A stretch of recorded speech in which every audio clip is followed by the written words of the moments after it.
What up? What up? What up? What up? Chatty House, what's good? What's good, baby?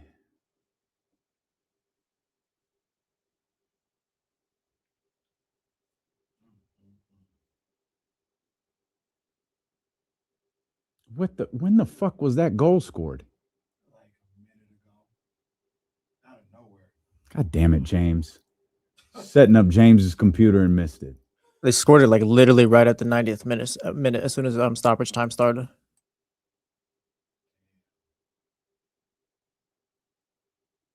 This might be it for two of the all-time greats. Would you say Neymar Jr. is an all-time great? Yes. Yes. He Yeah. won a World Cup. Did he ever win a? No, he never won a World Cup. I thought that. No, Brazil hasn't won it since 2002. He won He got the gold medal at the Olympics. Maybe that's what you're thinking of. Yeah. I mean, you don't have to win a World. Do you have to win a World Cup to be an all-time great? Like one of them? No, not necessarily. It helps a lot. To be a Brazilian all-time great, or he's one of the 5 best Brazilians of all time, but maybe he's 5th compared to the others that have actually won it. Yeah, that's still an all-time great. Yeah, he is. It's high standards. Like at one point, it was Messi, Ronaldo, and then him. We're really picking nits here, but did he not maybe achieve what they thought when he bursted on the scene? He messed up leaving Barcelona. When he went to PSG, that's kind of when it started going downhill. Well, all that's to say, Ronaldo may also be playing his final game. Yeah.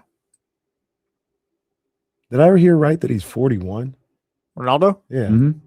Jeez. Wasn't that the LeBron thing? I didn't think he was that old. Yeah, he's 41.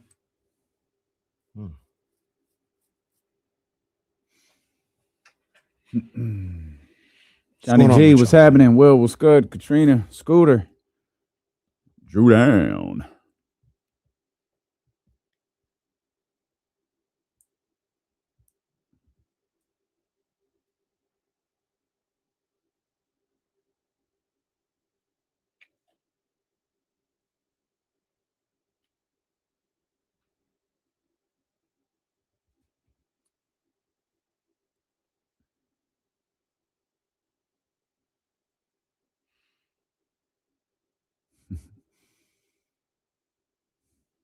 All right, lazy.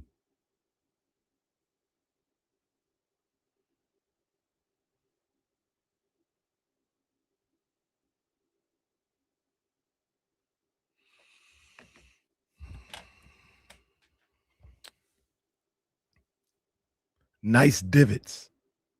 Met D-Lo outside U1C, man. Shout out to Nice Divots. Oh, yeah, man. Right on.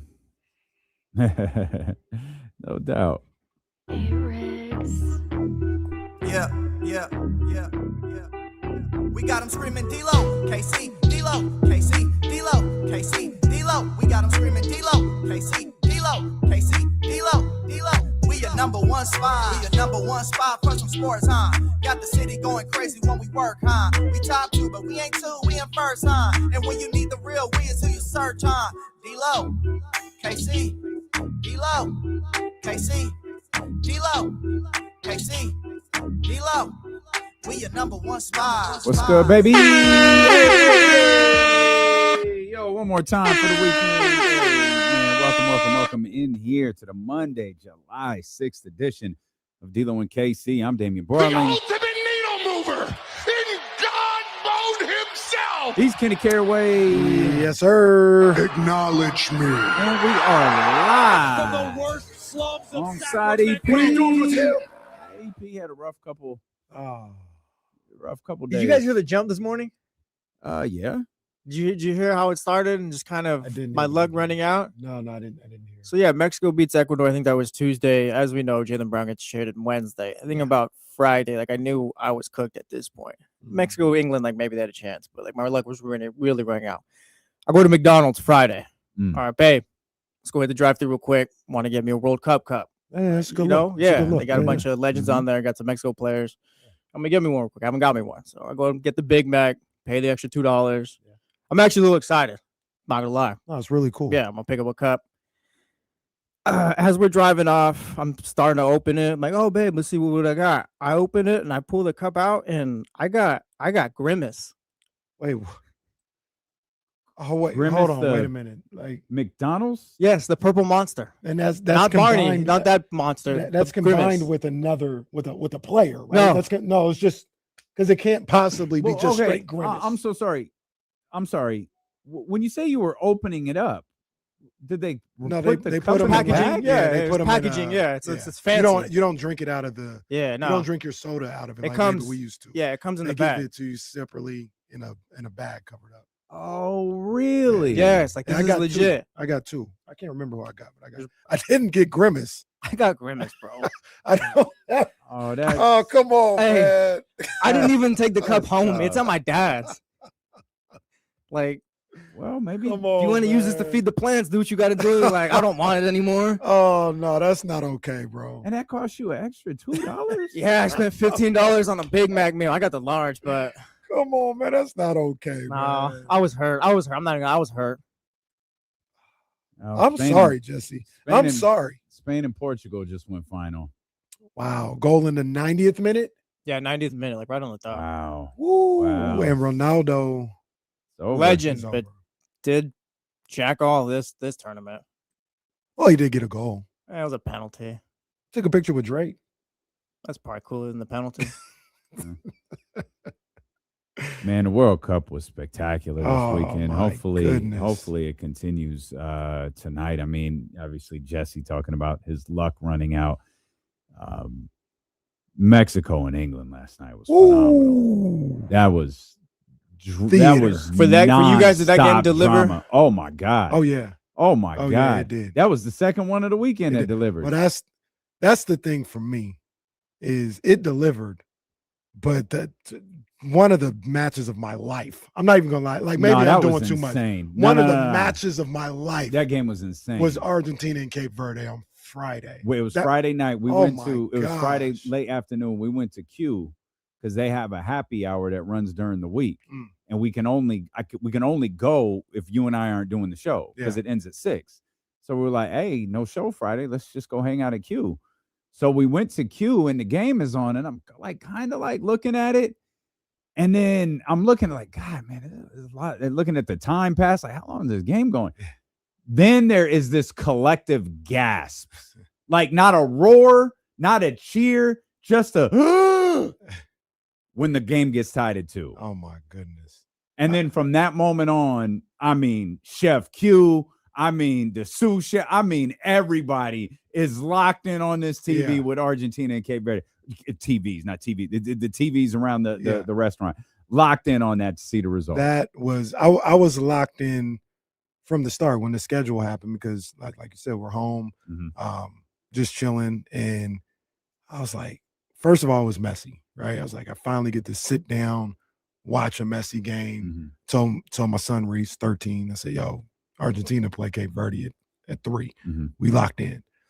So I'm like, I'm already geared up to watch the game. And then it was Cape Verde, you remember what happened against Spain and the Mhm. story. It's like, that'll be cool. And no shade to Messi, Argentina, nothing like that. I was going for Cape Verde from the start, African nation. Like that's what I want to see win. But I didn't think they would win. So I'm trying to think of ways that they could win that match going into it. I was like, well, you just be super defensive. Get the extra time, get the PKs, 0-0 on PKs. Like, you got a shot. Messi scores that goal to get up 1-0. I told Reese, I said, this is over. This game is over. Like, I didn't even think Cape Verde would be able to score. When they scored the one to get it 1-1, Mhm. Reese had actually went to go play basketball. And I text, I said, oh, they tied it. Like, they tied it. That happened. Argentina takes Dad, a you 2-1. said it was over. You said it was over, Dad. Argentina takes a 2-1 lead, and I'm like,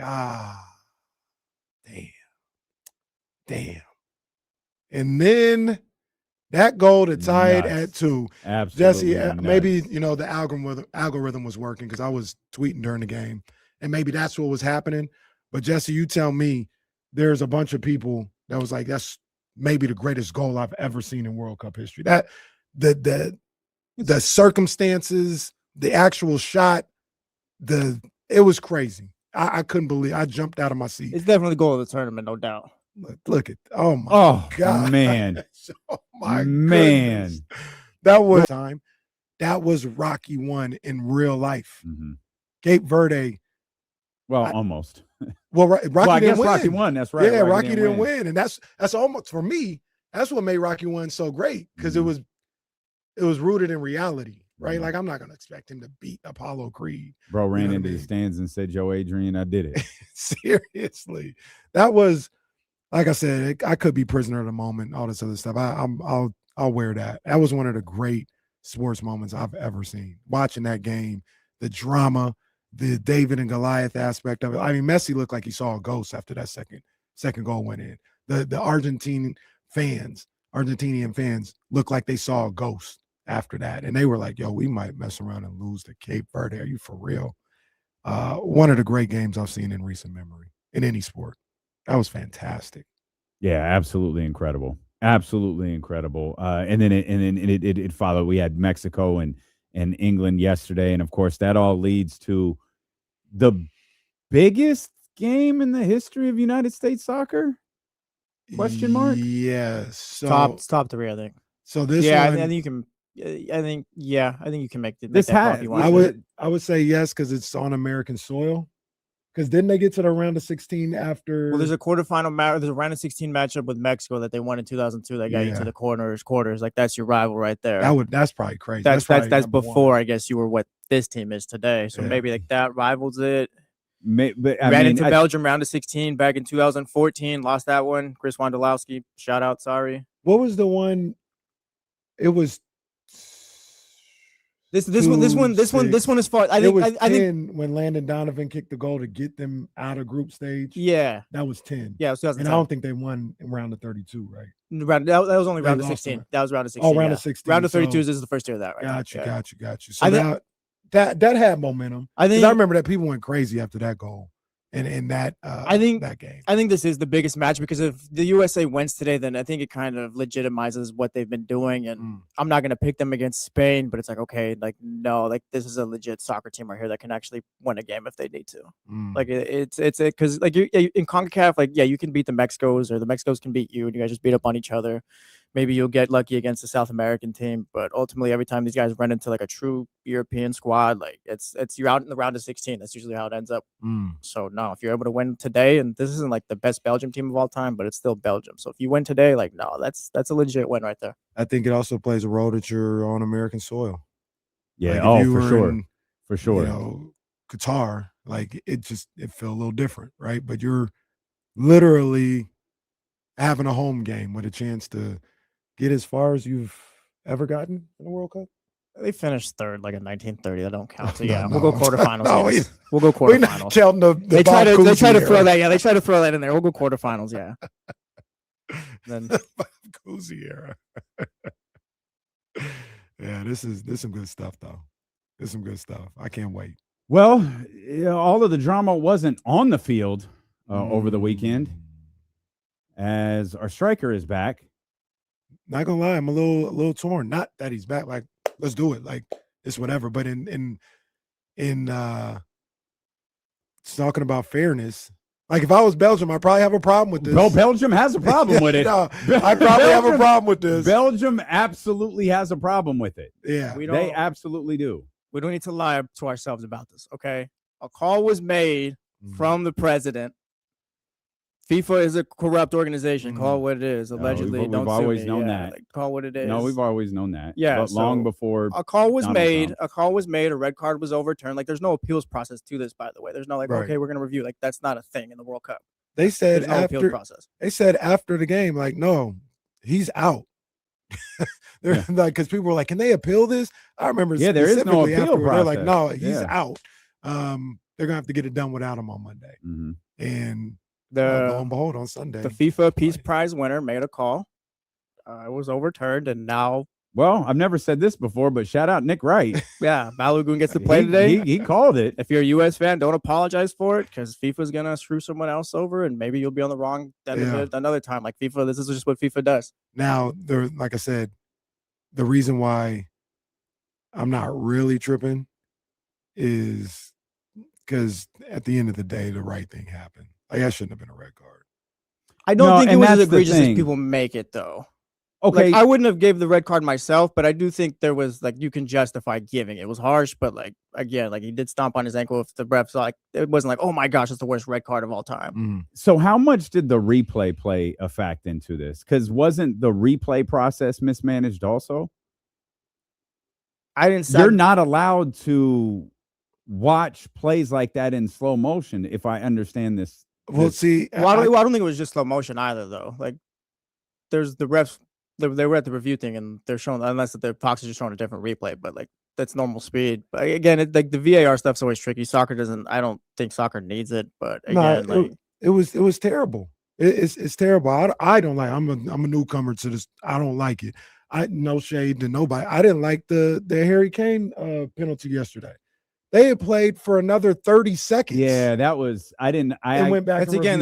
I didn't understand that. It's the review stuff. Like, and like I wouldn't have given it myself, but again, if you're gonna review it and slow it down, then yeah, it's a penalty because he kicked him in his leg. And I don't know if that's what because the Mexico players did throw their hands up. I thought it was for a hand call, so like they did immediately throw their hands up. So they maybe saw that before we did.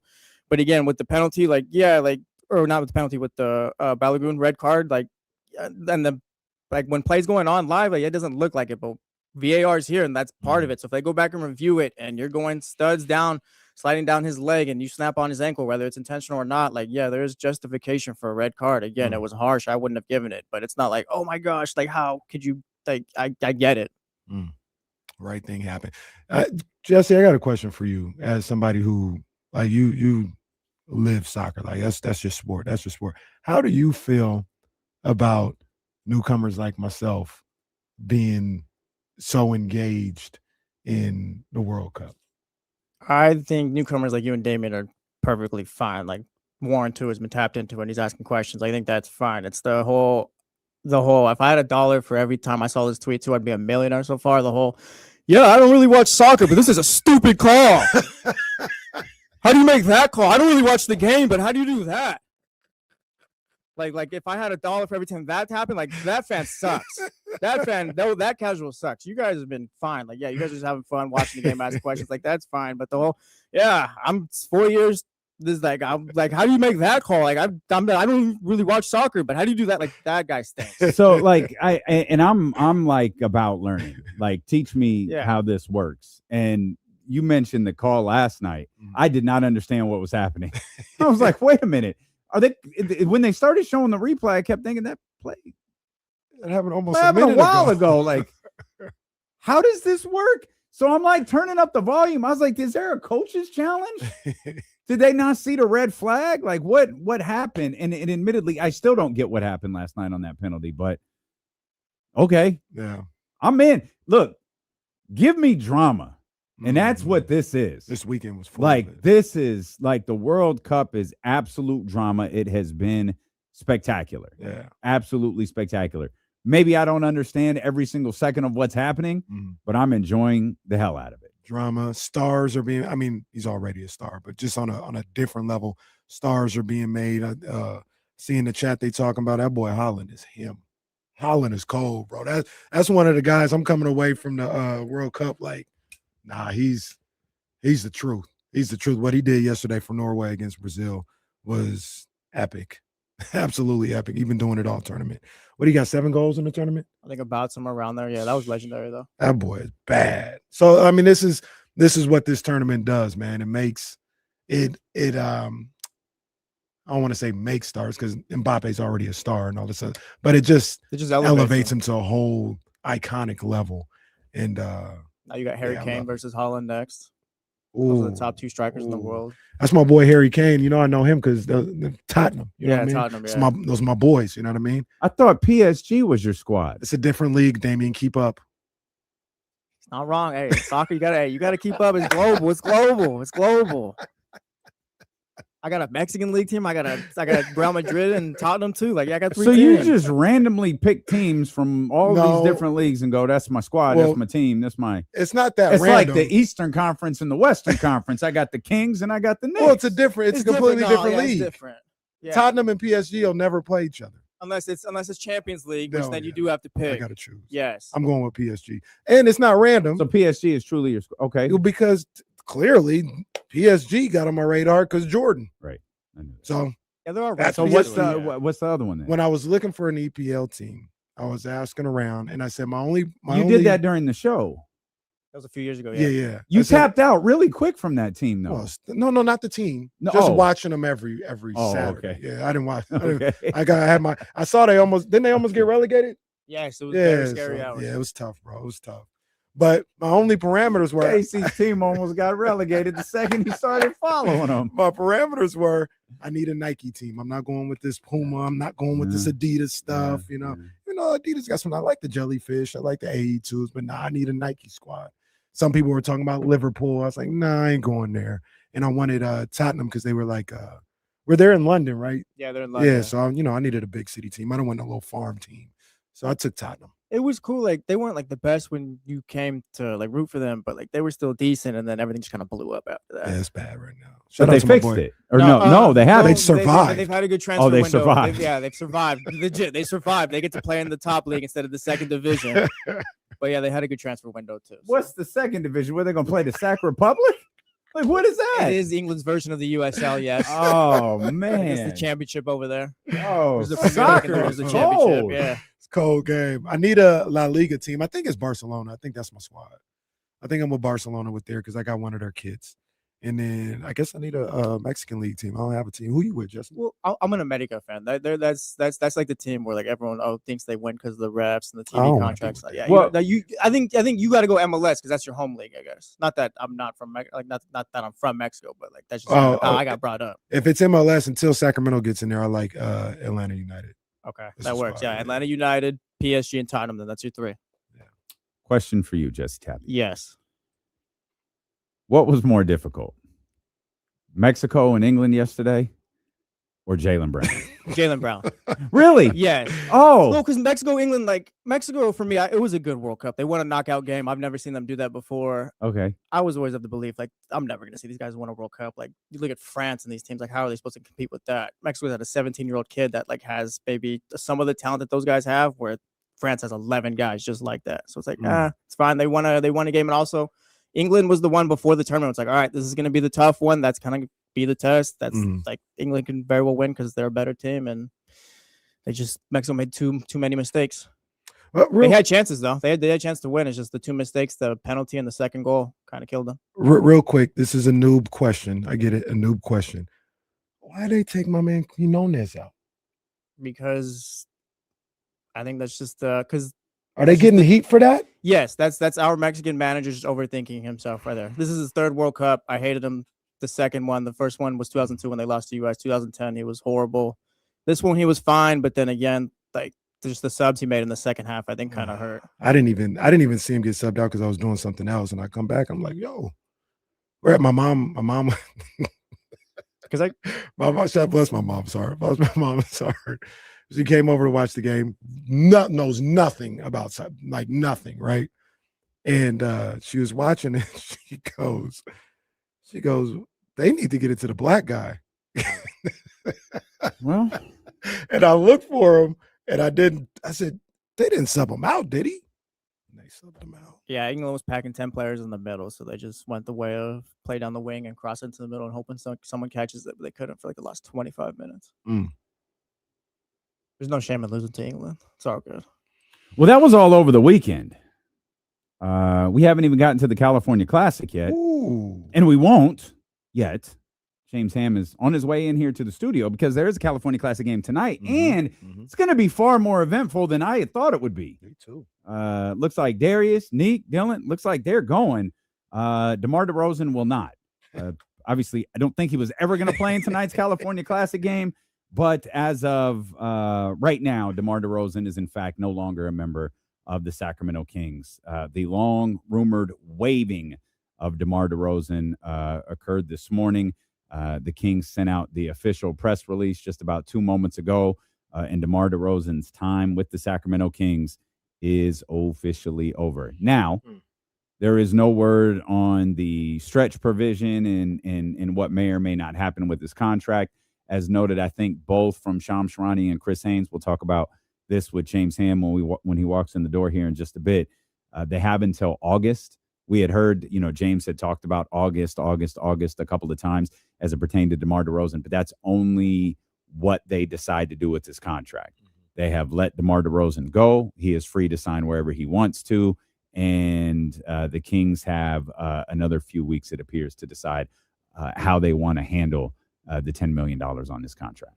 First and foremost, aside from obviously not having a lot of team success like we thought he would have, somebody here said 50 wins is the floor when he was traded to the Sacramento Kings. We don't need to dive into those old highlights, but we almost got relegated after that. Right there with Totten. But even outside of not having a lot of team success, me personally, I did enjoy watching him play. I thought, seeing a guy that's a Hall of Famer, one of the great scorers the game has ever seen, and he came here to Sacramento and he did what he's done his entire career and had some really good moments. Had some games where it was vintage DeMar DeRozan hitting big time shots in the fourth quarter, leading them to victories. Obviously, it's hard to separate the two. Like I said, they didn't win games here, and they didn't win anywhere near the way we hoped they would. But there was some good DeMar DeRozan moments. So for sure, 154 games over 2 seasons, 20.3 points per game, 3.4 rebounds, 4.3 assists, 33 minutes. That's DeMar DeRozan's career. Mm-hmm. Like at 17-year vet, he's as advertised. Like he did exactly what, if you're someone in the Sacramento Kings front office and you signed DeMar DeRozan, he did exactly what you'd want him to do. Yeah. Now, whether it worked, whether it fit, whether it was the best in the best interest of the entire team, some would say it wasn't. And that's perfectly fine.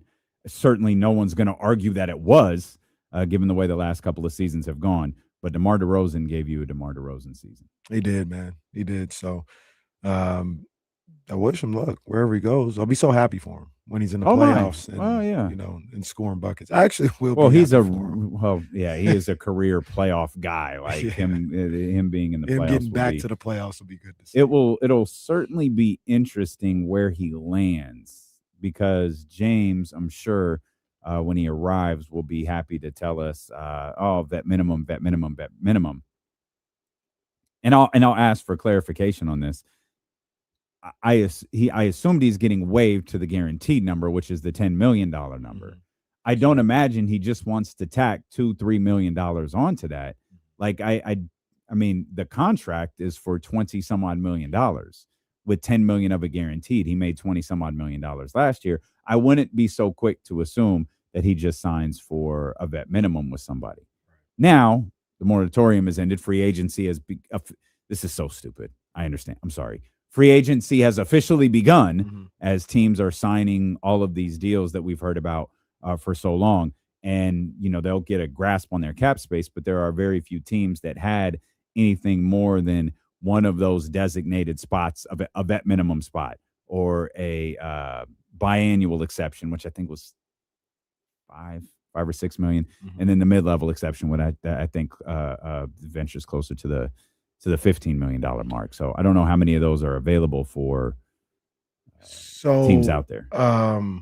I feel like you did, it's not going to be a vet minimum. I think might be like an MLE type thing for DeMar DeRozan. Maybe they don't spend the entire MLE on it, but he'll get a nice chunk of change as opposed to the vet. I think so. Yeah, I think so. But what takes precedent?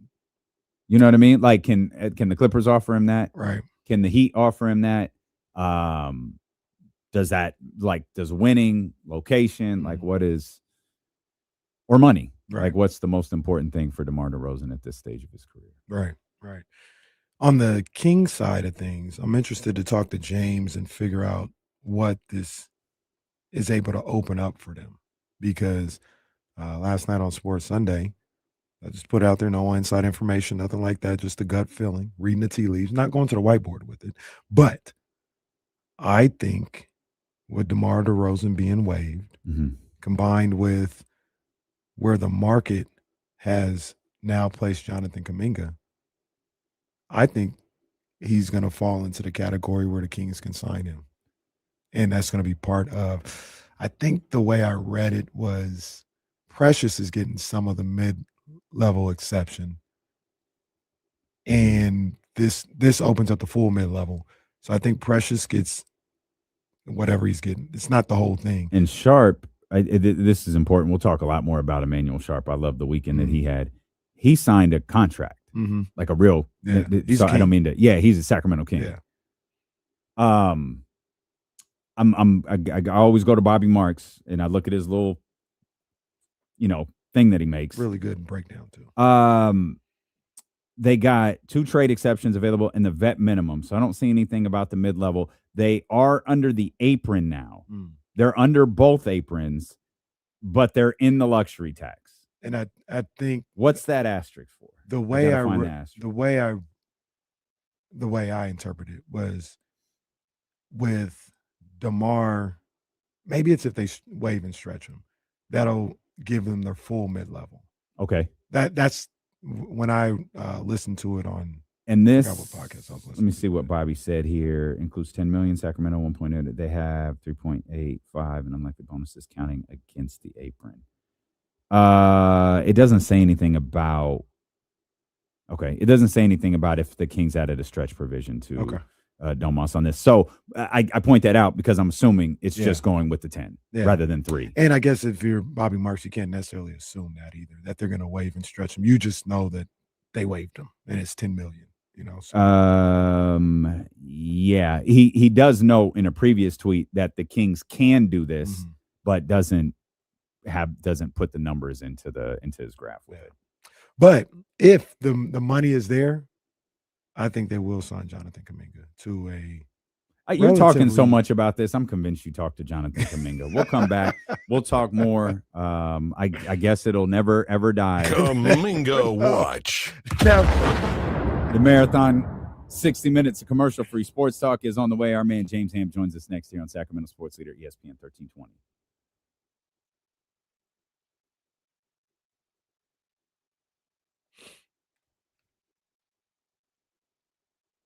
TC, what's up, man?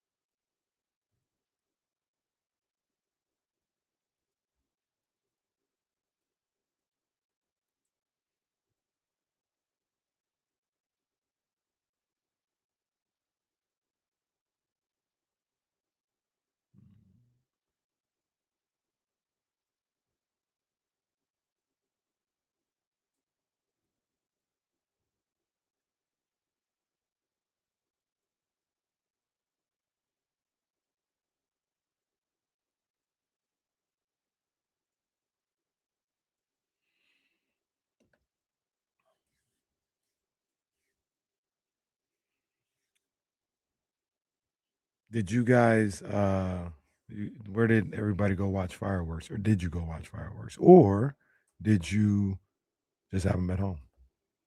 That's a little bit of I ain't trying to hate on nobody's hustle, man, because there's like booster clubs and Monterey Trail marching band that try and get their money from that stuff, but them fireworks stands, that's a racket, bro. They be charging a lot of money for little poppers.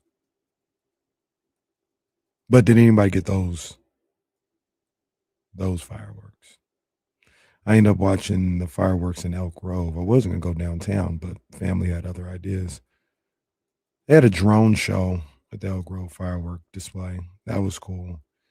I didn't like the sequencing of the fireworks. Could have been better. They had drones and fireworks, or like drone show first, then fireworks. Okay, that's cool though. Yeah. Somebody I saw on Twitter, this wasn't here in Sacramento, I don't think, but they flew their drone in a fireworks show, and it was fire. Like that was sick. I wish I could find it, but the drone obviously didn't get like blown up or nothing, and it was just taking all these shots like inside the fireworks going off in the middle of the air. Like, it was sick. I feel like as each year passes, like you see videos on Twitter, it's like maybe we shouldn't be shooting up those big fireworks in the sky from our street. Yeah, here we go, right here. Let me see if we can get it. I don't need the sound, sir. That shit is fire, bro. Put the drone in there. Hammer. Some great stuff. Hammer, what's up, man?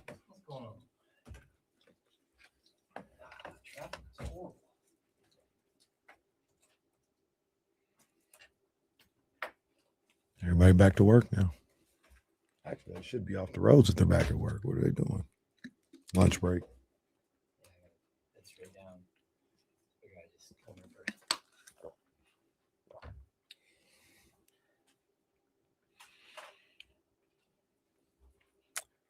Shout out Leezy. Leezy was sitting in like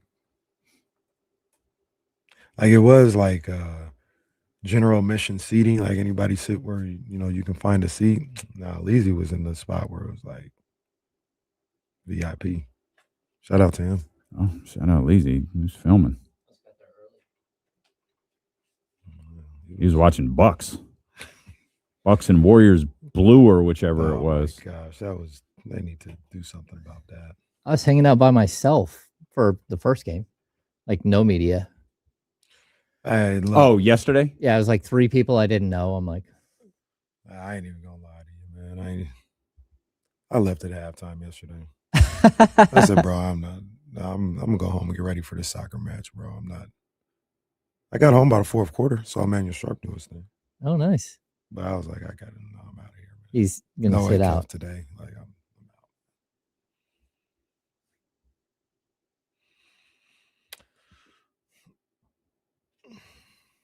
I did.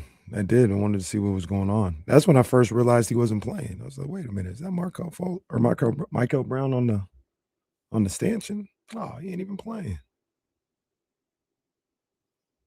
Kid's Yeah, a pretty lot of tall. people were bummed about that. I never thought he was gonna play. I thought I thought the only reason Darius played was home.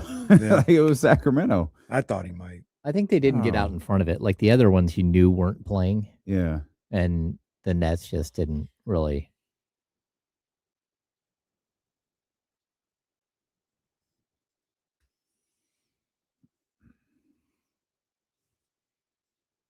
It's the marathon here, 60 minutes of commercial-free sports talk as we're headed into Summer League this week, driven by Elk Grove Kia all the way to Las Vegas. We'll be broadcasting live from Stadium Swim at Circa beginning on Wednesday.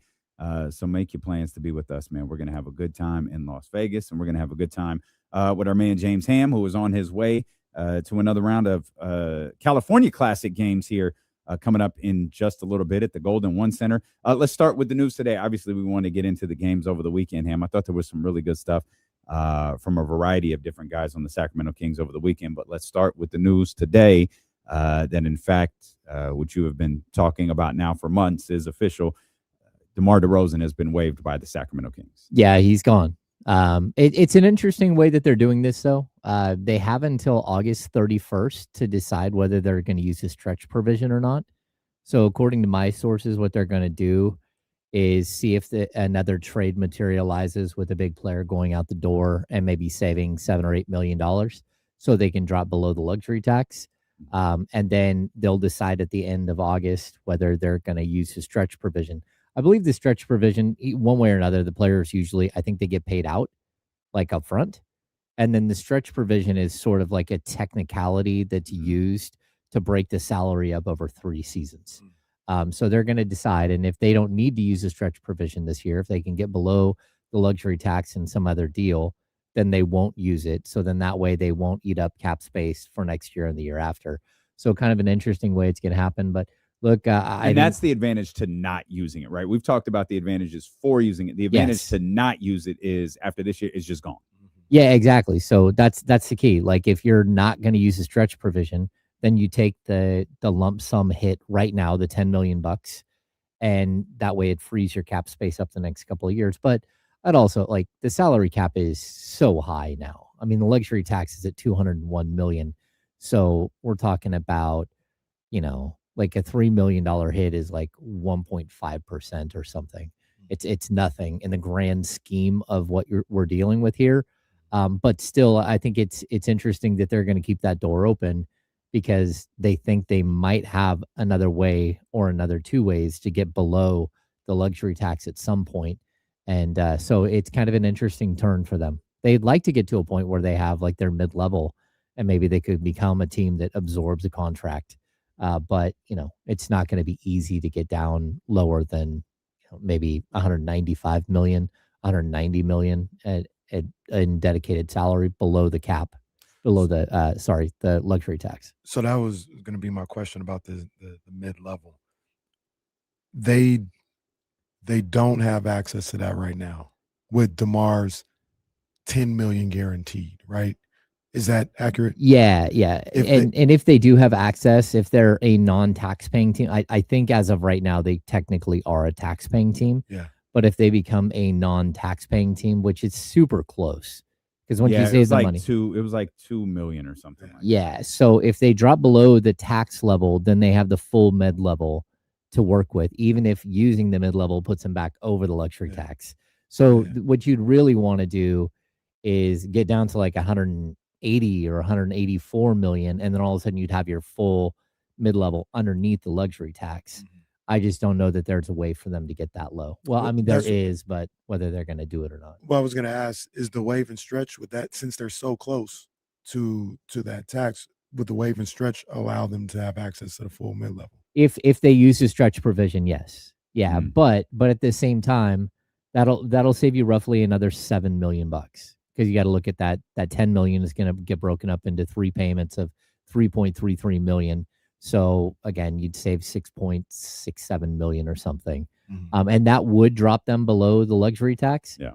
But again, there are other mechanisms to get there. Like, let's say you trade a $46 million player for a $38 million grouping of players. And all of a sudden you drop down below, and then you wouldn't have to do the stretch provision. And that would allow you to keep your luxury tax or your salary cap money for the next 2 additional seasons. Kings out here using Klarma. Yeah. Everybody else. 3 years, 3 payments of $3 million. Yeah. James, the layaway plan. James, do you know you mentioned a $46 million player? Do you know anything about Portland and Zach LaVine? No, that's the strangest thing ever.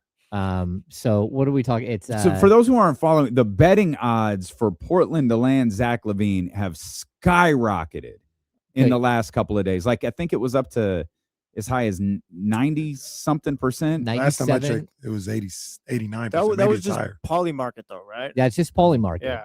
But that's a predictive market, and that means that someone might know something, and people which are I think jumping on Giannis board. is invested in. Oh yeah. Did he get involved in what? Giannis invested in Kaushi. I think that's Is that a different type yeah, of? that's the different. Yeah, it's it's the different different. prediction market. It's different. That's the green Yeah. one. It's a prediction market. It's just Yeah, a different poly one. market is at the blue logo. I think blue logo. Kaushi has the green one. Okay, got it. Yeah, it's a weird situation, but again, like Jesse and I talked about that this morning on the jump. It realistically, this is how they got Jonte Porter, right? So when Jonte Porter had somebody place bets about him having more or less than 3.5 rebounds in a game or something, it spiked a number. And the back end of these sites, they have accountability. They look at it and they, hey, something's going on here. For some reason, someone just placed like a $30,000 bet that this guy's going to get less than 4 rebounds in a game. This is weird. And, again, if someone always bets on that, or a bunch of people are always betting on that exact thing, then it's no big deal. But when something pops up that is irregular, they alert the NBA. And that's how they were able to track and say, hey, something's going on. And then they were able to give user data and everything else to say something nefarious is here, because they also, as like these entities, they don't want to be on the hook for bad, shady betting as well. They're just trying to take people's money honestly, not right. Not in some other way. We don't need to do all that. Yeah, they're just banking that money. De'Aaron Fox will miss the shot that I needed him to miss. Cleaned And up on that. yeah. Kenny, They come on, did. man. They built a new casino on that one right there. Well, No, it was jokes. It's jokes. Okay, so that aside, I know you kind of introduced to us the possibility of Zach LaVine waive and stretch situation with the Kings. Now that they're so close to getting under the tax, is that still a possibility? Or if they can get under the tax without doing that for Zach LaVine, would they probably much rather, I'm asking actually, would they much rather just kind of ride out the end of the contract? Yeah. Okay. So if they're this close, like you have to remember that there are like different mechanisms in place here. So we have the stretch provision where you would take his 49 million and chop it up into 3 blocks. So 16.33 million over 3 years, right? That's one option. That is an option I have been told very specifically they will not do. They are not going to waive and stretch provision Zach LaVine.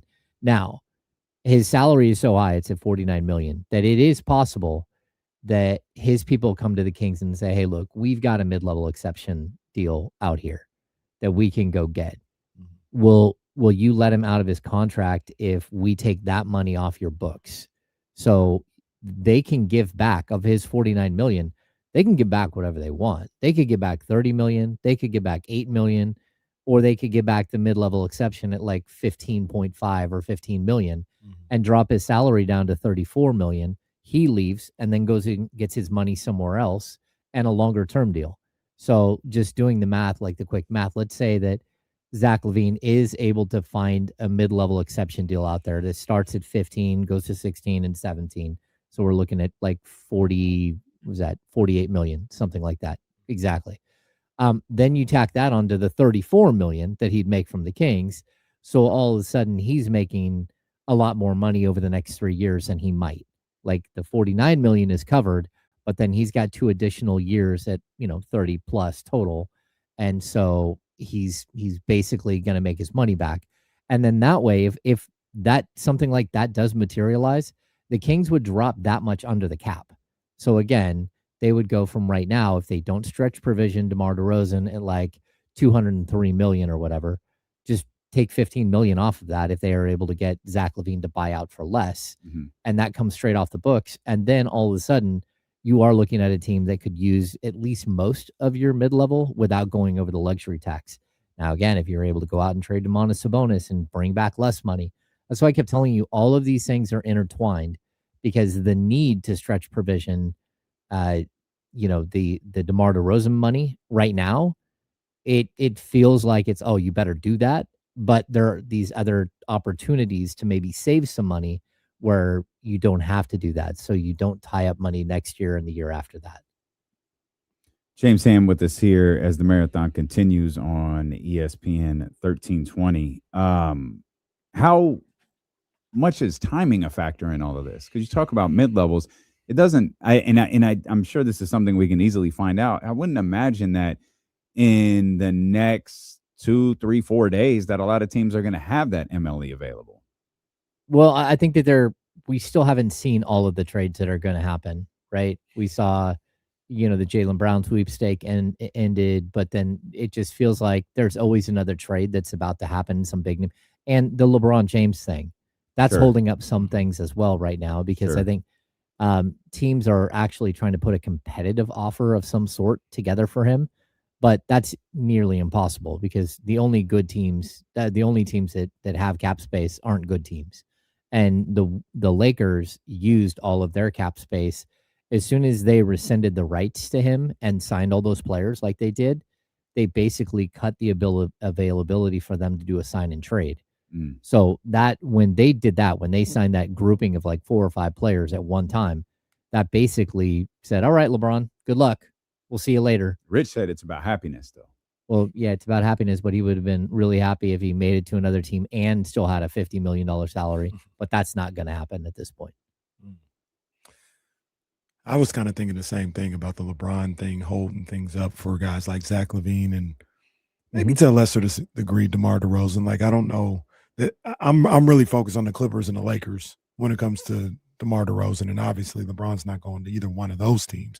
But to your point, they There may be trades and money and draft picks outside of just the LeBron James signing that might affect that. So I was going to ask you, when do you think there's going to be a resolution to kind of all of this?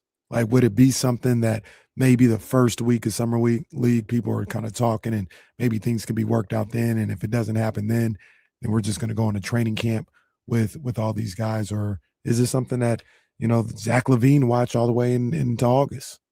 Yeah, I think the way that this typically works is, number one, everyone is together around the draft lottery, and then everyone is kind of together around the NBA draft itself. So executives and stuff like that. Then when we get to summer league, everyone is really in the building. Yeah. Like, you're going to have so many, and it's not just like the top guys, like their number twos, the number threes, and number fours of front offices. They're all going to be out, like hanging out, going to parties. Like they have their own social events. There's going to be ways for them to like have quiet conversations. And that's where you start building some of these trades out. And even if they don't happen now, sometimes they happen at the deadline, but they start now.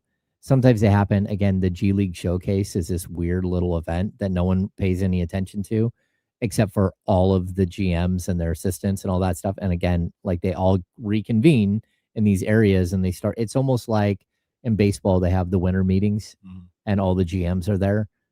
That's when most of the work gets done. So I think that there's like plenty of ways in which this thing could drag out a little bit. And also just remember that like free agency just died in front of us. Like it quietly had this really sad, slow death. And now we're dealing with just trades. And so some trades, just like some players in free agency, have a higher premium and are going to be dealt with early on. There's also going to be some trades that aren't dealt with until, the big trades are out of the way. Mm-hmm. And while they're big financial commitments, they aren't the earth-shattering, game changers that some of these teams need.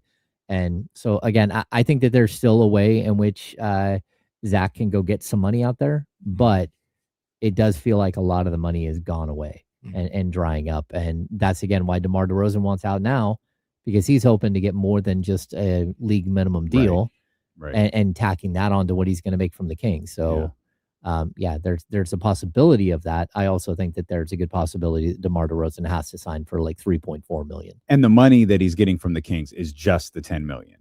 It's just regardless of the stretch provision doesn't matter. It's just $10 million. It's just 10. The 26 is gone. The Kings just save $16 million basically off of their luxury tax, off their salary cap, and it drops down. James Hamwood is here on D-Lo and KC. You talked about the death of free agency. This free agency period, though, was so different than last year that I still don't think we have a full grasp as to what free agency is going to look like moving forward. Last year was just dead, like nothing. This year was borderline iconic, like with the movement of Giannis Antetokounmpo, Jaylen Brown, LaMelo Ball. You have the LeBron James situation playing out. Like there were so many very, very big name players involved in so many very, very big trades that it's like, okay, this can't be an accurate representation of what we're doing moving forward either. So we're going to head into June 30th, July 1st, whatever it is next year going, well, I wonder what this year is going to be like. Yeah, I mean, like, look, the league inadvertently changed the dynamics of everything. And they've done it multiple times here. So first it was free agency, and then they attacked the draft, which is now changing completely as well. And like all of these mechanisms are what make their league great. Like I was out on the lake on the 4th, and I got favorite holiday. It's my holiday. Exactly. I was, floating in the water on a noodle and hanging out, and someone's like, "Oh man, I bet you're glad all of it's over." I'm like, "No, this is the busiest time of the year." And they're like, "No, it's not." And I'm like, "Okay, you've covered the NBA for 16 seasons. Yeah, this is the busiest time of the year. It always is. Free agency, the draft, summer league, like these three things like tied in together. Free agency is like almost completely dead. And so now we're just left with like all of the draft and then all the trades. That's why there are so many trades before the draft. And then right after the draft, there's more trades. Like teams just don't have cap space. It's all the aprons have messed up everything. And like, I think it was Kyle Kuzma came out and like put a post out saying Like they've hard capped us. We just didn't realize it when it happened. And it's like, yeah, you did, because the tax bill now, was OKC traded like Andrew Wiggins, right? That's Wiggins they traded. No. The other Wiggins. Yeah. The other Wiggins. Yeah. Is it Aaron Wiggins? Aaron, there we go. They traded him, and the other A Wiggins was traded Yes. by. that deal saved them like $54 million in potential luxury Right, tax for like an $8 million player. Yeah. You're like, wait a sec. And then they did it again where they traded Isaiah Joe, and they were able to clear out a whole bunch more of that luxury tax space. And you're like, boy, none of this makes any sense. Like, you can literally shave $100 million off of your luxury tax bill by trading two $8 to $10 million players. But that's the new league rules, and that's what you have to start looking at, like how big those numbers get, and why, Lake Up with the Warriors was always willing to pay it when they were great. I mean, his luxury tax bill like climbed over 200 million. So on top of his salary, his luxury tax bill was so much more than the King's salary. And that was that was before you even factor in that they were paying like $220 million, $230 million in straight salary. So, they're paying $4.5 million for their team. No, $450 million for their team. And the Kings are out there paying like $180 million total for a team. And it's because they were so far above the cap and we're paying all that luxury tax money. I want to ask you a bigger picture question, because I saw the same thing Kyle Kuzma was talking about over the weekend. Do you think that we're like looking at a possible lockout or strike when the CBA is up again, because the players kind of feels like they got taken to the cleaners here? Seems like the owners love how everything's going. It doesn't feel like they want to go backwards. Do you think they're on a collision course next time this CBA is coming up? It's actually coming up closer than we kind of realized. It felt like, oh yeah, they'll be doing this for 29? 8 years or something. Yeah, it's not far away. Yeah. So yeah, I think that there's going to be some major reckonings between now and then. The league is talking about expanding, and we don't know when that's going to be. But are they going to give the players any of the expansion fee? And that's going to be another big thing, because we're talking about, a $5 billion or $7 billion or $8 billion expansion fee. Plus somebody's got to build a stadium, right? Yeah. And the league is going to say, well, we're going to have to give up some of our television money to those two new teams. So we're the ones who are taking the hit, and the players are going to be like, no, that money should be partially ours. So I think that there's going to be like a reckoning here when it comes to the aprons. I think the draft stuff, which is arbitrary and done by the owners, and the players have nothing to do with it. Because look, the players, they want the league to be healthy too. Like they're all looking for ways for the league to be healthy. They don't want some of these teams to be this bad. Sure, you don't mind going in and beating up on a Sacramento Kings team on a Tuesday night in February, but at the same time, you want the health of the league. Everyone wants the league to be healthy, and you might end up in one of these cities at some point and getting into a situation where it's bleak and you've got no way to like get better. It's going to be really tough for the league, and I don't even think they're looking ahead to some of the ramifications of this, because the teams, like half the really good teams in the big markets, they don't care anyways. They already traded their picks, or they're going to trade their picks to go steal your good players. It's almost like they're using the rest of the league as a farm system. And so I don't think they're going to have a bunch of issues with the way this plays out with all of it. But I think other teams should be, like anyone that's like the midway point of the league and down should be extremely concerned about what Adam Silver has done here. I see it now. Just had a realization right when 3-time NBA All-Star Darius Acuff Jr. is ready to take the Kings to the next level, championship level. Oh, we're locking out. We're locking out. That's about right. What, about 3-4 years away? All-Star team every year from now until the lockout? Well, no, the first year he won't make it. 27, 28, 26.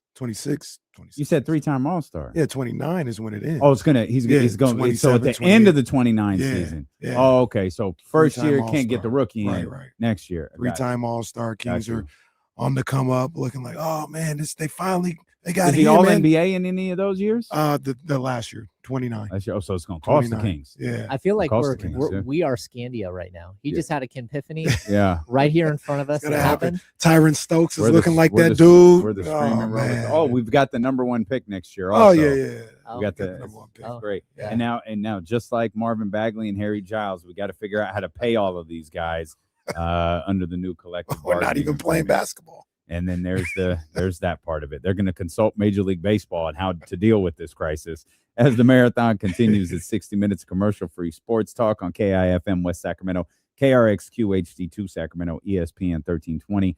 Always live on the Odyssey app, live on twitch.tv/ESPN 1320, youtube.com/ESPN 1320. We will be live at Summer League in Las Vegas, Stadium Swim at Circa, driven by Elk Grove Kia, beginning on a Wednesday. Make sure you're locked in for that. Hammer, as we talk about Summer League, you're headed back to the California Classic here tonight. A bit of a surprise. It looks like at least a surprise to me. Us, I think. Darius Acuff is going to go. Dylan Cardwell, Nick Clifford, of course, they were the stars of game number 1 on Saturday. What did you think of Darius's first performance as a professional basketball player? I was super impressed with Acuff in game 1. I thought like early on there was some major struggles where that's what he's going to face all year long. Teams are going to send these long, super athletic, crazy defenders at him and just knock him off his rhythm, especially if the Kings don't have a second and third scoring option. So I thought that was a good thing that he had to go through that, because I thought he made adjustments, and you could see he missed a bunch of shots that he was searching a little bit.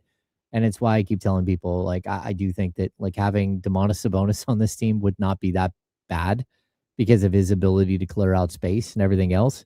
But I felt like Acuff was searching, and the good thing is he didn't just go, oh my gosh, this is horrible, what is happening, and I need to go sit down on the bench and think about it. No, he fought through, and people are, man, he shot 29 shots, he scored 25 points. It's like, okay, I'm fine. I mean, if you're going to waste a game where you got to get 29 shots up and figure out the pace of the game and figure out the length and the athleticism of the game, it might as well be at the California Classic. Mm-hmm. It's not even at Las Vegas. You're like, I'm totally fine with him taking all those shots. You know, I'm not going to ding some of the other players who didn't get as many shots in that first game, because you had one guy take, almost half the shots. So that's fine for me, though, because what we started to see was like who he is. And, again, I had a couple of moments where I'm like, oh, I just saw the Allen Iverson comp. And I didn't see the Allen Iverson comp watching him on college film. I saw it right away. Like, it's just the body movement, the way that he jumps off of 2 feet with a floater, and you're like, oh, that was cool. And I think, again, we're going to see him get better and better and better. The efficiency is going to be bad early on, most likely. And it's just going to get better because that's what he did at the college level. It might take a year as opposed to 10 games or 15 games at the college level. But I think he'll get there. And again, the better the Kings are around him, the easier this is going to be for him. James, I'm glad you took it there, because I was going to take it there too. I watched Darius Acuff on Saturday, and I was at the games. I was in the arena. And first and foremost, I'm down there on the floor for warm-ups. And I'm like, I know they got him at 6'2" or something like that. He does not look 6'2". I told you he looks like a kid, doesn't he? He does not look 6'2". That's the first time I'd seen him in person, like in an NBA setting. He looked like a little guy, right? And I looked at him and just the way he moved, and then he got to playing. And it was a struggle at first, but as the game went along, you just see him, James, he looked like Allen Iverson.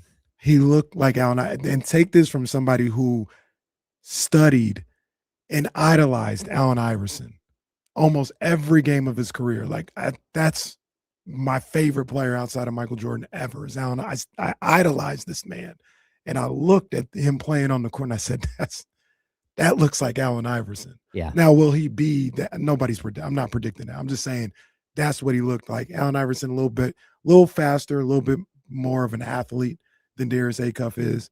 But, man, yeah, I saw the same thing, James. I was like, yo, that's Allen Iverson on the floor. That's crazy. And as the game went along, just his confidence on the offensive end, the way he started to figure things out in real time. I said, I got chills even thinking about it. Like, nah, we ain't got the second coming of Iverson. We don't have the second coming of Allen Iverson, do we? He looked like him though, James. I ain't gonna lie to you. Yeah, I tried to, like, when we got done with practice on Thursday, I had the podcast that night, and then again last night's podcast, both of them. It's like, hey, let's pump the brakes just a little bit on the Acuff stuff, because the second I saw him, and it wasn't when he was playing. When he was playing, he looked perfectly fine. It was when he was just kind of milling around the gym and getting up shots and waiting to get shots. He looked like a kid that, yeah, I mean, you have a son, you understand, like, they're gangly, their bodies don't move right. And, my 18-year-old and him, like, don't look that different. And then I, again, when I was talking about this with Sean and Brendan on the King Speed podcast too, I think we instantly, when you look at him, you're thinking, oh, like, it's always a close up of his face. It's always like we're filming while he's talking. All that stuff is fine. It's that this is a guy who grew like at the natural growth rate.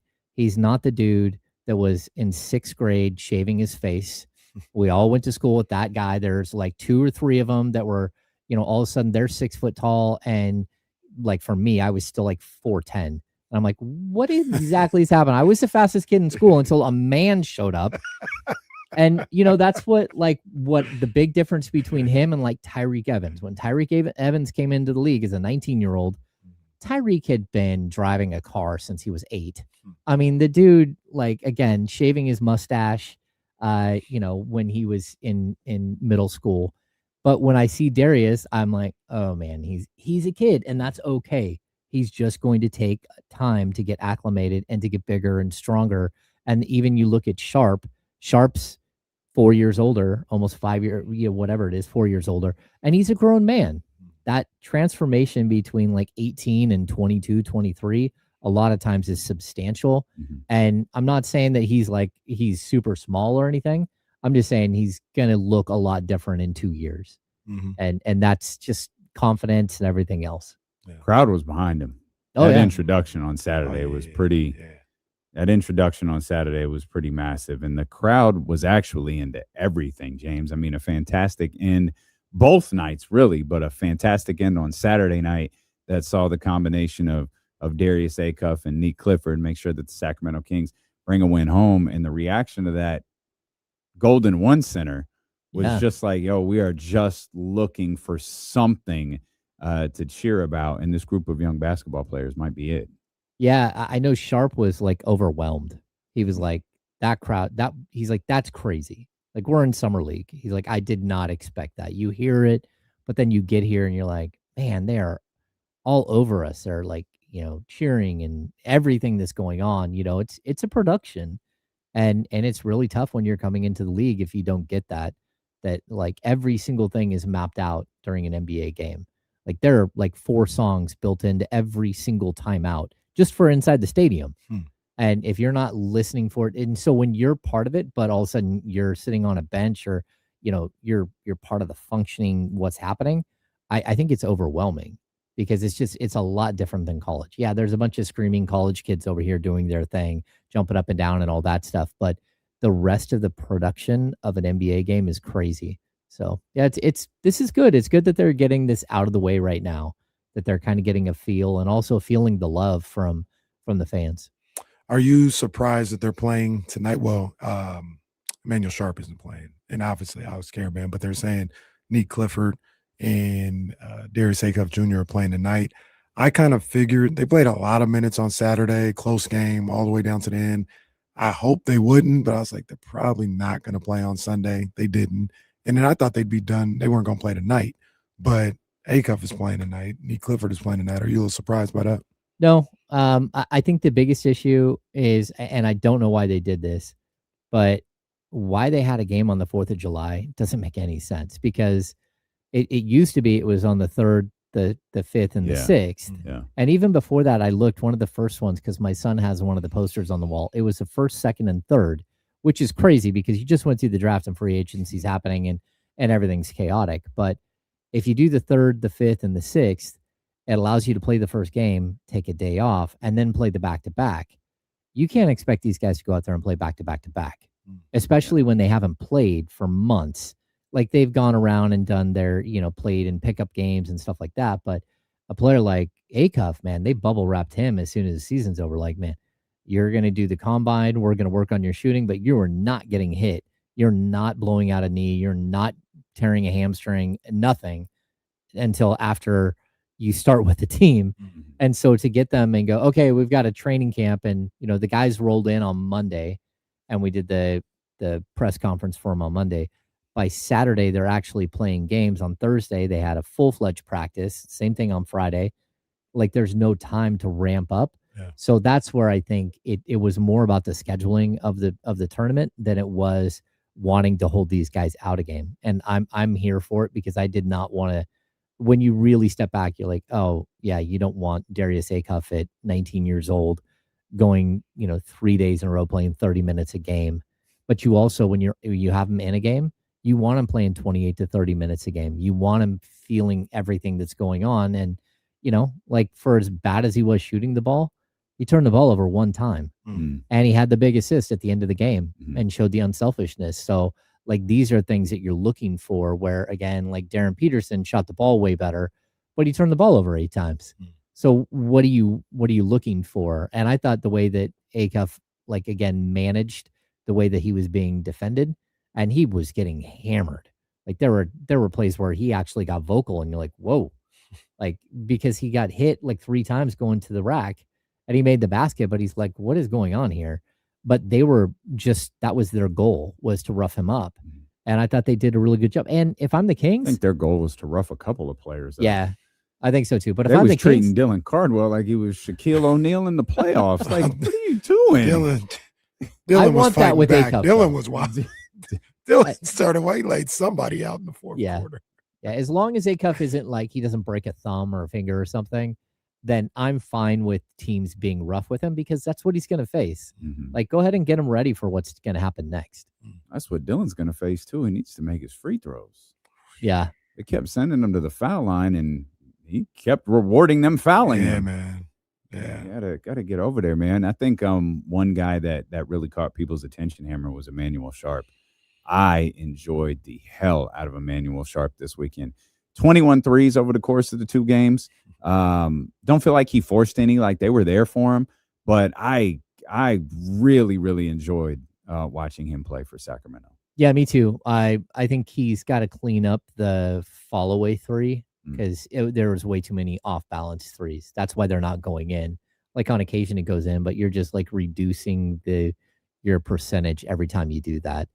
Even like it wasn't like the Kevin Huerter coming off a screen and squaring up. He wasn't even squared up for a bunch of 3s. And I'm like, okay, you got to clean that up there. And the Kings will work on that. I think they'll get good film on him, but his defensive play, his physicality, like all of it, it just screams like NBA player, like right away.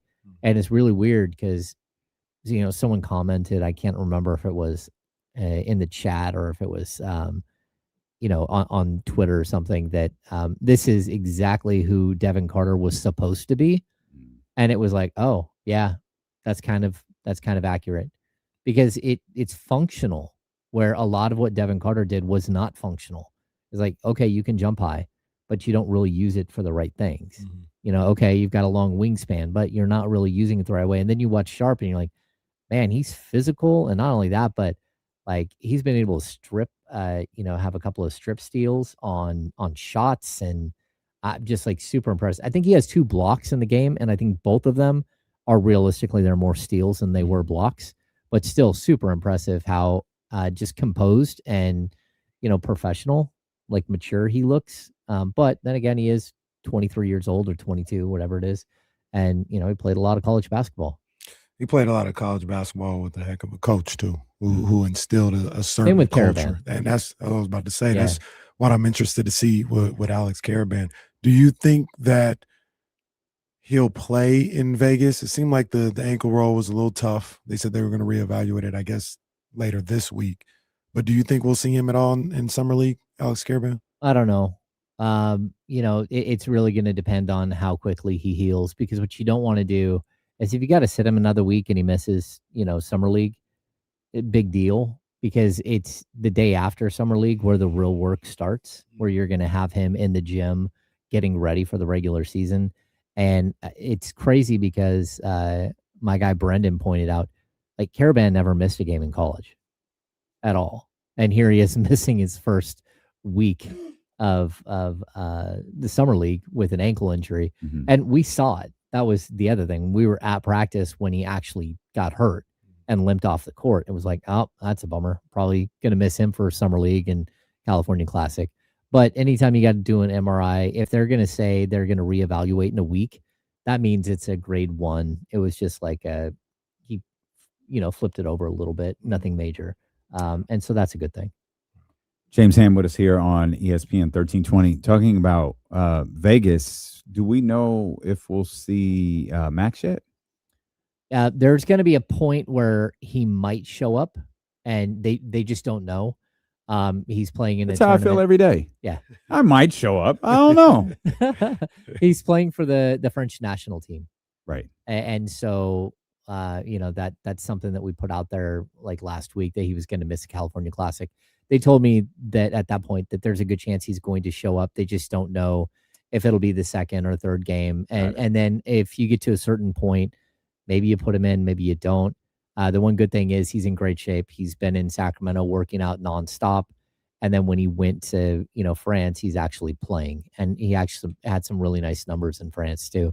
So, yeah, I think that if you can get him out there, that's fine. So he gets a little bit of run with Acuff if Acuff is still going.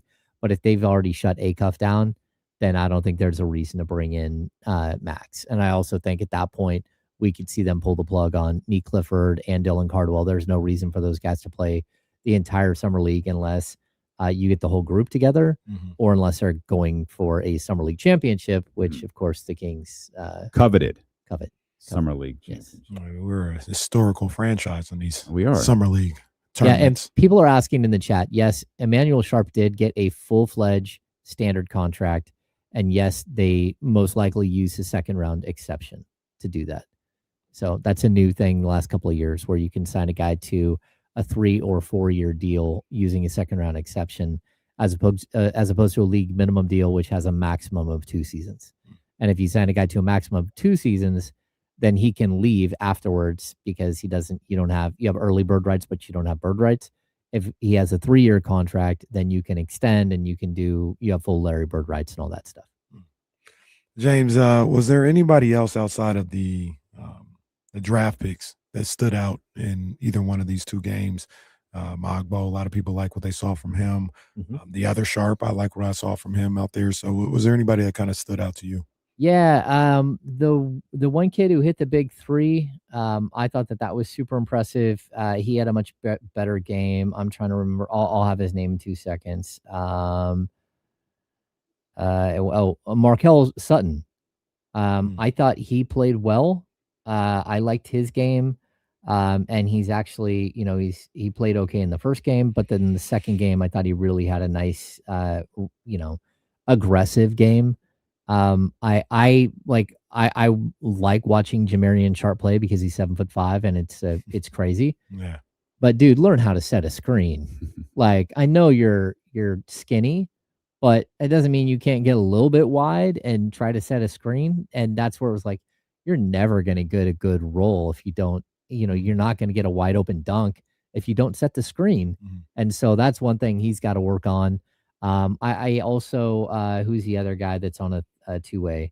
Oh man. Is So it, we have Isaiah Stevens, who looked good, who I think will play tonight, but then, Adam Flagler. Yeah, Flagler. The guy they just got the other last week or whatever. Yeah, right? he had some nice moments. He's a guy who's been in the Oklahoma City Thunder tree the last couple of years, and I think he's got some skill. But again, not a very big point guard. He looked more like long and athletic, but then you look and he's like 6 foot tall. So that's a bit of a problem.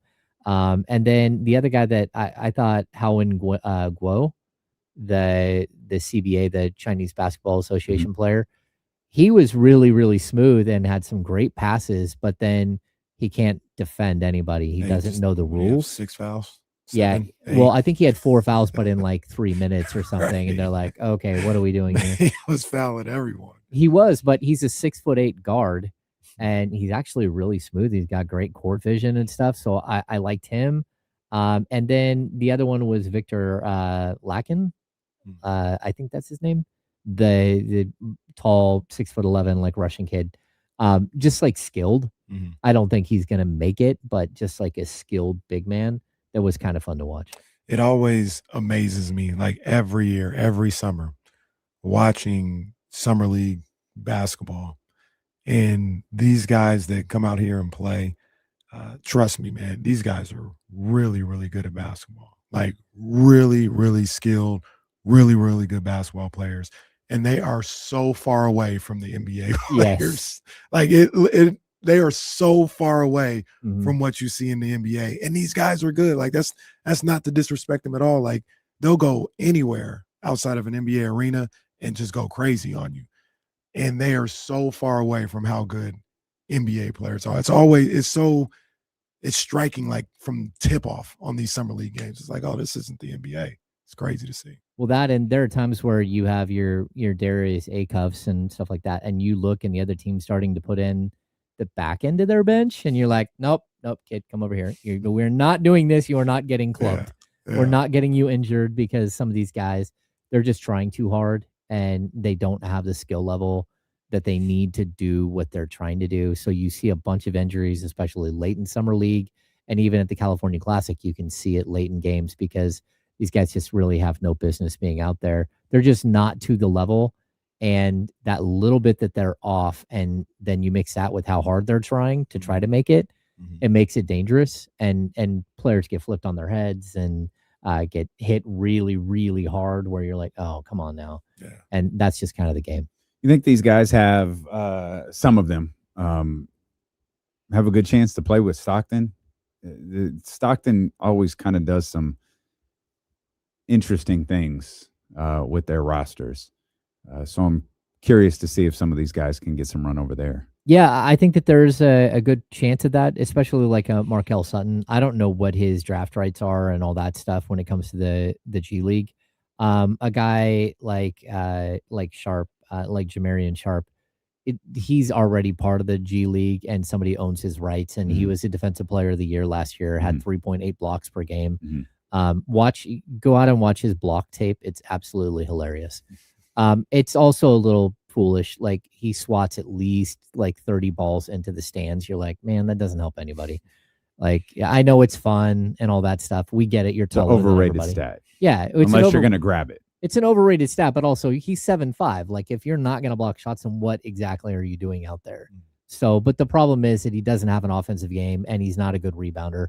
He gets shoved around too much. So, if you're going to average 7 points and 7 blocks per game, and 7 points and 7 rebounds per game, but 3.8 blocks per game, it's like, you're engaged, you're doing something, but I'm going to need you to do more of the other stuff. And that's part of like the nuances of the game that he has to learn. James, another little bit of a bigger picture question when it comes to the Kings, the city of Sacramento, and everything. I know last year when they didn't have the California Classic, people were upset about that, and they were quick to say, "Oh no, it's supposed to alternate. Like we'll have it next year and all this other stuff." Are there any plans like going forward with the California Classic here in Sacramento? Is it an alternating thing? Are they going to do the 2-site thing moving forward like they did this year with Chase and Golden One, or is that not settled yet? Yeah, this is like the second or third time they've done the 2 gym thing. Because you remember at one season, the Kings had a split squad where they had 2 teams, one in each area. And again, the Warriors have 2 teams going. Of course, they have all their like highlight reel players playing down there in their own gym. They're not sending them up here.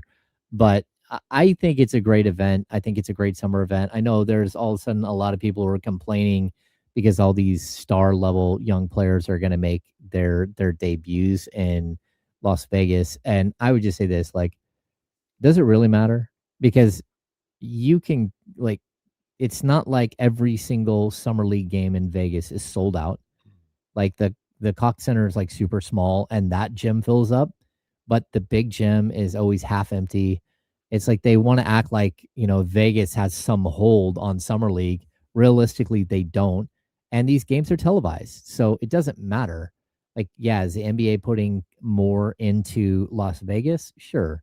But, at the end of the day, that's like Warren Legary's thing, the Summer League in Las Vegas. He's the one who's been the driving force behind that for years. And it's a cool event, but I don't think it matters that, some of these guys are making their debuts in Sacramento or in Golden State or in Salt Lake City. What do you think happens next? I think that the DeMar thing is something everybody was anxious for. The California Classic is here. We've seen Darius Acuff. Obviously, we've got the big, Thursday night matchup against the Clippers. Then what? Do we settle in and just kind of wait? Yeah, I think that's what we've come to. I still think that there are a lot of teams out there that have to make moves. And, there's still guys like Peyton Watson who can't even get an offer sheet right now. And people are looking around like, oh, this is a really good player. Maybe they're going to do a sign-in trade, whatever. The Jalen Duren situation hasn't figured itself out yet. I still think there's a ton of stuff that has to happen between now and the start of training camp.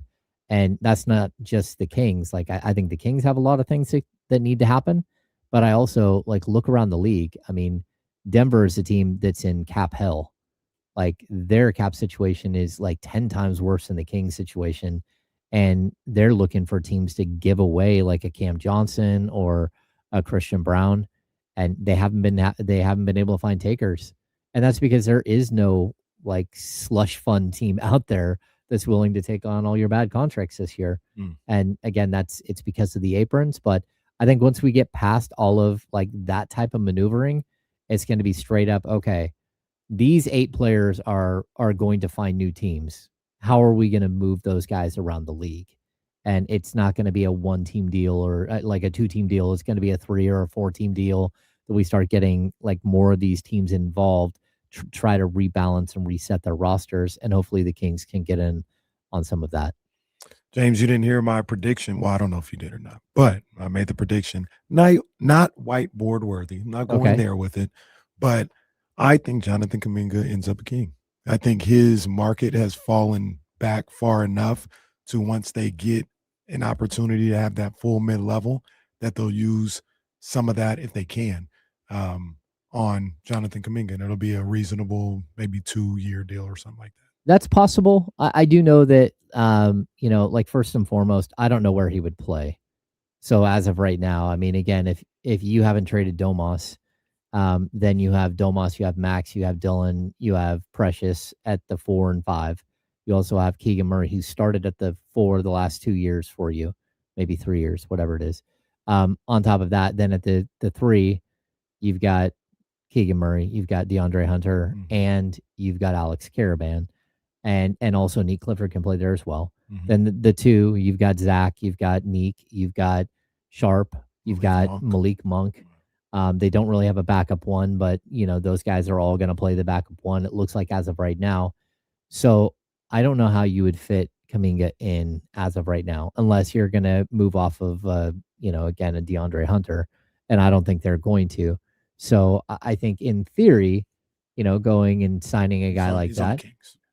Yeah, that's in theory, maybe they go and sign him to a league minimum deal, or maybe a $10 million a year deal if they can get low enough below the cap. But I was told very specifically from someone that I trust outside of Sacramento that they don't think he's getting anywhere near the mid-level exception, and that he may even need the Hawks still to trade him in order to get any decent money above league minimum money. And again, the Kings already used their biannual exception on Precious.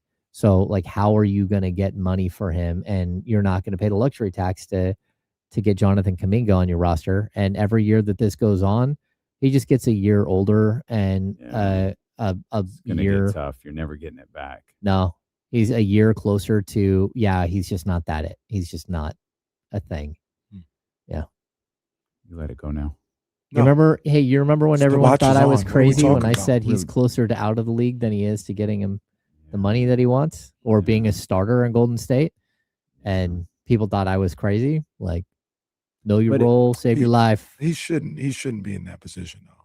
Like I know there's not a lot of money floating around, but if for the right price, like I'll bring Jonathan Kuminga in and see what he's got. Like, Yeah, I mean, I think that He's there's going to be a 20 team who pays something years old. 24, Yeah. 23. I think there's going to be a team who at least gives him a contract. But, I mean, Marvin Bagley keeps getting contracts. So, got a new one. yeah. So, Not but Phoenix, he's getting a league minimum, I'm pretty sure. No, where did he just sign with? Not Dallas. It's Yeah, where did he sign? He got a league minimum deal. it's not Washington. Oh, DeAndre went to Washington. That's Yeah, I think DeAndre that's Ayton went what. to Washington. Yeah, that's what I think I'm. Marvin was a early free agency signing. Like they was He went to waiting. Denver. He went to Denver. That was one of them teams. They was waiting. They were out at his doorstep at midnight. You see, Jokic watch is essentially over. No, I didn't see. Sam tweeted, "Yeah, it's for money. He's just waiting another year for the money to go. That's all." Yeah. Yeah. Oh well. There's some that believe he will be a Laker at some point. Play with Luke. Okay. Well, good luck to them. Just a Well, belief. it fits. Yeah. It fits. They said the Lakers. Well, there's a lot of There's a lot of internet memes out about the Lakers right now. One of the How they roll right now. One of the funnier ones I saw was a picture from the 60s, and it said, "Help wanted, Oh, come on. whites only." Come on, man. I knew that was coming. Oh, no. Come on. You don't have to laugh at that, James. It's okay. We'll come back. Speaking of the Lakers, It's a different world. Paul- That's all I got to say. Rich Paul gave us one of the most incredible and bizarre podcast moments ever. We'll talk about that. And what does it all mean when D'Lo and Casey return here on Sacramento Sports Leader, ESPN 1320.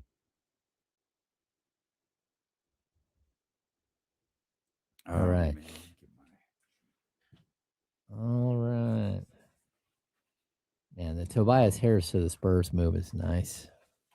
It is in theory. See, I don't know, James. I think they needed a more physical presence on the inside because Wemby want to be a guard, so that's cool. But you got to have somebody go out there and play the physical role. I think they want Carter Bryant to be that, and I understand that. But we talk about Acuff being a baby. Carter Bryant's a baby too.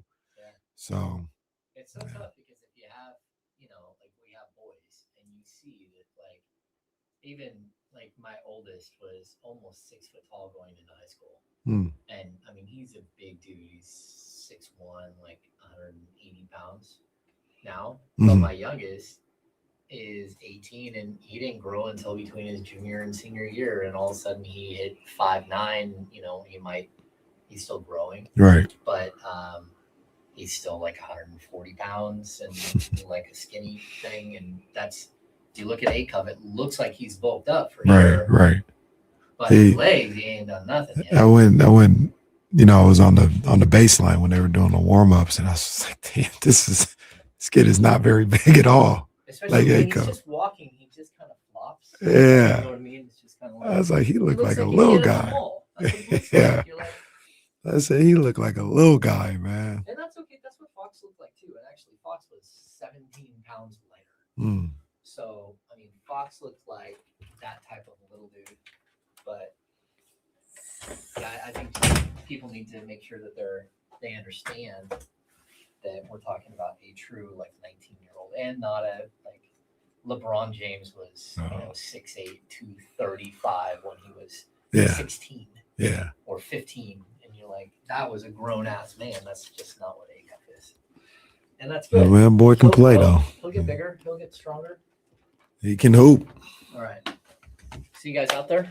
No, I'm not gonna be there tonight. Sweet. I'm gonna be watching Team USA while I'm sitting there. Who you got? Who you got in the first game? Warriors, Nets. I don't know. Yeah, because they haven't played the Bucks yet. So Yeah. Warriors, Nets. Come on now, stay locked in. Well, maybe Live tweet. You think they're gonna put Michael Brown out? Absolutely not. Nah. If he didn't play that first game, he ain't playing until Vegas. No, I think it's possible, but I think it's gonna hurt him when we get to Vegas. Yeah. I'd rather have him out there. At least Now one Acuff game. At least knows. Yeah, at least one game. Yeah, he knows what's coming, and I think the Kings will do a better job of clearing space for him, and Dylan will come out further to set screens. And they'll Oh, yeah. start Dylan getting going to guys. set some screens. I really like Chris Darnell, too. Dylan.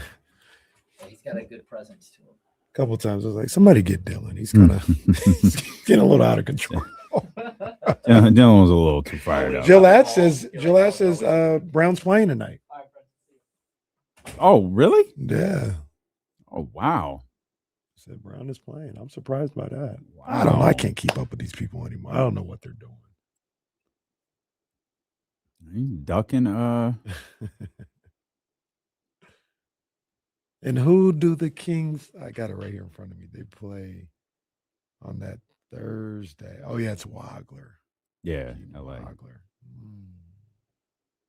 LA.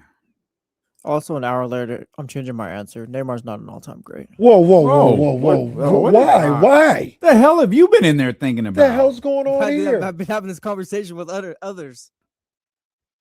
And they said no.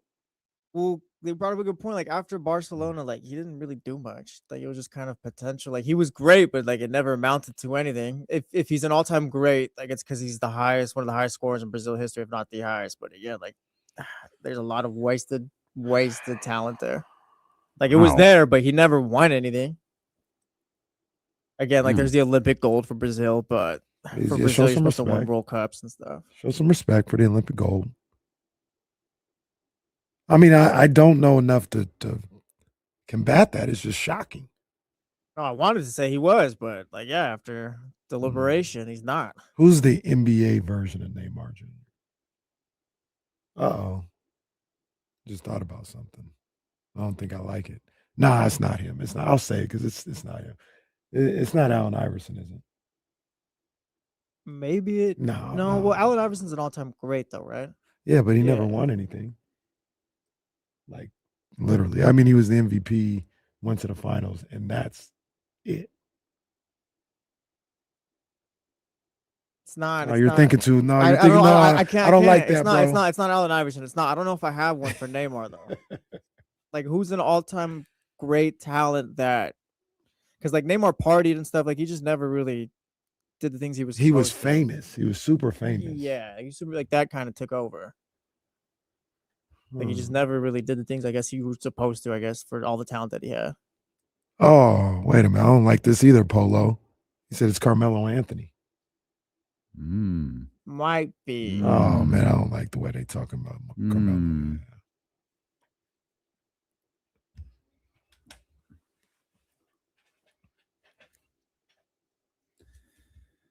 So for those on the radio, we just learned Mikael Brown is in fact playing tonight. Yeah. Why? Per Gillette. Well, per CJ Holmes, per Gillette. Oh, okay. I was trying to get Or perhaps per Gillette, per CJ Holmes. But shout out Jill. She makes sure we stay on our game.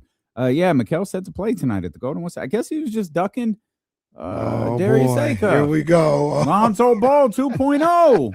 History repeats You don't want itself. it, man. The more things change. Shout out to Mikael. I'm looking forward to watching him play. Unfortunately, it's not going to be tonight. I'll watch him I'll watch the later replay. tonight. Yeah, I'll watch the replay. My attention will be elsewhere at 5. And then of course we'll dive into the Sacramento Kings with that 7:00 start tonight. With the young rookie playing or scheduled to play, Darius Acuff Jr. I didn't think he was going to play tonight. But yeah, he's scheduled to play. Nick Clifford scheduled to play. Is Dylan on that list too? Dylan is. Yep. And no Sharp, no Emmanuel Sharp tonight. I thought no Emmanuel Sharp. Yeah, he's not going for the trifecta. Yeah. Shout out to Jill Adge and Drew, the local guy. I saw them after the game on Saturday. Yeah. Drew, the local guy, took a picture for me and my family. I was bummed. I always love running into Drew, the local guy. I don't get to see Jill much anymore. I was bummed I didn't get to see her. I saw on her. They don't get low Instagram enough story. on the floor. Man, I stay on the concourse with my ass below. Nobody gets his, down there with you, nobody. That's big time. That's where that's the blue players chipper. come over like, what's up? Yeah. J.A., what's up, Jill? I see you. J.A. I see you, J.A. What up, buddy? She back there in them suites that you get into. That's the shoot. The only them little lounges down there. The only time I've been in the main one is when Jill was like, "Oh, come with me." Got it like that. That was it. She got it like that, bro. I'm just trying to be like her when I grow up. That's all. I know I'm never gonna be able to be as cool as her. That's my dog, though. I miss her. Shout out, Jill, man. Bro, that Rich Paul podcast was the most incredible thing I've ever seen. Man, I'm slipping. I've seen clips. I want to see the whole thing, man. I You want to see saw the the whole main thing. Jesse. Can we pull up the whiteboard Oh and all my that? God. Yeah, I saw. There's like 4-minute clip and like a minute 30 clip. I and they're just talking about want the to Knicks. Do we- see the Okay. whiteboard. That's it. I don't even care what Rich is You're a saying. wild boy for that one. It was it looked it looked like one of the memes where the guys just got the pointer. It was so over the top. It was so over the top. I think they might be working us. They might have thought, you know what? Let's have fun with these jackasses. I'm gonna make this as ridiculous as possible. It worked. And I'll be damned if it didn't work. I saw that and just look at this. So they got LeBron's name in the middle, and then it's pointed to the Cleveland Cavaliers roster with Donovan, Harden, Mobley, Jared Allen, and then you see the Denver's Nuggets. The Denver Nuggets Denver roster come there, from, bro. Like, what you talking about? Yeah, I think that was a courtesy. Then you got Ant, Melo, McDaniel, Gobert, and the Minnesota Timberwolves. You go over to the other side, and there's the Miami Heat roster with shout out Davion. He made the board. He's in it. Davion made the board In Sacramento. Sacramento's own. Davion I'm not gonna Mitchell. lie. If I'm Davion Mitchell, and I see this, I'm like, wow, I made the board. I'm like, yo, for Yeah. real, for real. And then, boy, God, that top. I don't know if that's left or right. I don't know how to compute that sometimes. It's crazy. Maxey, Edgecombe, Brown, Embiid. That might be your move if you're Bron. Off in the distance. No, orbits of LeBron. Like these are moons of LeBron. Yes, and that's where Steph and Dre are. They're moons. For some reason, Dallas is there. And then there's I think that says Brad and Tatum. Yeah, it does. No, It does. You made the list. Yes, we did. Real quick, the Dallas. No, Dallas is crazy. No, what is Dallas and Masai? But under that, correct me if I'm wrong. Does that say oil? golf? What is that? It says like macaroni Alfredo or something. Looks like. I think I'm telling you, bro is trolling us. And then that says macaroni Alfredo. It's gotta be. This is like LeBron's favorite Italian place in Dallas. the right there. Spurs just say the Spurs. It doesn't say anything else. The GOAT can It just- acknowledge Wemby. It just says the Spurs. What does the top one say? That says No. that's the Clippers. Or no, Cleveland, excuse me. That's part No, of it's Cleveland. not. No, that's part of it- Cleveland because it says no Garland. That's part of Cleveland. Okay, yeah. Oh, does that say Dan? It says don't. I feel, or maybe it says Don't something, but no Don't. Garland is what made me think it was Cleveland. don't. Okay. Is this an R right here? Don't grant. Don't grant. Well, what? don't ever grant. Don't ever grant. Well, yeah, we know that. Even LeBron said don't grant. Yeah, I don't know what that says. Weems, I don't know who Weems is. No Garland. That's a Yeah. minus. That's a negative that there's no Garland there. But why would he do that though for Cleveland? He didn't do it for anybody else. I don't know. He just had more to It's say. because about he's Cleveland. trolling us. That's why. And then you go down to the bottom and you see the New York Knicks. This is where I'm calling cap on the whole thing. Real quick, I feel like it's a little notable too. You got what is it? Stan Kroenke that owns the Nuggets. Yes. Yeah. Yeah, you got Kroenke right Kroenke's here. name, yeah. LeBron's maybe thinking That business matters. with the Nuggets right Yeah, there. that matters. That was another moon. Another moon of the Nuggets. He did that twice. He did a moon for Cleveland. He did a moon for Denver. Maybe it's Cleveland because Cleveland's a serious, like, you got to really go into the pros and cons. Well, there. he's going to Cleveland. Yeah. That's what it is. You got to He's going really Cleveland. dive into the pros and cons. And Weems is one of them. Okay, Kenny. What are the pros of Weems? It's a negative. I don't know. Oh, it's a negative. Yeah, because it's I thought just Garland was a negative. no, you might be right. Or no Garland was a negative. If no Garland is a negative, why didn't he put the Clippers up here? Like, why didn't he do that? Like, Darius Garland's They're there. literally in another stratosphere. Okay, This is All one right. they're All in right. another This is stratosphere. great. This is great. You cannot convince me this is not a bit. That's hilarious. But the last moon stood out to you. That's how did that say, okay, he's just trolling us? No. That doesn't What are you looking that at? doesn't say macaroni Alfredo. That says McCoon's. It's a casino in Dallas. All right, my fault. I wasn't tapped into the It's- casino scene. it's I not- thought maybe the guy had a good Italian restaurant. But what's the A word next to it? That's what I'm telling you, bro. Like, Looks like Alfredo. that's what I'm It does. saying. Well, maybe That's they what are. I'm might not saying. be. Who has Yeah. ever said, yo, Yeah. the Alfredo in Dallas hits? Like, yo, there ain't nothing. Yo, you got St. Louis barbecue, but you got Dallas Alfredo. Hey, yeah, that's your favorite place. Your favorite place has that macaroni Alfredo. You like? I don't know. Oh, that's crazy. He don't have. Okay, hold on. Let me see now. Weems in Cleveland. Don't. Oh, Weems is the general manager. Oh, okay. He's the assistant general Okay. manager who, by the way, was on Bron's IG videos this week because they was doing something together while he's been in Akron for like the last week. Which allegedly he does every year. Yeah, Well, no, not he not absolutely does allegedly, every he year. does He every absolutely year. does it every year. Don't grant No, I think that says Dan and. Dan. Maybe and it's Grant Dan- and Kobe. Is Kobe Altman still there? Oh, I don't know. Kobe Altman. I don't feel like he is. Kobe Altman is the president. Is he still the president? No, Dan- he is the president. Dan yeah. plus Grant plus Kobe. So Dan Gilbert. Wait, what was the other one? It looks like Grant. I looked up Grant Cavaliers, and the first thing I get is Chris Grant, who got fired in 2014.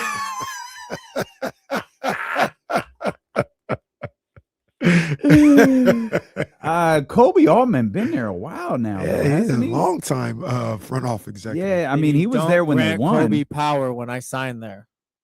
Maybe, Oh, I don't know. man. We're really And Don't Weems, grant Weems Kobe. was the one in the picture.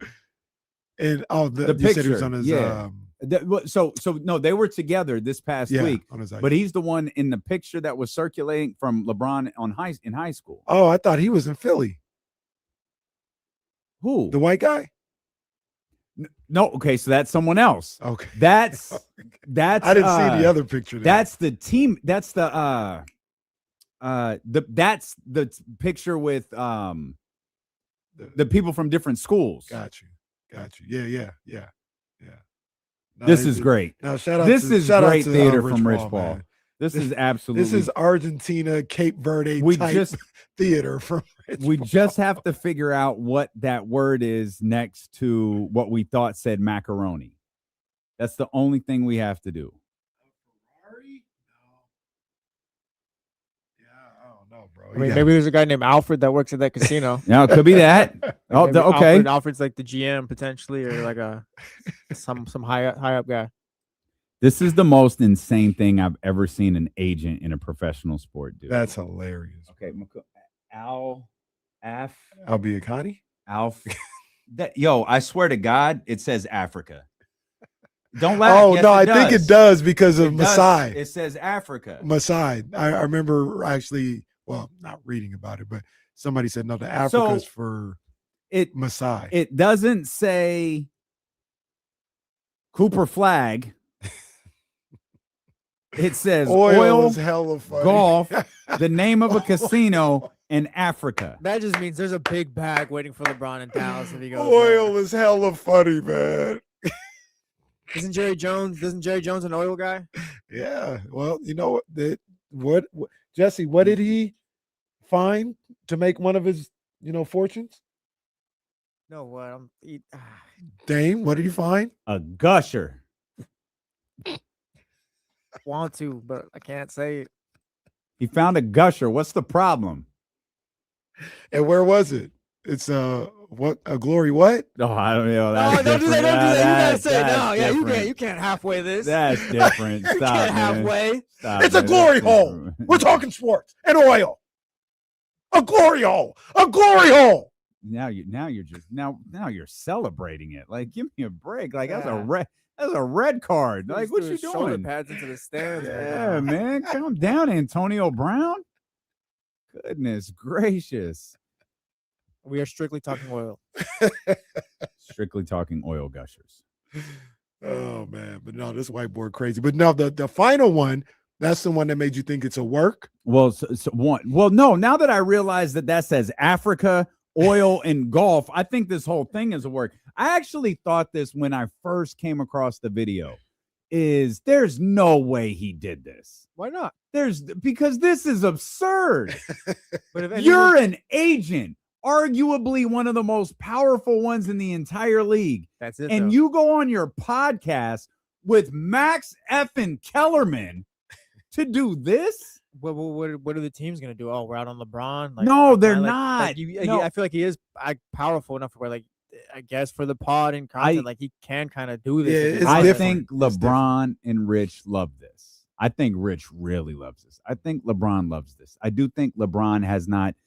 He's had essentially one opportunity to be courted, and maybe he's taking this opportunity to be courted again. He says I've that every time. said too, it. by the way. I have to stick with it. I think he's going to Cleveland. I don't think he's going to Golden State. Man, it's hard to look at that Philadelphia roster and not go, God, what if he went there? But like he'd really, like LeBron James taking $3 million to go play in Philly because he loves the game in front of that fan base. I don't know about that. LeBron, and people say that every free agency about LeBron, like, he didn't go to college, so he never got a chance to get recruited. Like but he's been recruited once. Like what he went to by Cleveland. Choice. Yeah, By that's what I'm saying. I think he likes this. He got recruited to go to Miami. That's the one time I'm talking about. He got recruited to go home. He got recruited to go to the Lakers. Well, no, like that. No, he there, didn't. all those opportunities were right there. No, that's all I'm saying. He didn't take any of them. But that's not. He didn't. He went to Cleveland. That's not him not having the opportunity. He was only going from Miami to Cleveland. I'm not saying he didn't have the opportunity. I'm saying he didn't take the opportunity. He took the opportunity in 10. He absolutely did. He was holding meetings at his business office in Akron. He didn't do that when he went from Miami to Cleveland. He met with Dan Gilbert at a flight hangar, and he went to Cleveland. Everyone knows Magic Johnson showed up 3 hours after free agency to meet with them to recruit him to go play for the Lakers, which had been a year in the making. Just like Cleveland had been a year in the making, LA had been a year in the making. He's never I don't think there's ever been a except for 2010 where he's had a sea of teams throw pitches at him. He doesn't announce his decision on the pod, right? It's not his pod. It's not, but I mean, we already got the board out. Like, we're doing content for this. That'd be crazy if Rich Paul just wrote Cavs. Which is how we got LeBron James joining us on Thursday's episode to announce his team. And I do think I think this, I don't want to assume for you. You don't think him and LeBron did this in real life? Oh no, I do think they did. Oh, okay. Oh yeah, I absolutely think they did. did. They may have an idea what they're already going to do. I absolutely think they did. I do wonder if Philadelphia got his attention. The thing that I don't buy is the Knicks thing. I think I buy that 100%. See, there's Rich Paul, for those that missed it, said if the Knicks hadn't won the championship, there would be no tree. LeBron James would be a Knick. That's what he said. Or he said LeBron James would be going to the Knicks, something like that. And let's get past the fact that he'd be playing for some jawbreakers, because they would literally have no money. I think there might be a sign and trade possibility if that happened. Okay. If they failed again, somebody's leaving. Okay. So sign and trade involved with the Lakers, who need a big man, right? So there you have the Karl Anthony Towns thing. That I guess Karl Anthony Towns, I'm not sure. But you're going to have to answer some questions should you go to play for the New York Knicks. Namely, the fact that you said you'd never play for James Dolan. You said that very publicly. Also, let's not forget the fiasco that Game 3 of the NBA Finals was. That guy called you out in his first term. This is your best buddy, who is this is your new owner, your new governor, who is the first person to have accepted an invitation, and think he's the first person to get an invitation extended to him by Donald Trump to come to the White House. And you, the face of the shut up and dribble thing, you're going to go play for him? I don't buy it for a second. Rich Podden, that's exactly what he's doing. There's no chance. I don't even know if they think about it. Maybe they No should, chance. but I don't even think they think about it that deep. If the Knicks hadn't won a championship, that's the legacy play. No chance. That, He's maybe Podden. not. There's no chance. I think we'll never know. I don't Why believe would him he for say 2 that? seconds. Because it sounds good. Why That would he he would put almost why go would somewhere? he put oil, golf, and Africa? because I think on the those are real. board? I think those are real conversations. Maybe. You know what I mean? It's And, just like and maybe the Knicks would be a conversation. But the ultimate, if you're going to put no Garland minus on this board, I better see James Dolan minus on this board. Yeah, I don't know. Like I don't. Yeah, I don't know how serious he would take. I think the ability. You are literally the shut up and dribble guy. You better take it serious. I That think whole phrase was coined because of you. I think the opportunity at that time to without a championship to win a championship in the Garden. I don't want to say supersedes all that stuff, but Nah, he'd lose people with that one. He'd absolutely lose people with that one. yeah, He'd absolutely lose people with that one. I maybe I You're the hadn't even- only person I said. I had who- never even thought about that until like you It's the brought it first up. thing I thought of. Yeah. You said you would never play for James Dolan. You said that. No one even asked you that. You volunteered that information. Yeah, there are people who are going to hold you to that. So if San Antonio had won the NBA Finals Mhm. and everything played out the way that we saw, you're signing with the New York Knicks? I don't believe it. I do not believe it. Once maybe I will never know. I just You're don't know right, why. we'll never I don't know. know why Rich would say that. Like just to I'll go back to okay. All kidding aside, because we're having a lot of fun with this conversation. I'm dead serious. I think this is a pod. Do I think they did this? Mhm. Sure, absolutely. Mm. Do I think LeBron James does not know where he's going to play basketball? I don't believe that. I agree So- with you. so That's the- what I so thought the- the other the- day. I think he's been knowing where he's going. This looks very cool. Mhm. LeBron and like these rosters are incredible. Like even Denver's roster, it's like, oh yeah, okay, it's good. Mhm. It's like, man, you put LeBron on, move LeBron to the right. Well, move LeBron to that Minnesota one. It looks incredible. It's a great visual. This was a brilliant strategy from Mitch Paul. It's absolutely brilliant. Do I believe that they did this? Absolutely, I believe that they did this. What we're seeing here in front of us is, I think, was a visual for fun. And I think the New York Knicks comment was probably I don't know what it was. I just don't believe it. This goes back to what we talked about last week. He been knowing what he gonna do. I think so. He been knowing. I think so. I think as far back in, because even with that Rich Paul comment, if you take it at face value, the finals was about a month ago. So you've been thinking about going to the Knicks if they lose the finals, right? Like you didn't just after they won say, "Oh man, we would have went there if they didn't win." Like you've been thinking about it. I think wherever he's going to go, I thought it was the Warriors. It's looking like it's going to be the Cavs. Wherever he was going to go, I think he knew that. All a the while Warriors ago. did was leak everything publicly. To the best of my knowledge, I feel like I'm kind of tapped in. I haven't seen a thing come from Cleveland. All you have to look is James Harden hasn't signed a contract. There hasn't been a report on James Harden's money. Nothing. There's a reason for that. They didn't try to sign Keon Ellis, y'all's boy. They didn't. Now maybe it's why bother. They didn't try to re-sign any of those guys. They just let them all leave because they know. I feel like they know. And Mike Dunleavy just can't shut the hell up. So he's telling Slater and Sam and anyone who will listen, this is what we're going to do. And we're going to go get Anthony Davis. Washington's like, who Anthony Davis? Our Anthony Davis? Okay. With what? Pods? No, don't And do Jimmy Pods. Butler? Pods is him. It's a hard. Yeah, ask him. It's a hard pass for me, man. Yeah, like as soon as the Warriors will be better off when Mike Dunleavy shuts the hell up. I don't even know if it's Mike Dunleavy, man. I think it's Joe Lacob. Joe Lacob has always talked. This talking didn't start when Mike Dunleavy became general manager. Joe Lacob was talking at the All-Star game. Like the problem, the difference with Joe Lacob is sometimes I think he accidentally talks on the record.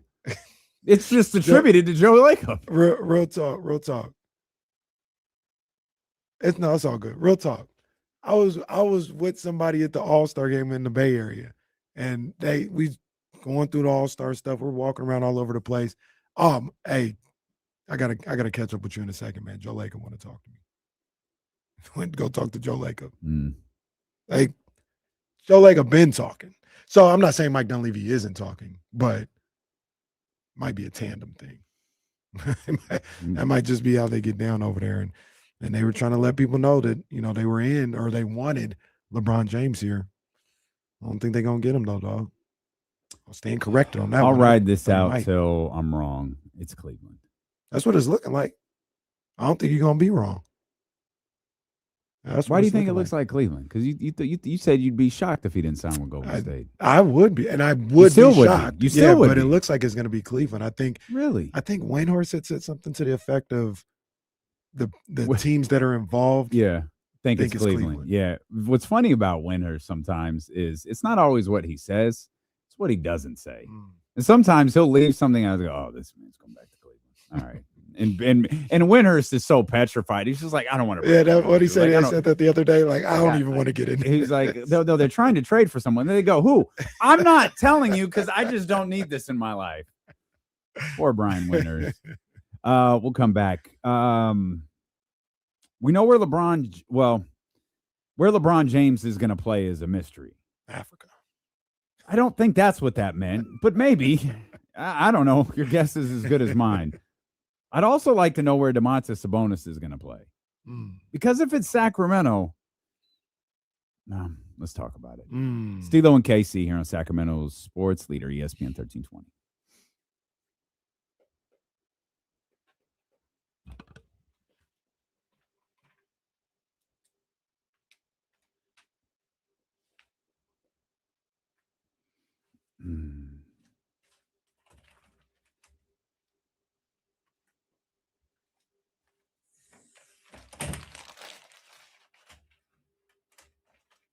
For some reason, Jay Oso just tweeted, I'm a grown-ass man. All right, man. Well, salute.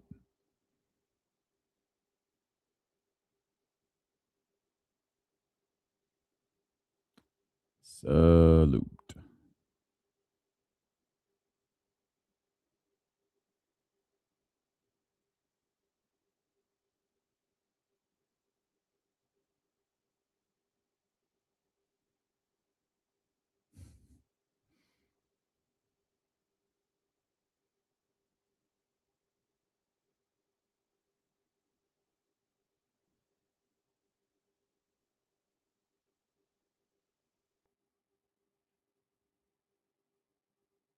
I always see some crazy stuff on the internet and never know what's real.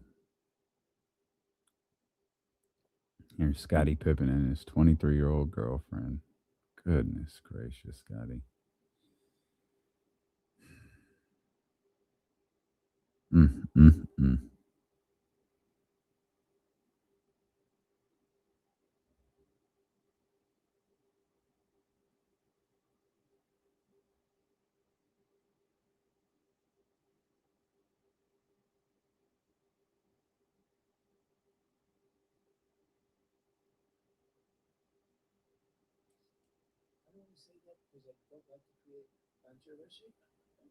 But very suspect.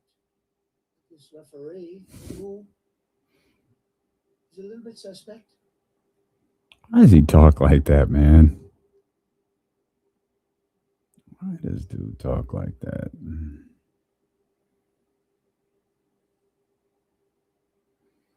These tweets coming out tonight are funny. wins in Monday night football games. The United States, 718. Every other country, 0.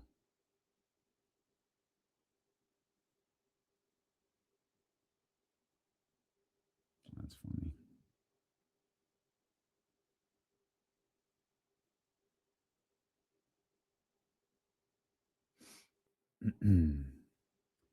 Do you think Rich Paul got leaking the whiteboard idea from the Flawed Father? That's great if he did. Great.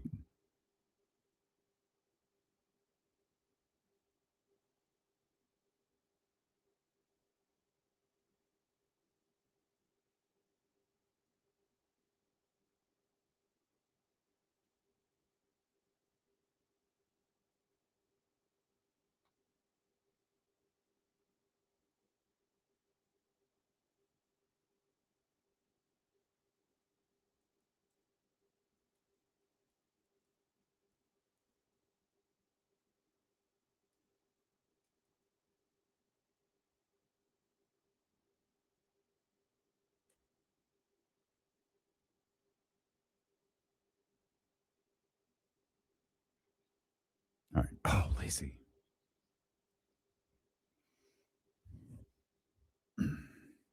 916-909-1320. Our man Lazy here with us. Lazy, what's happening, baby? Yo, D-Lo, KC, Jesse from the jump. What's popping with it, guys? What's up, Lazy? Lazy Scorsese. Saw you working this weekend, boy. Hey, I was working hard, man. I was watching the game from the ceiling. I was sitting next That's to the all beam, right. you know. But That's all right. Ain't nothing wrong with that. I got the content. Hey, D-Lo, I just wanted to call and talk about the Kings. But before I start, man, can I get air horns for some birthdays real quick, man? Yeah, no doubt. No doubt. No doubt. Hey, What we got? What we got? air horns for Right Miss there, P, too. the first lady of the Chatty House. Oh, yeah, no doubt. No doubt. Shout out Miss P. Hey, shout out to my little bro Deuce Mason. It's his birthday. Shout out to Hey, Deuce. that's right. Happy birthday to Deuce, man. I texted him this morning. Deuce, happy birthday, baby. Yeah, Deuce, good guy, man. Hey, but back to the Kings, man. It was great seeing Darius Acuff for Summer League, man. He put on a good show. I know he got off to a little bit of a slow start, but he found his rhythm near the end of the game. Darius clutch. He had to close it out.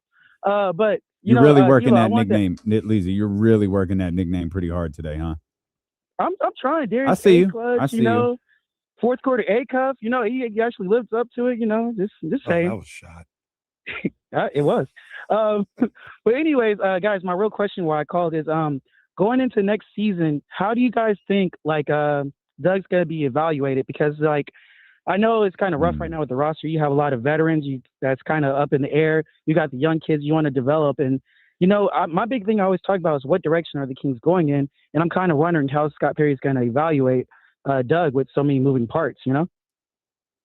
Yeah, that's a great question. I think Lazy progress, identity,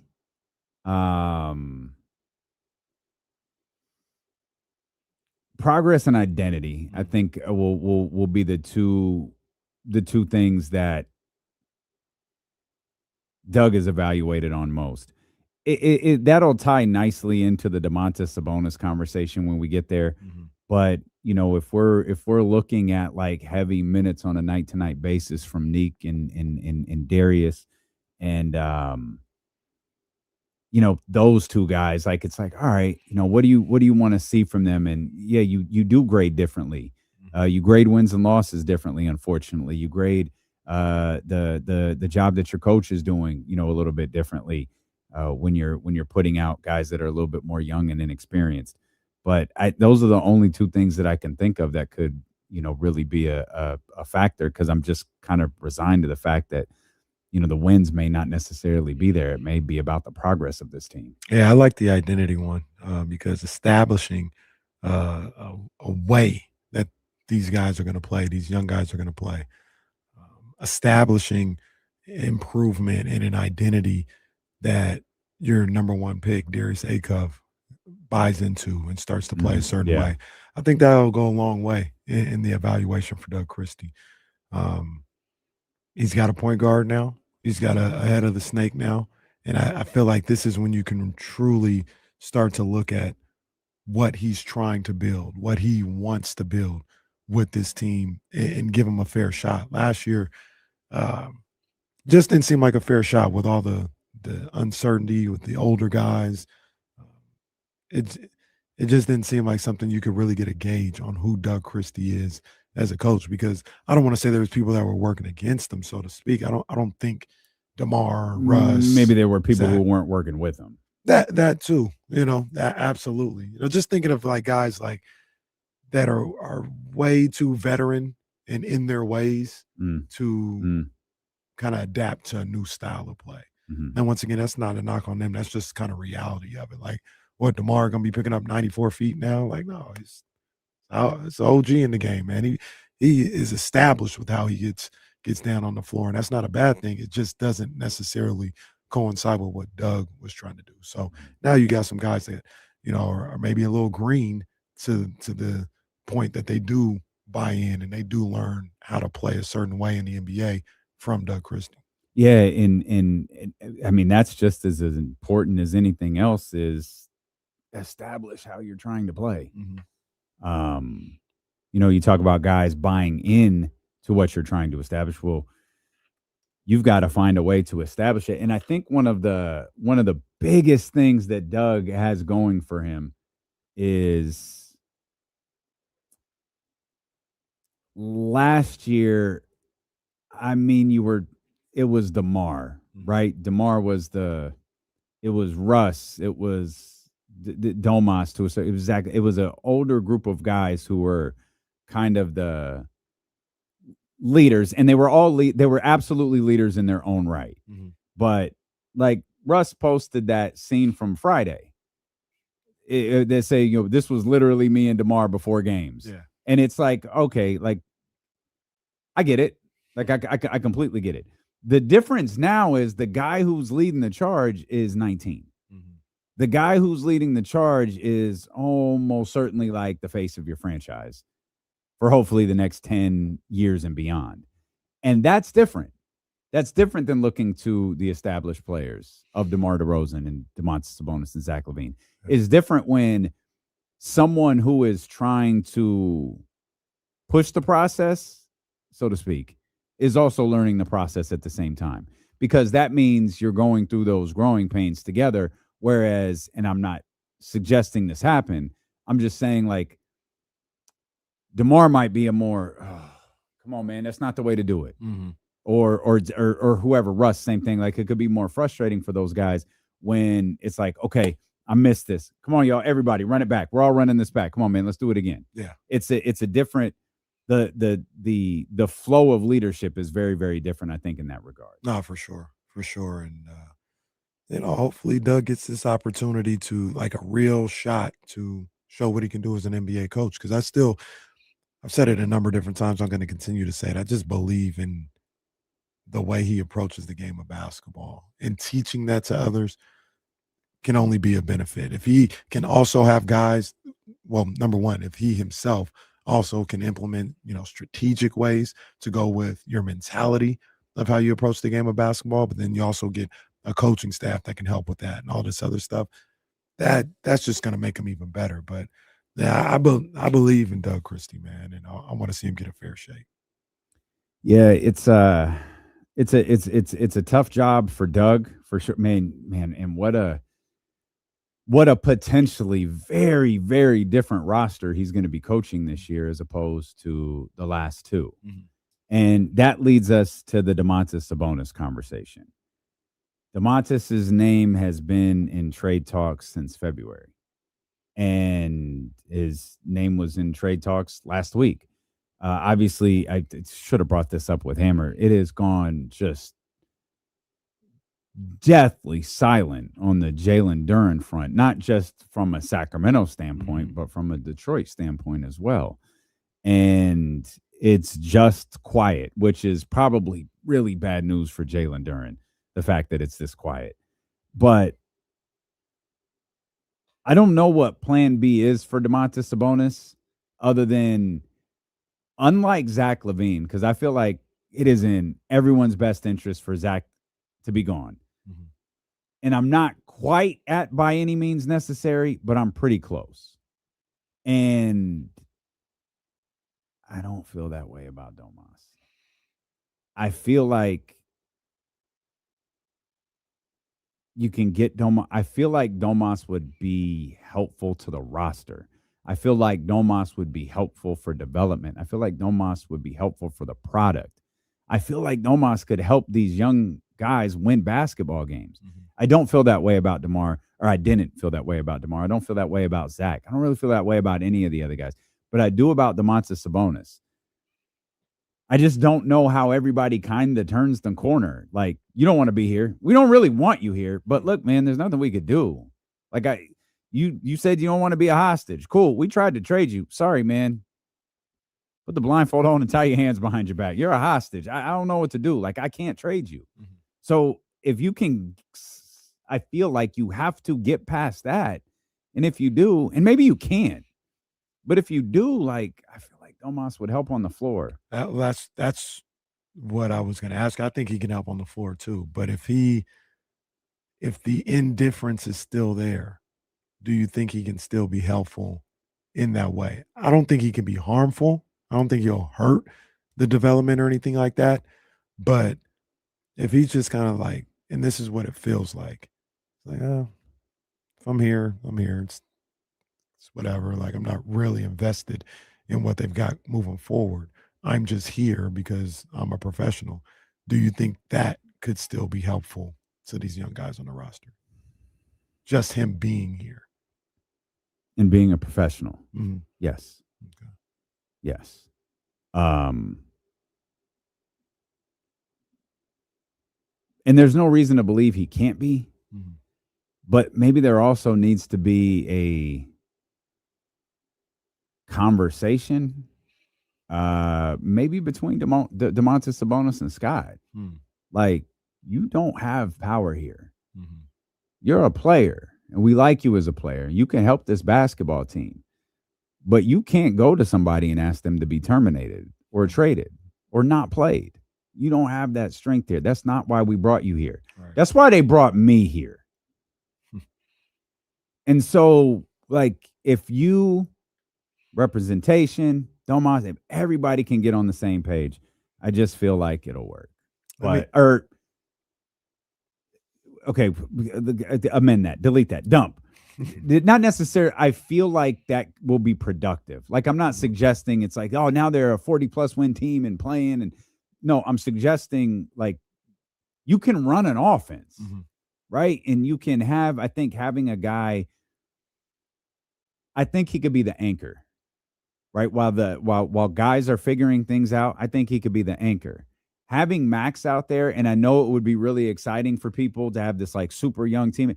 It will be ugly at times. Right. Like, it'll be really clunky and just bad basketball. Sometimes it'll be a blast, but I feel like an anchor needs to be there to kind of ground this team a little bit. And I feel like it could be Domas. I don't think it could be Keegan. He's the only other person who's even remotely possible it could be. And I don't think it can be. I think the only person it could be is Domas. I feel you. Like, I agree with you, especially in the on-court aspect of it, 100%. My concern is if Scott does have that conversation with him. Let me ask you, do you think that'll go over well with Domas? Because I want to answer your question. I think the answer is no, but I'll also say the answer, it doesn't matter. Like, do you want to sit home? But that's the whole point. Like, if it doesn't go over well with him, like, what's he like? He's not going to be a malcontent, but I don't know. It just kind of feels like it's going to be bad vibes. You know what I'm saying? Like, because if he doesn't get his way, or he's told that he can't do something that he preferred to do, it feels like he's going to be a guy that just kind of goes through the motions, which is like, he's good enough as a basketball player where that's still beneficial on the court, but in the locker room, like, is he going to be teaching these guys? Is he going to be helping them along the way? I'm not here to say yes or no. It just feels like when things, I guess I'm dancing around. It feels like if things aren't going his way, he seems to pout. And I wonder if that's going to be something you got to deal with. Maybe. But I'd ask the question, what's the alternative? What's the alternative for you? You're Domas now, Mhm. whether you want to be or not. What's the First, alternative let me for you? tell Jay Gaten, I'm not talking about any of that right now. That's a good call. Yeah. So go to hell. Let's see what TC talking about here. 916-909-1320. What's happening, TC? Hey, what's up with my two brothers? What's up, TC? How you doing, family? Man, I'm feeling good, bro. I ain't even gonna lie to y'all, bro. I'm feeling good, man. We got a dog. We got us one. We got our franchise piece, and what I mean by that, I mean Darius Acuff. I don't want to hear Luka talk. I don't want to hear, oh, we messed up on Luka. We traded Fox away. We didn't get the pick. I don't want to really hear about any of that, bro, because moving forward, we got our guy. Kings fans, we always ask for it. Can we get a guy? We got us a guy. Also, we got a couple other guys. We got Emmanuel. He's a dog, right? I can't wait till my boy from UConn get healthy, right? And even our guys that people think that's going to be in the G League, I don't think them guys going to be like Mobo and the other Sharp kid. I don't think them guys going to be in the G League, bro. Them guys is going to be on the roster. You know why? Because those are depth pieces. I'm not talking about all-stars. I'm not talking about the other guy, Sharp, is an all-star. He's going to be no, bro. I'm talking about he's a 9th, 10th, 11th guy that you need on the bench with height. Cardwell, continue to bring the energy. Kenny, that's what I was talking about. When we was talking about the Bean Boys, that's what I mean. That togetherness, that wildness. You need a nut like that on your pause. You need somebody on your team like that, bro, that's going to go crazy. D-Lo, you know what I'm talking about, and that's Dylan. You got to let him rock. Also, nothing phases Darius. I don't care about him shooting 20. I wanted him to shoot 49 times because I like the killer instinct. I'm going to get mine, but also I want to get my brothers involved. Also, if my boy going to get after it on defense like that, I kind of really don't want to hear no more talking, because as long as he give an effort like that, I really don't want to hear the rest of it talking about he's a liability on defense, because he was getting after it. We was talking about Acuff like he was just standing there with a soda in his hand and letting people just pass by him and say, yo, hey, go for 40. Drop for 40. I'm going to drop 40. No, man, dude trying to get after it, y'all. Listen, let it play out. Scott is cooking. That's all I got. I'm excited, bro. I know y'all can hear it. Yes, sir. Yes, sir. We hear it. Yes, sir. We hear it. Shout out Kings got a TC, guy. man. We got a guy. Got a guy. They got 3 other guys as well. Well, that's where I just Oh. okay. What do you define a guy? I like these guys on the team. I'll say that. Not as much as TC likes. There's only one guy that you got. The other guys, No, I like there's 'em. not. There's 3 of them. I like them. And maybe 4 or 5 if you count them depth pieces. Hey, Not everybody's a guy. TC's optimism is unmatched. Oh yeah, he sees it though. Unmatched. He sees it. He sees it. I gotta salute TC for that. Gotta salute him for that. I do agree with him though, with most of it. Like he goes over the board a little bit with 10th, 11th, 12th guy. Like I don't know if I even need him to be a guy. But with Acuff, yeah, Acuff. If the Kings are marching out 13, 14 guys, yo, we're in a great shot to compete with San Antonio. I'm saying, We're in an not amazing everybody's gonna be a position. guy, man. Not everybody's gonna be a guy. This is going to be the greatest season in Kings basketball history. Speaking of the guy, Darius Acuff, did you catch the end of the broadcast when him and Mikael Brown were talking about something? Did you see that? Seemed like an I don't interesting think conversation. I did. Was it at the end of yesterday's or Saturday's? Saturday. Oh, I definitely the didn't. 4th. Yeah. Yeah, I definitely didn't see it. Yeah. They were talking, and I don't know. It's hard to describe if you haven't seen it. I'll try and find it. But Well, try to describe it. Was it so animated? Well, yeah, they're doing the handshake line with Uh-huh. everybody that was participating. Did they do the KC thing where they're No, that's what makes it interesting, Oh. right? So like they Darius Hey goes, man, this team sucks, bro. Darius goes up to Mikael, sees him and like, oh, what's up? All right, baby. Much love, much love. They dap up. And then Mikael Brown goes, hey, like I said, he's like, hey, you 3 times, like you did this and that, this and that, this and that.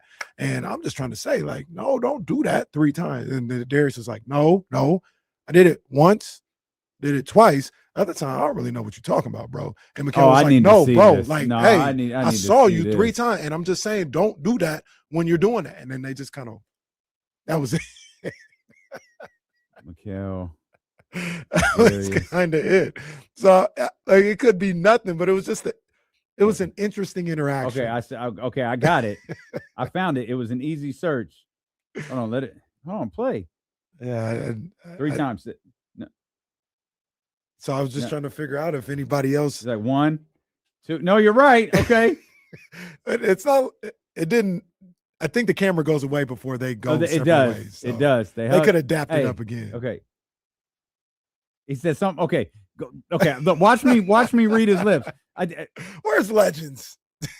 After the timeout, that's all I got. All I got was timeout. He enunciated timeout so tough that I knew that's what he said. But they're definitely counting something and they're talking about something, but I don't know what it is. And it didn't, like I said, as soon as the camera went away, they could have been like, my guy, I feel you, big dog, and dapped each other up. But it didn't look like it was like friendly banter. Go watch the whole game and find out what Darius might have done 3 times, but maybe only twice. Go find out what it is. No, it was once, twice, and then I don't really know what you're talking about after that. And look particularly after timeouts, because I know he says the word timeout. He might have said timeout. I need to holler at you. I don't know. Casey got me shook with this clip. This is crazy. I'm gonna retweet it so y'all can see it. I'm gonna retweet it. Once again, was absolutely nothing. Full court press. What's this one said no, bro. No. Is there any comments? Is anybody? Do we have any lip readers in the comments? No, people are being stupid. Hey, bro, why ain't you play tonight? Man, you know I'm still dealing with injuries. Nah, bro, you really ain't want this smoke. Mikal, this one says, I'm not ducking you, bro. Management said I couldn't play against you because it might make them look like idiots. Oh, man. Yeah, no, just interesting. They're probably good friends. They've actually known each other. I got to know what this is. I'm shook. They've actually known each other and played against each other since they were like 14, probably. So they've got a. Oh no, it's okay. So to be clear, it doesn't look like they're beefing. Like they hug. There's a big hug. Yeah. And then Mikal goes to say something, and I swear to you, he said, "Okay, after the timeout," and then he hits. They're like. It looks like a perfectly fine conversation, but it actually looks like they're trying to sort through something. I just don't know what it is. This sucks. I'm dying. That guy walked in front after he says after the timeout, and it throws all the rhythm off. Oh. See, that's right. You're absolutely right. I would have figured out everything if that guy hadn't walked in front. It just throws it. Now I don't know anything. Look, there's Rocky. That. Rocky from Getty Images is right there. Rocky, what were Mikal and Darius talking about? Rocky on the phone. If someone's got Rocky's number, just Rocky, what were those two talking about? And what do the numbers represent? What is the 1, 2, 3? What does that mean? Because Darius didn't agree that it was 3. He said no, it was 1 time and then 2 times, and then I don't know what you're talking about after that. So after the timeout, England scored, right? And then they came back to 1, 2. After the timeout, how many minutes was it when they went back to review Harry Kane's? I think it was 3 minutes. No, it was like 2. That's comedy. I'm hella mad you pointed that out. I'm gonna watch that video 4,000 times. Legends. We need legends on this, man. I'm gonna tag legends right now. Legends, come on. I'm gonna tag legends right now. He could have this up by the end of the show.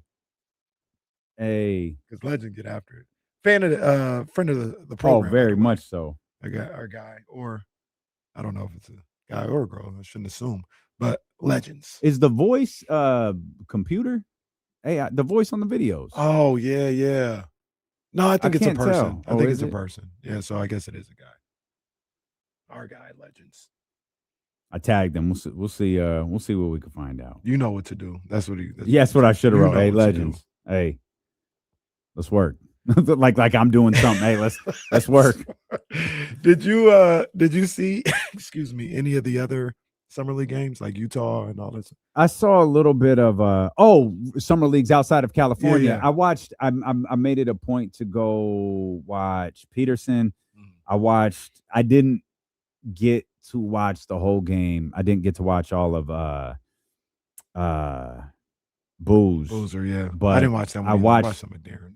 Not proud of it. I watched the reel. He looked good, but I didn't watch the game. Yeah. The only game out of Sacramento. Oh, and I watched the final quarter of or the final stretch of Lakers Heat, because that had a had a pretty dope. Yeah, that had a pretty nasty. I missed that nasty one. Finish. I did watch some of my boy Yak, so I was watching that on I didn't see him Friday. at all. How was he? He looked good. Yeah, Friday was perfect from the Did field. you watch Darren Peterson? I saw the first half of his game. Mm. Come on, man. Yeah, I'm going to be very interested in watching people's conversation around Darren Peterson this year, because we obviously covered him pretty closely. Yeah. We watched all of this stuff for months. And I just gonna do an energy check as this season gets underway, because boy, early reviews were awfully glowing. Like, oh my gosh, he can play basketball. Look at that. Well, I guess can he play again though? I guess that's the question. We'll come back, man. We're about 30 minutes away from the start of perhaps the biggest soccer game in U.S. men's national team history. Live in Seattle. They are showing out in Seattle. All those people I've seen, I don't know how they're going to fit in that stadium. Man, there must be another 50,000 outside of the stadium. Well, how many is going to be there? 93,173. We'll come back. Jameis. Has anyone okay. Soccer Jameis is fire. Soccer Jameis Winston is absolute fire, as is the Western Conference. Did anyone improve enough over the course of the last couple of weeks to now be in the conversation with the San Antonio Spurs and the Oklahoma City Thunder? Talk about that when D'Lo and Casey return on Sacramento Sports Leader, ESPN 1320.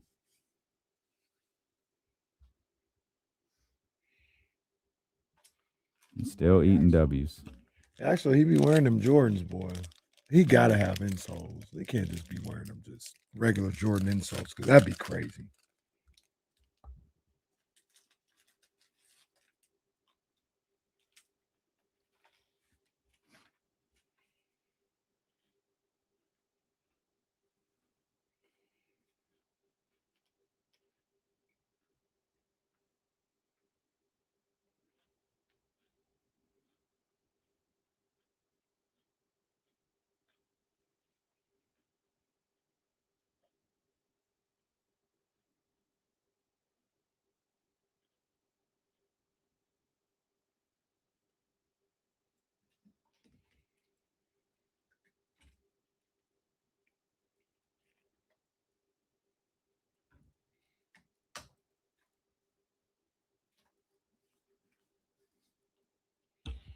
I did see that, Stevie B.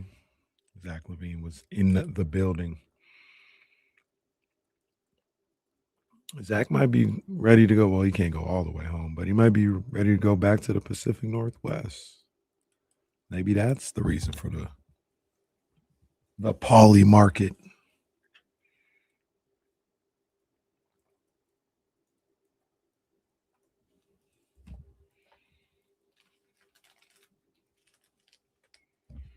Leezy Waggles, your boy? Didn't know that.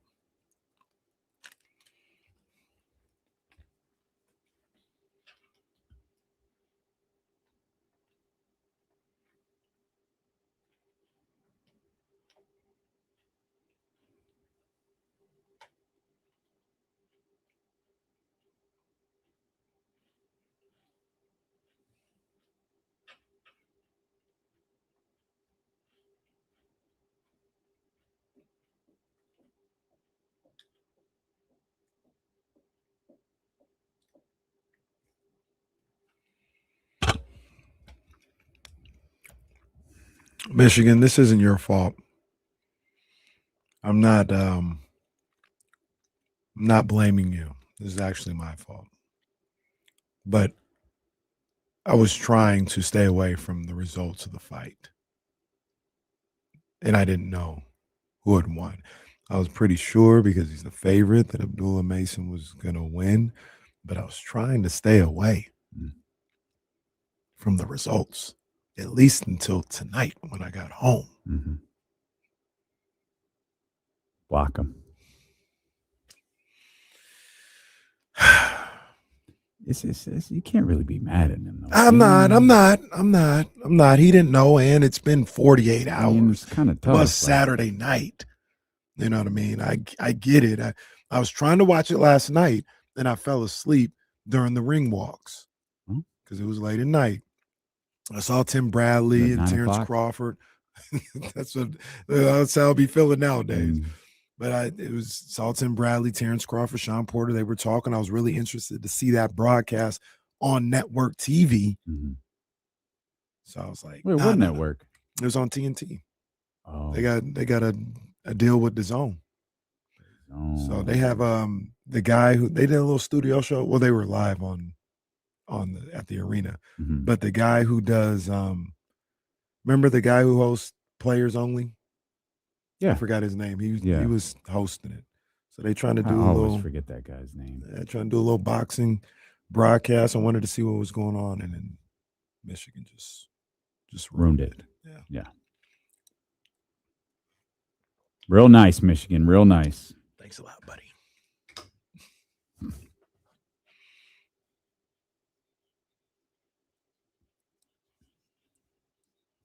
I do want to pick up on a conversation we were having during the break. The ridiculousness of you hosting a sports show and trying to keep a sport that you're very openly interested in, the results quiet. Yeah. Through the course of an entire radio show. Well, is a bit funny. Well, I can do that with boxing. I couldn't do that with a basketball. Yeah, but you know how much Michigan loves boxing. You almost have to stay it when you Michigan. True. Dr. David. I got to state that at the beginning. Yeah, because there's more than a handful of boxing fans in the chat. Yeah, who are anxious, for the 13th round to make its return. 13th round, man, becoming bad, man. They got a new broadcast on TNT for boxing. You know what I mean? The big time fight with my boy Boots Ennis a couple of weeks ago. Abdullah Mason doing his thing this past Saturday. 13th round, boxing trying to catch my attention again. Trying to catch my attention. Sometimes I wish I cared. It sounds like it could be so fun at times. Just not very often. And it doesn't feel like the juice is worth the squeeze anymore. Well, it was really fun until Dana White started to infiltrate in Turkey. It's Prince. I don't know. You're not going to get any help from me, pal. Turkey Ali. He came in and they just. Is that his name? Turkey Ali? Or Turkey, I think it's short. Oh. But yeah, that's what they call him. Is Turkey Ali. Yeah. So, they kind of ruin things. But if we get PBC top rank, the zone, shout out Eddie Hearn. I would have never thought that, Eddie Hearn could save boxing, but he can. Well, good luck to boxing being saved for God knows the 50th time. Maybe more. Who knows?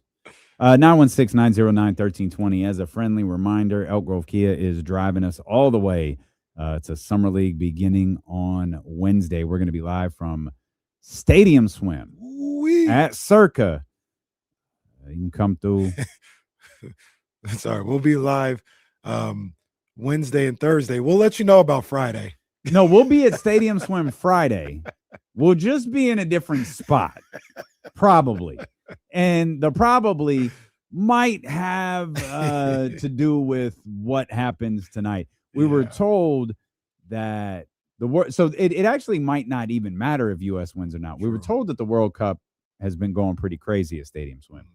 Obviously, you throw the U.S. playing on a Friday afternoon into that, it could be absolutely outrageous. And the cabana that we're in, I think, runs between 1,000 and 1,400 for a stretch. And then you've got us, sitting in there for, at bare minimum, 5 hours, more likely 6.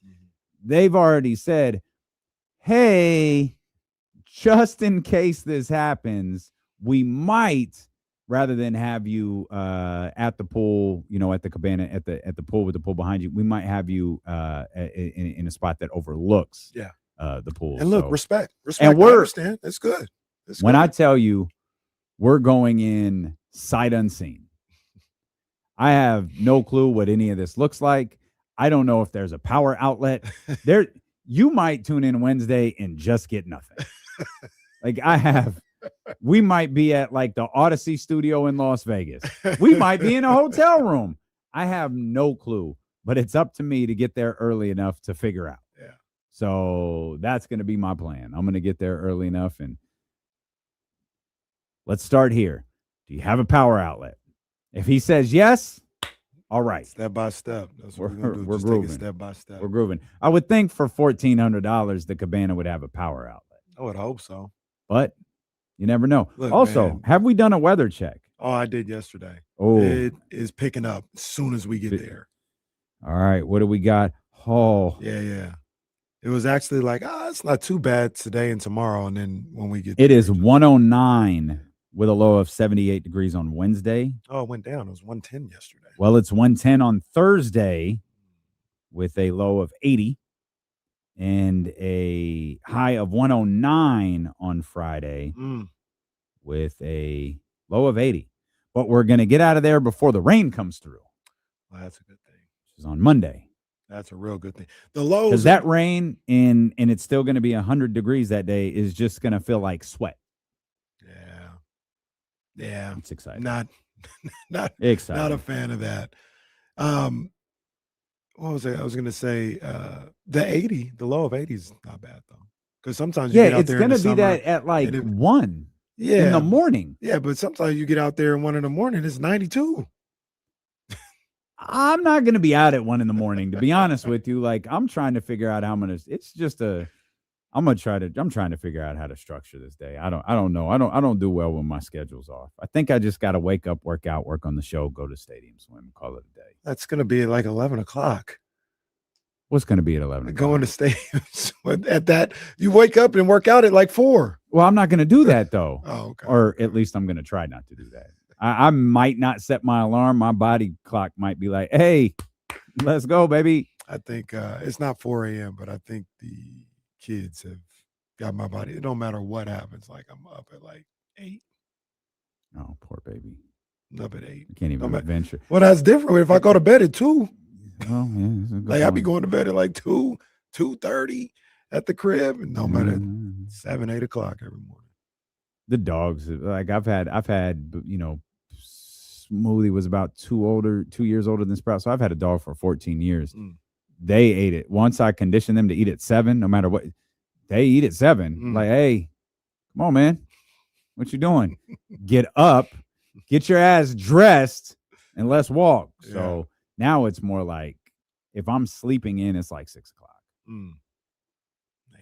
If I wake up and it's 6, I was like, oh man. Whew, day half over.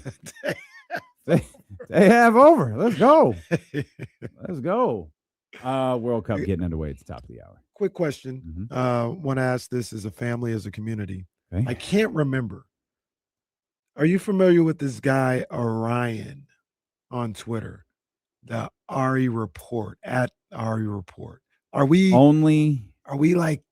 we listen to him, or is he? I'm familiar through Jill, and that's it. Jill Adge.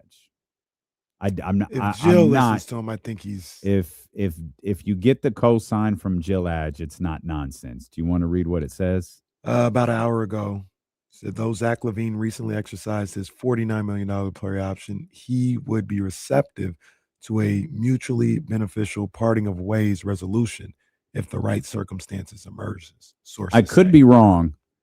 Say the brother's name again. Ryan. He could have just been listening to James. He could have. That was that's about kind of what. That's kind of exactly what James Ham said. Yeah. If there is a financial situation that makes sense, and he talked about, Zach potentially being offered a mid-level. Does he come back to Sacramento and say, hey, can you take 15 off of this? I'll leave right now. You take 15 off of this. I can make it up here. And the cap hit for Sacramento is the 30, whatever the math is. That's good enough. Could that be good enough? And that's exactly what Ham said today. That's what James has been saying for a couple of weeks. He also said, not to say that the young No, I can't remember. This time of year, you always you just never know. You never know who you should be listening to. I need a refresher every year. But he also said the Nuggets may have interest in DeMar DeRozan. So see what happens there. I've heard that a couple of times. That's an interesting one. That actually, am I stupid? Does that make a lot of sense? It's not my favorite spot for DeMar. But it makes a lot of sense. Probably the best spot for him if he's trying to have some real playoff games. Yeah, absolutely. With some stakes. Yeah, I don't think the Lakers are going to be doing too much. I don't think the Clippers will be doing too much. Miami would be one that would work too. I don't know what Miami's financial situation looks like after the last few weeks. So yeah, him in Denver is not bad. That's not a bad option at all. And they could definitely use a DeMar DeRozan in that lineup. Yeah, I mean, it's the dumb thing that we did with DeMar, or at least it turned out. Or sorry, not DeMar, LaVine. There are so many places where he makes a lot of sense. Just a bucket getter, just a go-to scorer. Again, DeMar's going to score 20 for you this year. If that's what you want him to do, DeMar's going to score 20 for you this year.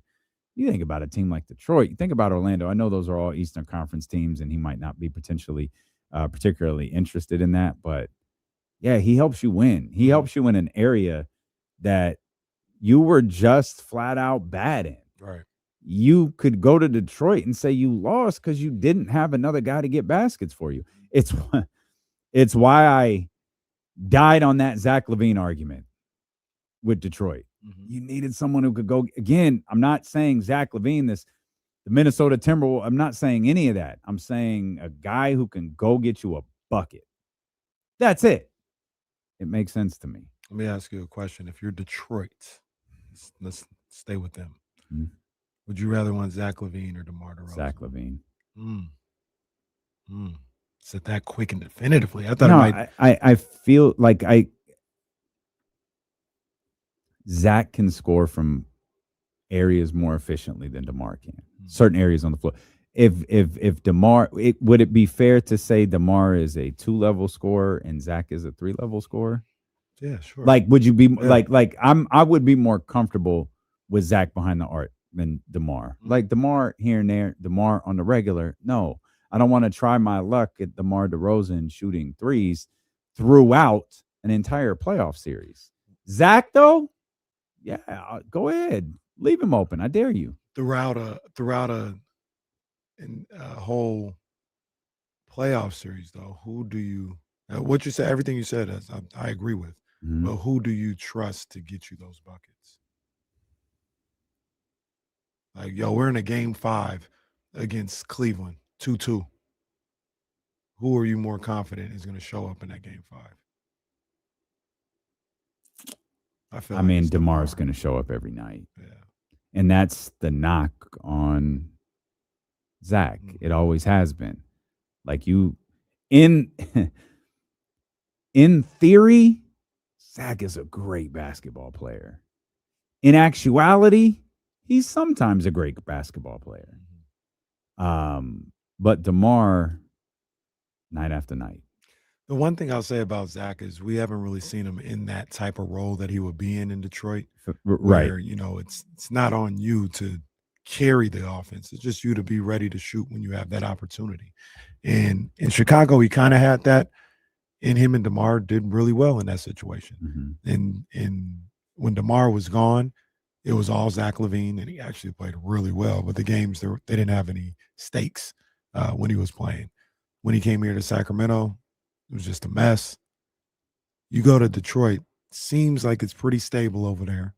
You've got Cade running the show.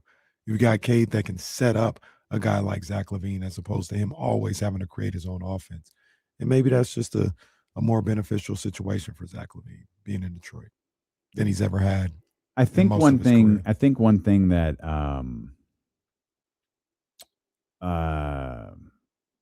frustrates people about Zach is he's one of those guys where there's a I know they use the saying in sport. People like to use the saying in business a lot, where it's easier to tell someone to like, hey, calm down, calm down, rather than telling somebody, hey man, pick it up. Because if you're telling somebody to pick it up, they just might not be wired that way. If you tell somebody to calm down, hey, just bring it back one notch. That's it, one notch. Asking someone, hey, I need you to turn it up 2-3 notches. All right. Especially because you're probably going to have to do that on a night-to-night basis. Or not a night-to-night basis, but you're probably going to have to do that more regularly than you're going to have to do with the person that you're telling, hey, fall back some.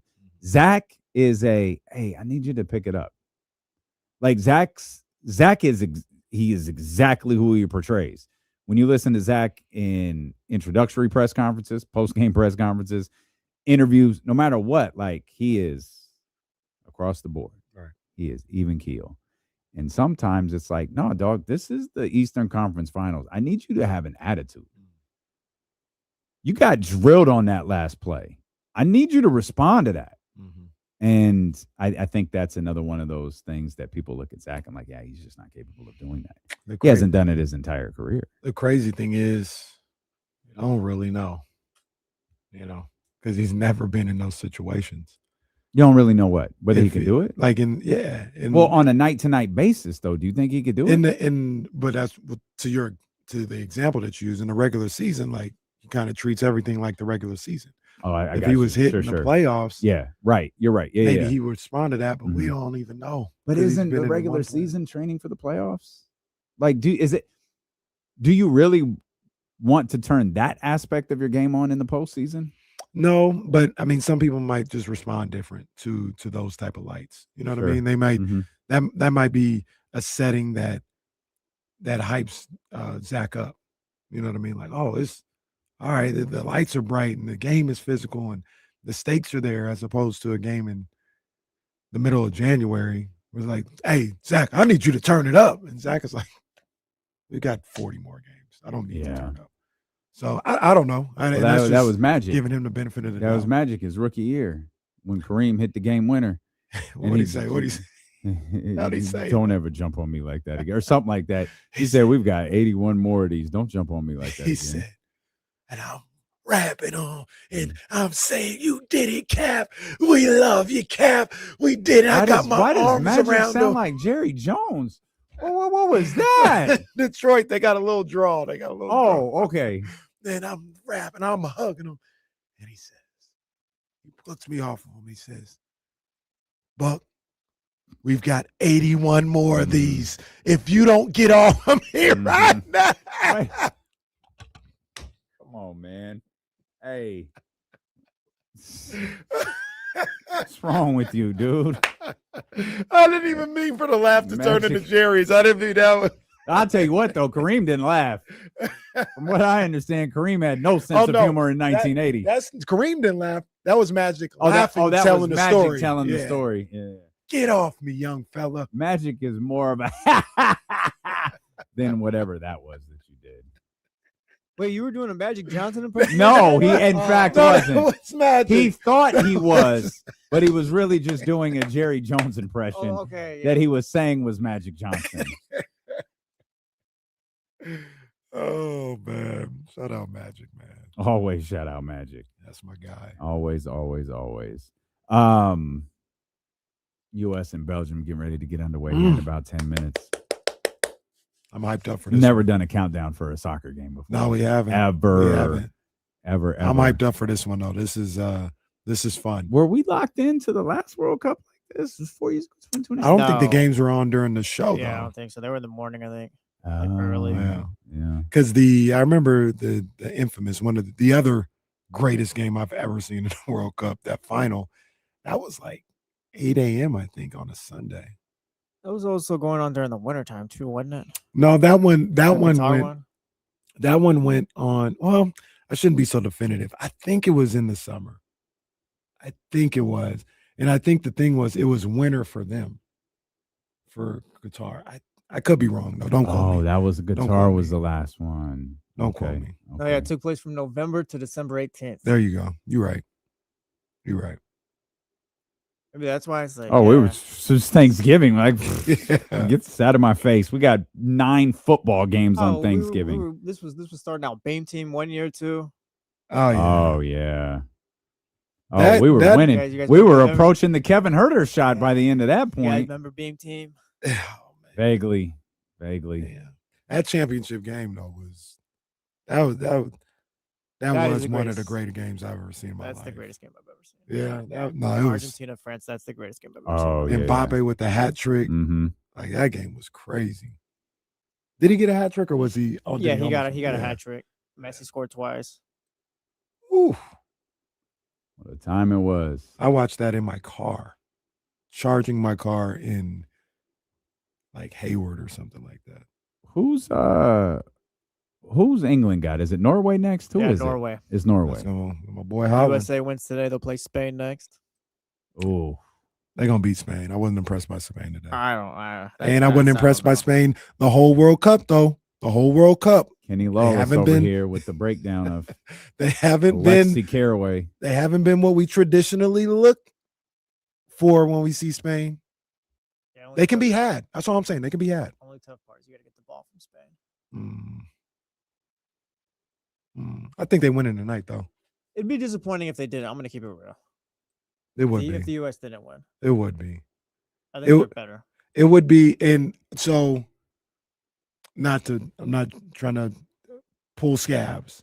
It felt disappointing last night that Mexico didn't win. It felt like in Azteca Stadium. That crowd even though England was is who they nuts. are, yeah, that crowd crazy. was nuts. Even though England is who they are, like no disrespect, it felt like that was Mexico's time, and it felt disappointing when they didn't win. Look, England's the better team. They're ranked 4th. I think the narrative.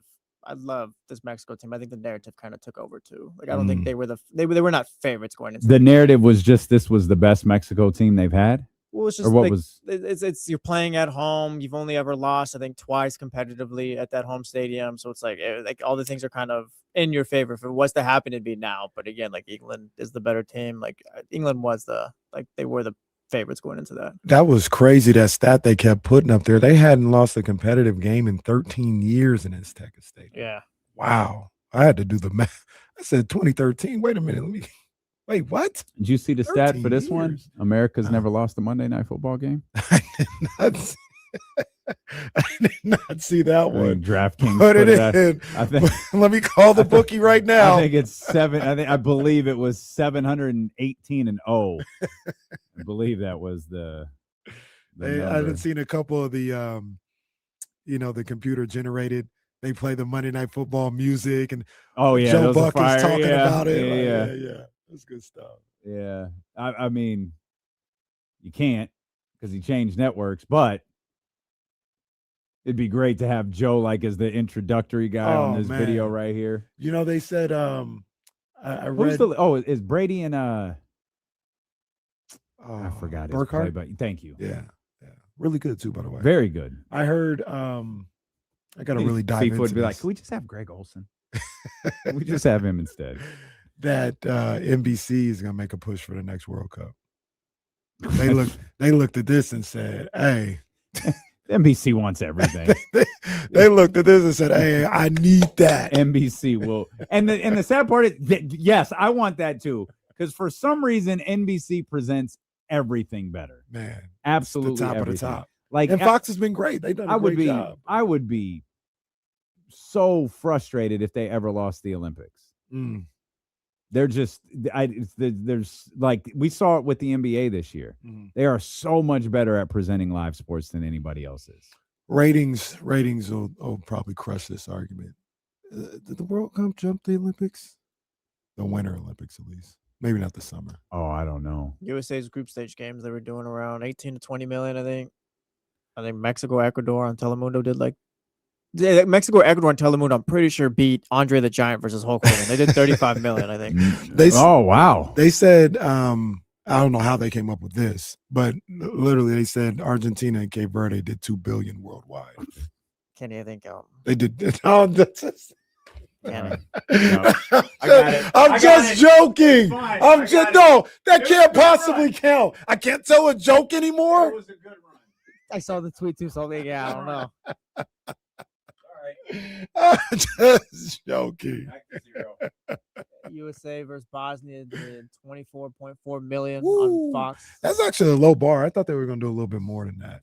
See if we can get I thought they would do 30s. I can't even joke no more. That's just one network. Though, like I guess, like I don't know, do you combine their numbers and Telemundo's?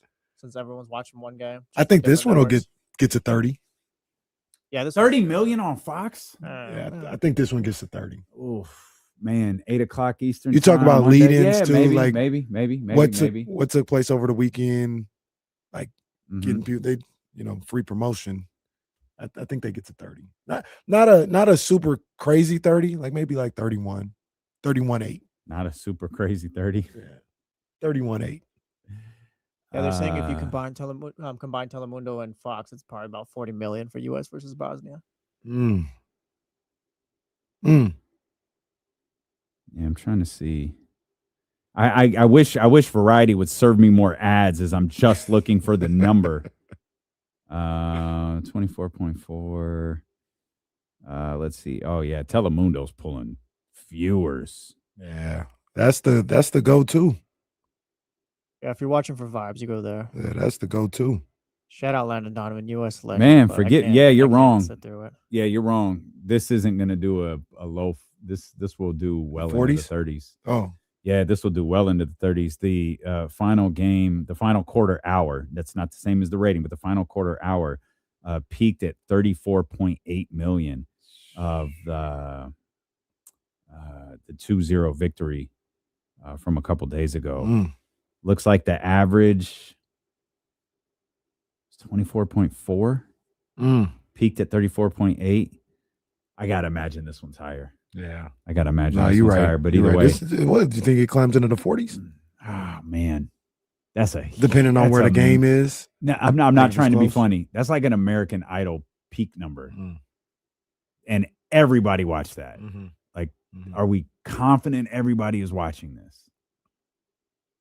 Because that's really what we're talking about. After hearing everybody watching, after hearing that, I think they get to the 40s. The average was 24. The peak gets to the 40s. Not the okay. average. Peak gets to. I talking got just you. Fox. Yeah, just Fox. And those numbers were just Fox, right? Those numbers were just Fox. Yeah, I think the peak gets to the 40s. Average high 20s. Either way, the perfect way to watch this game is with a bottle of Baker Family Wines that you can grab over at any Nugget in Rockland, Roseville, Granite Bay, or Elk Grove. You can head over to select Rayleigh's and Bel Air locations. Grab that wine bottle with the baseball stitch on it. See Baker Family Wines in the corner. Whatever your favorite type of blend is, our guy Dusty Baker makes it. They got a tasting room out in West Sacramento. He's even got a wine club. It's called Dusty's Clubhouse. They've got exclusive releases and tasting room specials. Head over to bakerfamilywines.com to learn more about that. Hello, this is Dusty Baker. Welcome to the family. Come back. We'll talk more NBA. We got Kings basketball tonight in addition to the World Cup getting underway here on Sacramento Sports Leader, ESPN 1320. Yeah, charismatic. You said they're not good. I don't like those kits. Like if I buy one, I'm not buying that one, bro. Like The flag one? Yeah, those are kind of whack, bro. Give me a solid jersey.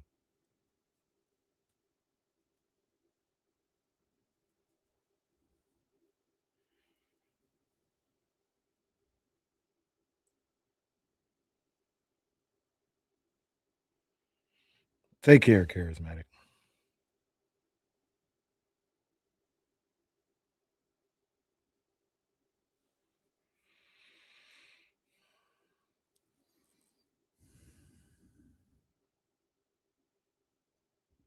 Is Jess still at the humidor drinking? Maybe. Has anybody seen Jessica since Thursday? I saw Jess on at the game. Oh, okay. Jess was putting them back. I'm like, Jess, I got to drive home. Jess said, I'm not new to this either. Like, I got this. I'm pretty sure she said, okay, little bitch. See you later.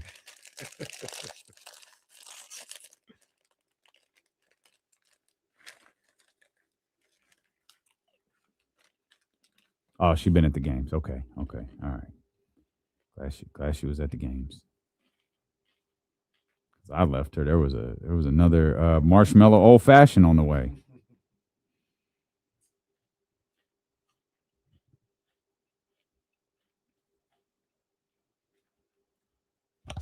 Now that doesn't mean she didn't go back to the humidor. Could happen. Good point.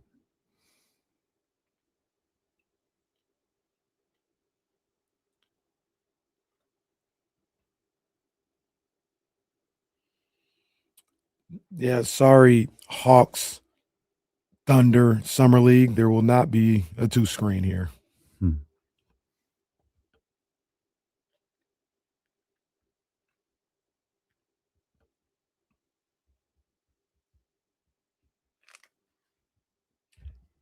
Alan, man, it was great seeing you, man. It was great seeing all you guys that pulled up for basketball and bourbons. That was good times. That was a good time. I had to make sure I had them sliders because it was getting crazy. Oh, them sliders were fantastic too. Bomb. Absolutely fantastic.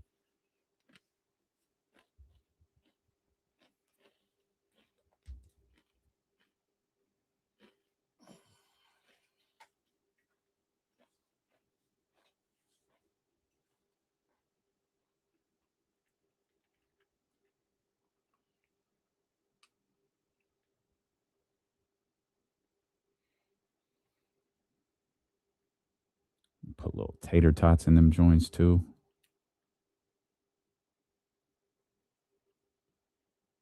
No, I need to see that again. Listen, since we reviewed things, that looked like a handball.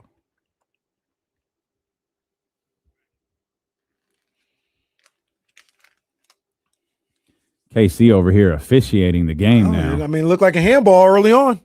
Look like a what? A handball. It wasn't in the box, so I don't know if it would have been a PK, but it looked like a handball to me.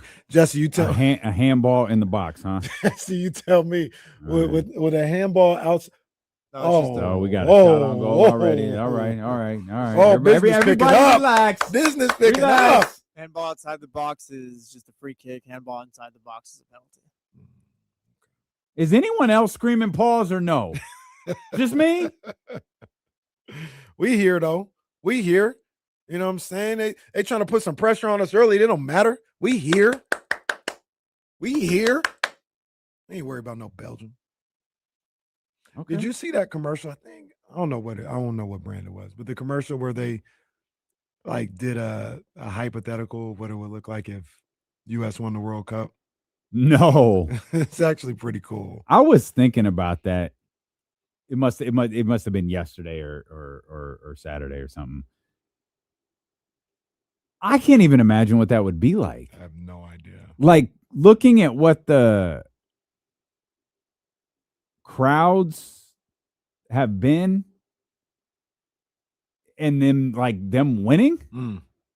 I can't imagine. Cannot imagine. And this really does feel like in this country, in the sports world and everything, this does feel like a special summer when you talk about their run that they potentially could be going on. And it's especially if they win tonight, just getting to that level would have captivated the whole country. All the while, like we joke about Friday and everything. What you think the whole country gonna look like Friday at 12 if they're playing in that game? Oh my God, yeah. Like it's gonna be crazy. Yeah. So the commercial was just I'm trying to find it. I can't find it. Because I forgot what the brand it was, but Tom Brady, maybe it was Fox, but Tom Brady was cutting Zlatan's hair because I guess maybe they made a bet like if they win the world championship or World Cup, I'll cut my hair or something like that. And Tom Brady was like, I told you they would. And then he's like, Zlatan still looks handsome. But yeah, it's just madness and bedlam all in like Times Square in LA, all this other stuff. So yeah. From Dave McMenamin, the Los Angeles Lakers are not considered to be a potential landing spot for veteran guard DeMar DeRozan after he was released by Sacramento on Monday. Multiple league sources told ESPN the Southern California native had dialogue with the Los Angeles Lakers in the past, notably in 2021. I didn't really think the Lakers were a true destination for him. It's not a good. There's fit. no Fit's terrible. Yeah, Fit's terrible. I don't think he'd get paid either. I think he'd be on a volunteer system too. They got a couple dollars. I don't know if they have like the vet minimum or the mid-level or anything like that, but they do. I remember hearing something about like they have a couple dollars to do a little something after the Walker Kessler acquisition. But what about everything else that they did? They'd get Colin Sexton, Quentin Grimes. What about all that stuff? To be honest with you, because I think it was Windhorst and them. Maybe that was No, I think it was after they had signed them. But Well, that was in a 35-minute stretch. Yeah. Like they did that one after the other after the other. I thought maybe it was before they did that though. When they said that Okay. they still had a little money to do a little something else, but I see. Yeah. I mean, they might. I mean, I can go to not a Bobby lot of Marks money, and see regardless of he what it has, was. Yeah. You could be wrong. I really like to find that commercial that you were talking about. The U.S. already has 2 shots in this game, first 4 minutes. That is well. I'm saying this is continuing the trend that they have held through the entire World Cup. Mm-hmm. They are not. They are aggressive, and they are aggressive early. Mm-hmm. Now it's 0-0, but still, like they're aggressive, and they're making that goalie, work right out the gate. Yeah, no, I think, and that's what is endeared a lot of fans to this particular team is their aggressiveness and their style is something that for casuals like myself, like, oh, I could pick up on that. These guys are aggressive. They get after it. There's no sitting back waiting for their opportunity. They go make opportunities. At least it feels that way. They go make opportunities for themselves. And that's, I love seeing that. I love seeing that. And that's what's got them to this point. Don't fall back on that now. Yeah. Yeah, absolutely. Who is, I found a commercial. It's on YouTube. I guess it's a Fox Sports commercial. Do you think, like, we're never going to see that, right? I think we will. Really? Yeah, I think we will. I don't know. I want to say in the next 15 years. Really? Yeah, I think we will. Talking about the U.S. winning a World Cup? Yeah. There's only 7 teams that have ever won it since 1930. It's That's like crazy. just now. Like That's it'll be insane. Yeah, it'll be 100 years and 4 years. Like it's like, and just now we're talking about the U.S. and these Right. other guys catching up. Like I don't know, because like right now these Brazil, Germany, like they're just going through bad generations. Like if you get the right stars, then I think that, we talked about this at the beginning of the World Cup about, it's always like, this World Cup is going to elevate soccer in this country and all this other stuff. Right now, I do think they have raised the profile of soccer in this country with this run alone. If they win another game or two, and that's already adding to what's already going on with soccer in this country. Like it is elevated. I don't think it'll ever be like the top 3, but it is elevating within like the last 10 years.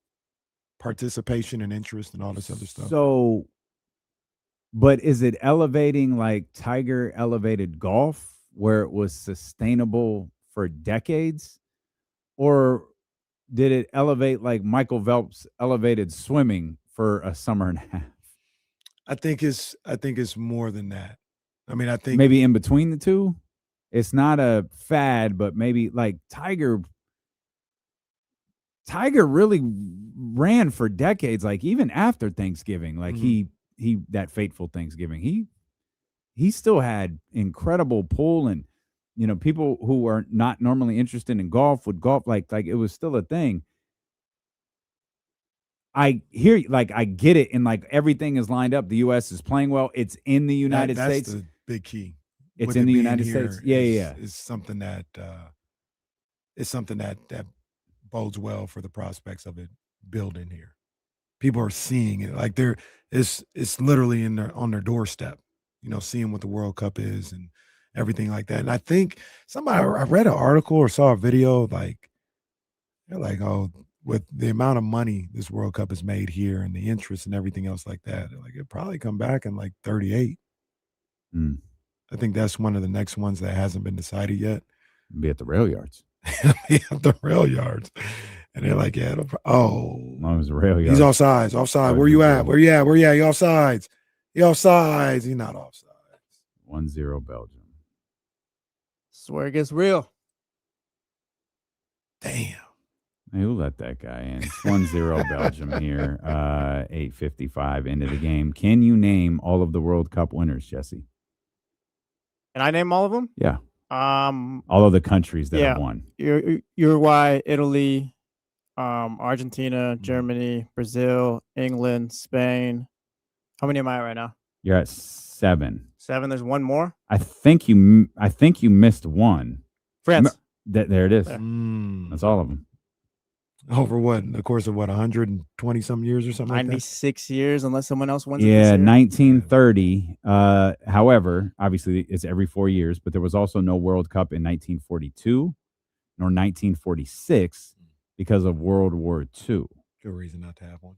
Well, when World War III erupts, inevitably, we'll probably put the World Cup on hold for that one. Much like the Kings and the lockout. That'll be when USA's ready to win. Yes, that's right.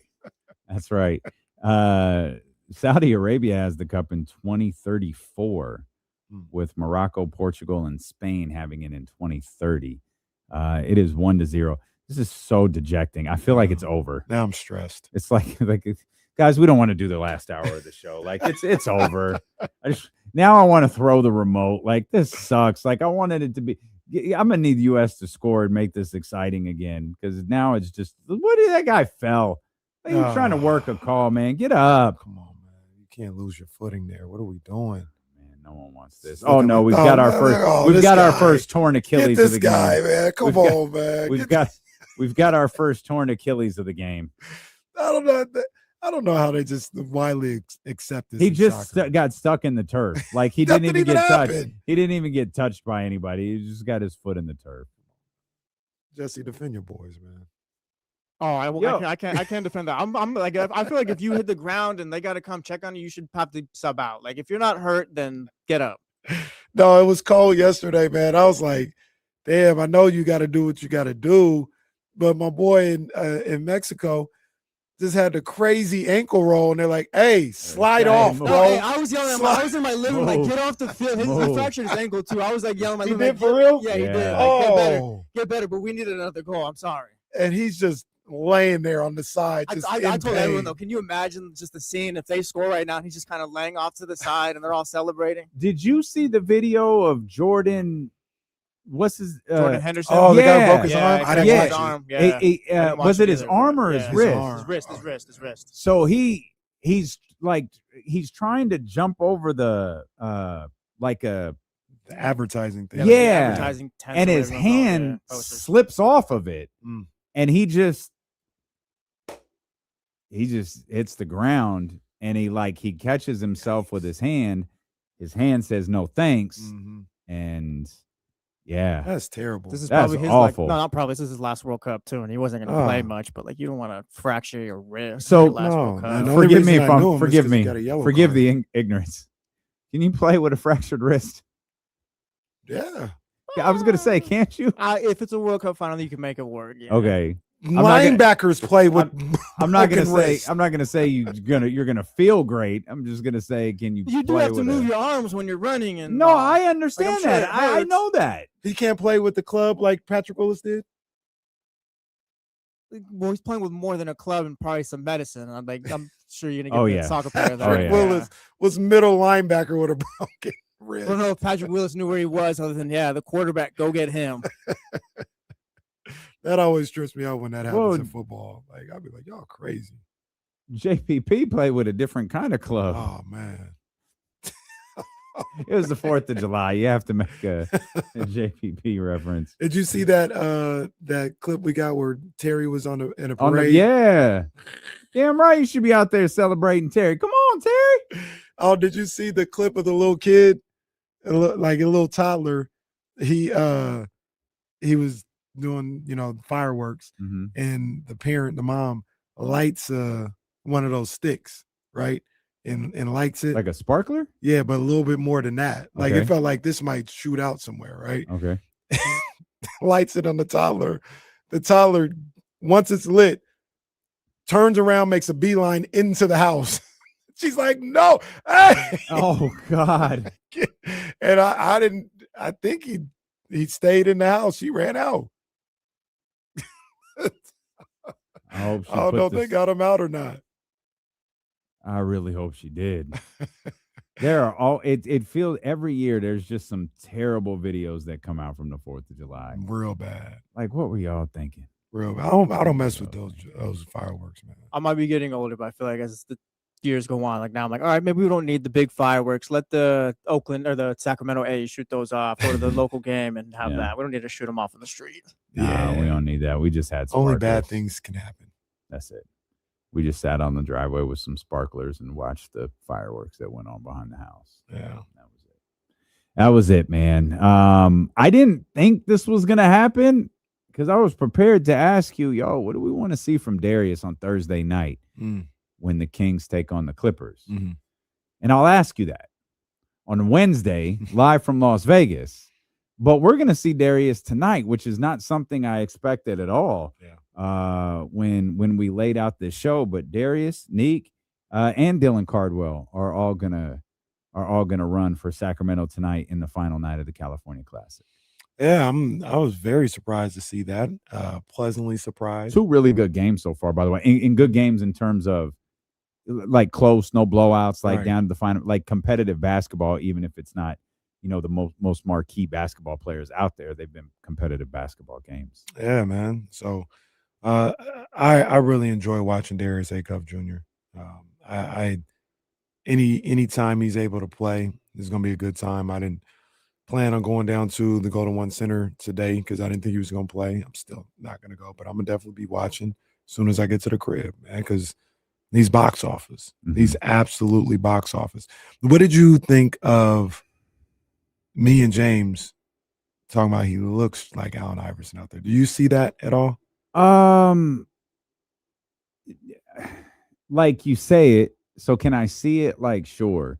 Did I think that when I was watching him in the first quarter? No. Like, I didn't think that when I was watching him in the second quarter either. I thought he was a really dynamic guard. I think he has the potential to be a really special scorer. Like when he figures out, and this is something all rookies have to do, but when he figures out like the speed of the game, the pace of the game, yeah, I think he has the potential to be a really, maybe even elite scorer. He seems to have all of the tools to be that.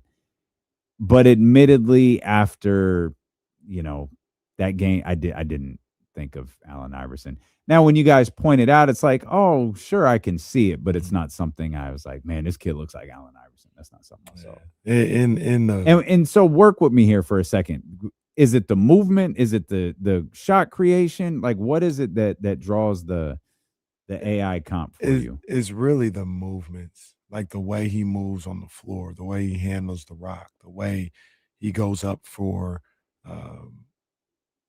even like leaves his feet to go up for layups off 2 feet and kind of stretches it. Like it's all, and it's really interesting because quick story.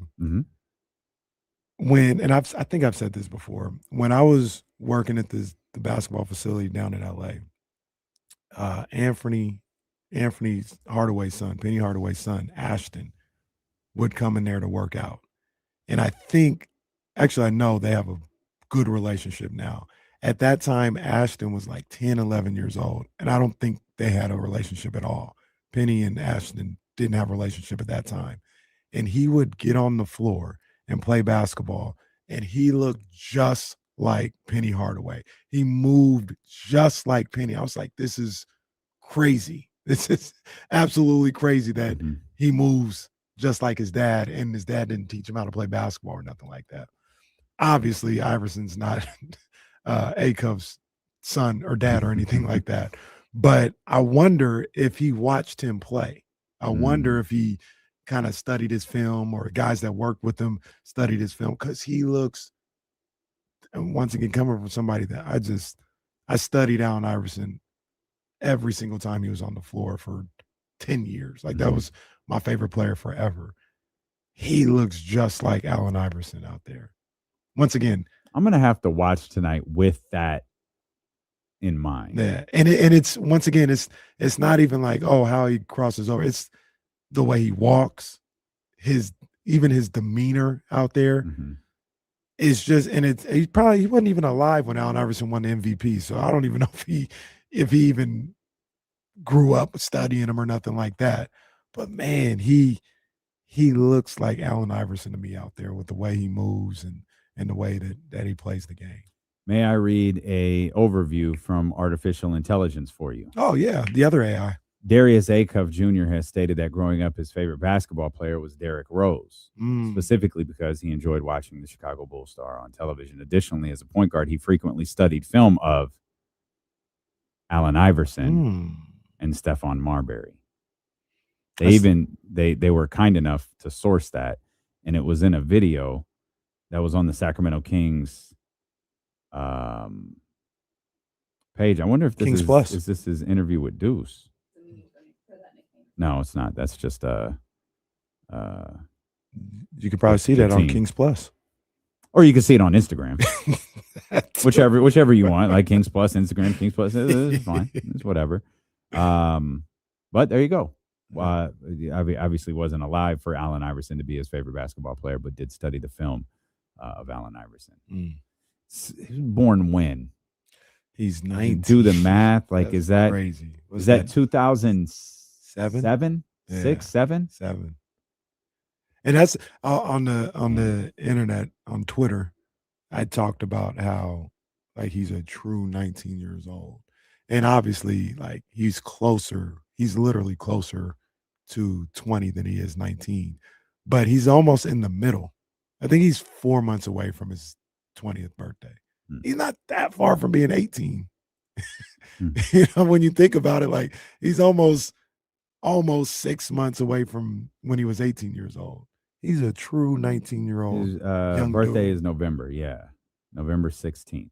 He's a true 19-year-old young dude, man. And he looked like a 19-year-old out there. Oh, very much so. Yeah. Yeah, very, very much so.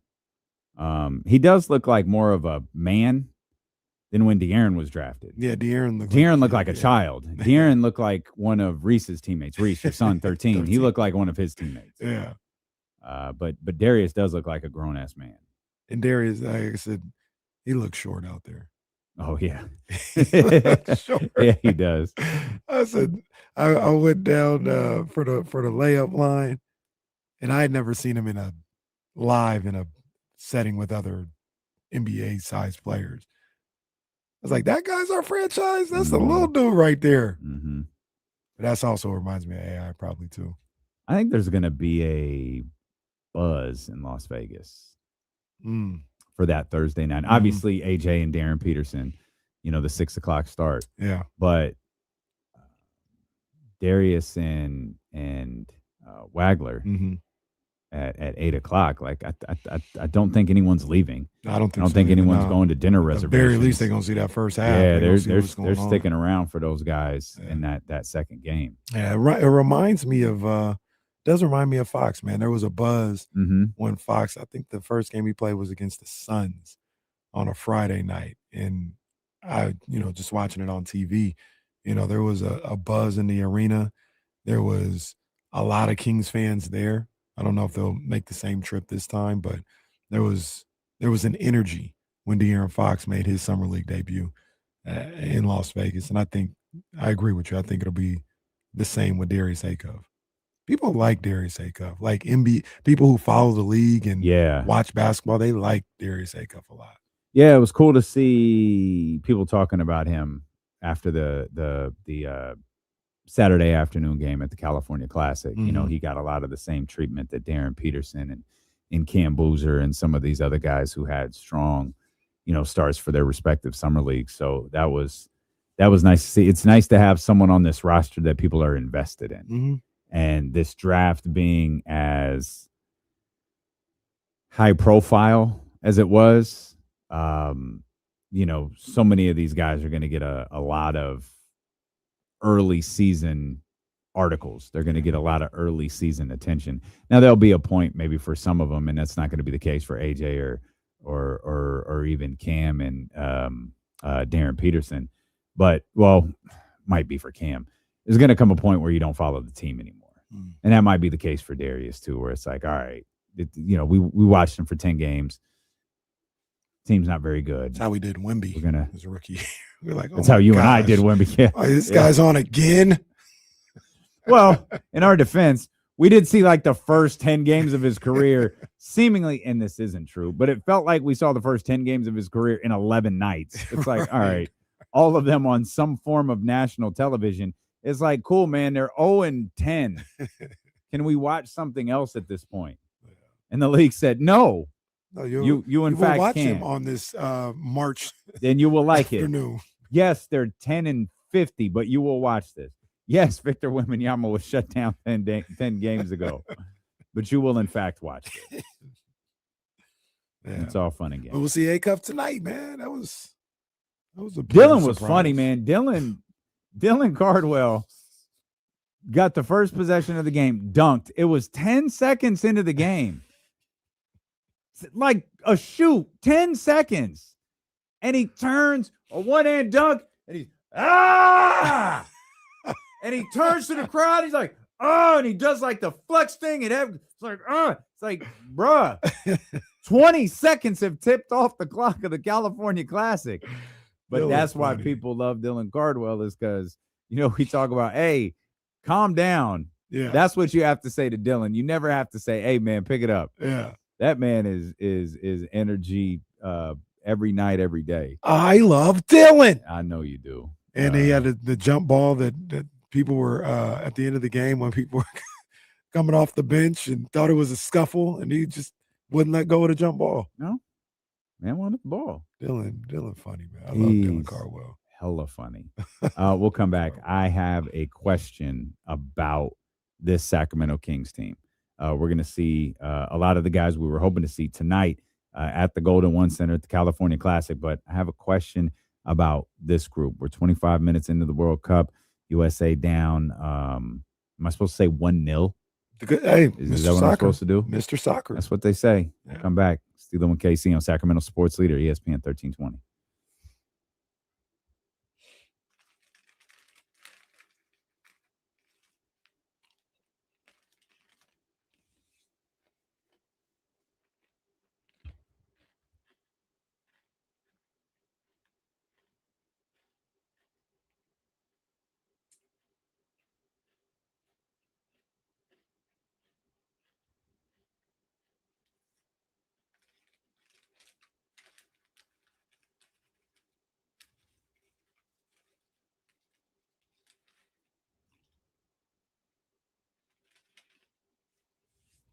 Did see that. Well, I saw them in Liverpool so far.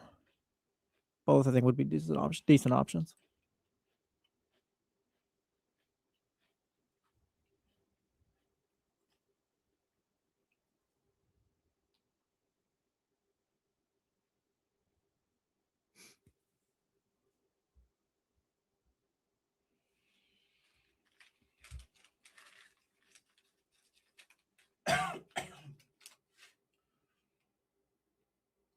Come on, somebody make a play.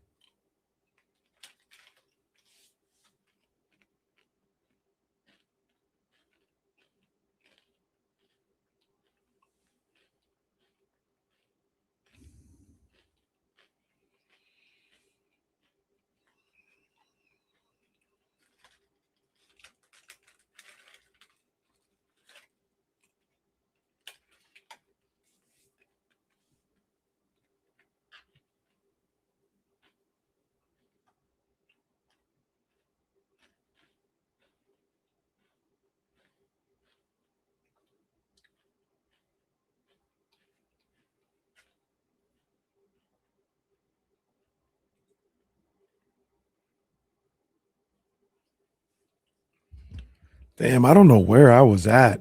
I don't remember Mexico and USA at all in 2002. That probably was Armageddon. Hello. Oh, okay. You good? All right. That's the one person that does know when I work. So they call like, hey, they good.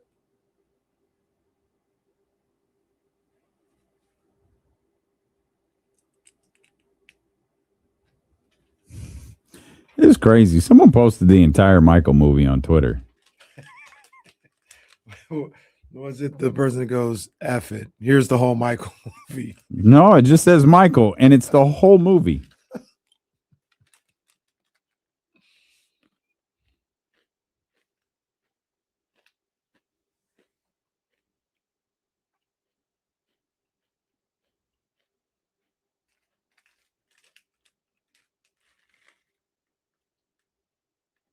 Hey.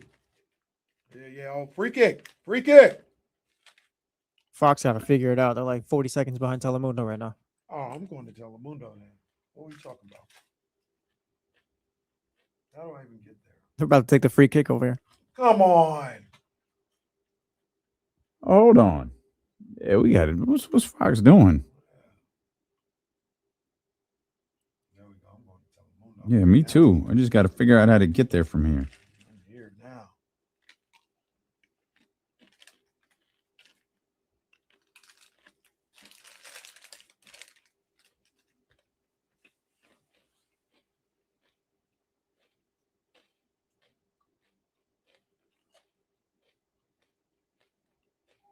Well, I got an OKC Atlanta Summer League with the Valkyries and Mystics that I could watch.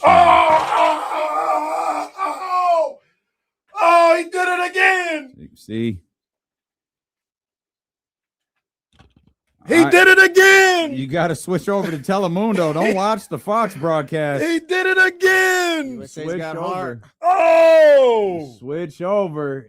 That's Tillman, right? I'm talking to Jesse. You don't want to know. That's Tillman again, right? Yeah, Malik Tillman. Oh, It's 1-1. We up. 1-1. Let's go, we baby. got action now, baby. We got action. We got action. Got tipped.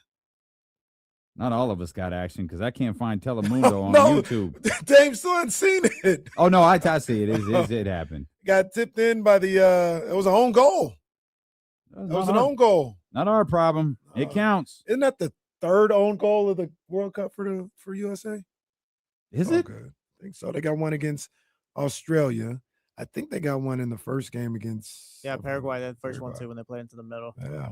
Yeah. Again, not our problem. Oh, damn. Not our problem.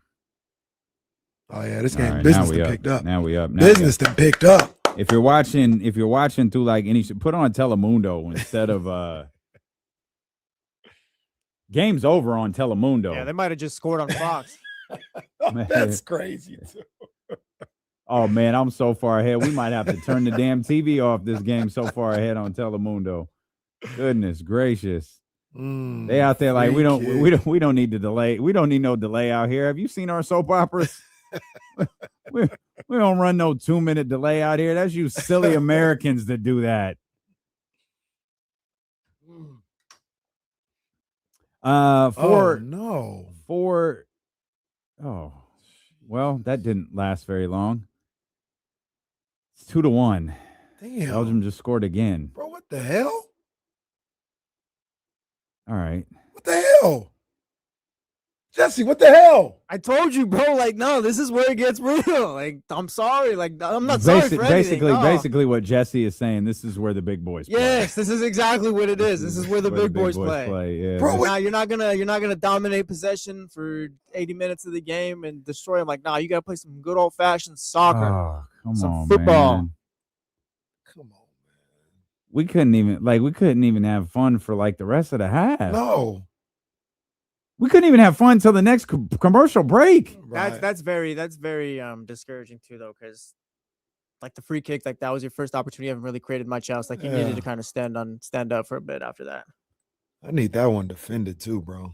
With Tim Ream, you're the captain. You got to step up there, pal. You just got bodied. I need that one defended, bro. That's Come on no now. good.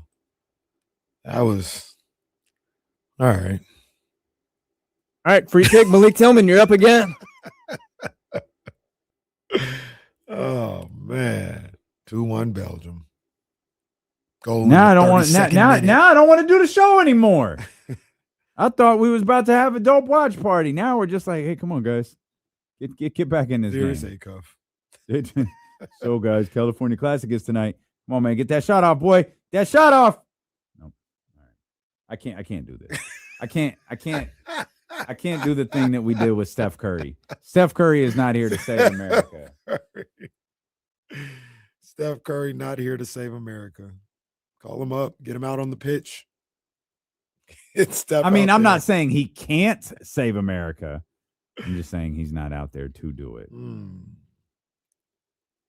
Man, shout out to our guy Connor over at the Republic. They're hosting another watch party at the Memorial Auditorium today. I think on my way home, I'm gonna just slide by. There's probably like 15 minutes left in the game. I'm gonna just like poke my head in there. Like, what up, though? Hopefully for a joyous occasion. No, hopefully. Got to be honest, though, pal. I'm beginning to have my doubts. Yo, they came down and scored hella easy. That was tough, bro. No, it wasn't. Tough. It was easy. No, not for them. Oh, it was tough for us. They just were like, oh, that's cute, sweetie. You tied the game. Oh, sweetheart. Little Belgium, bro. All right, it's 2-1. Belgium. It's just one goal. It's just one goal. Belgium did. When was it in March? They beat up on Team USA, beat them like 5-2 or something like that. So we're trying to get a little get back, but this would be a little gut punch too, because like as good as the US have played, like I said, like this isn't Belgium's strongest team. A lot of their star players over the last 7-10 years are getting older now, so like you just want to see the US show a little bit more fight. Still got time, man. Like I said, they're winning. Yeah, plenty of time. They're winning today, so I ain't tripping. Okay, all right. Are the Kings winning today? Yeah. Darius Acuff. Here's the other. Excuse me. Oh, God. This game's got him really choked up. This game is really doing a number on KC. Here's the interesting thing about Darius Acuff. I don't want to say it's like definitive, but like he started off the game 1 of 10, I think. Yeah. Obviously shot the ball 29 times. Yeah. Didn't shoot the ball well. Still found a way to be super impactful at the end of that game and have 25. Like if that's what it's just summer league and it's just a bunch of G leaguers. But if that's what a bad game looks like for Darius Acuff, like, all right, that's a good look. Well, because it does feel like he found his way, which is a good thing. You want players to not like drown in, the sea of a bad first half or a bad first quarter. And he didn't. Like, all right, he put the quarter behind him and he came out and he didn't stop shooting. He didn't stop being aggressive. He didn't stop doing what he was great at. And then in the second half, like he found like the rhythm, like the shot from distance never really fell. But like he had a lot of shots in that, restricted area. He had a lot of, dare I say, mid-range shots that fell for him. And he found ways to score. And it's also one of those things that, they both go together, right? Like he's going to play against better competition, obviously, in the NBA, but he's going to play with better teammates as well. You talk about a guy like Sabonis, like you have Sabonis on there.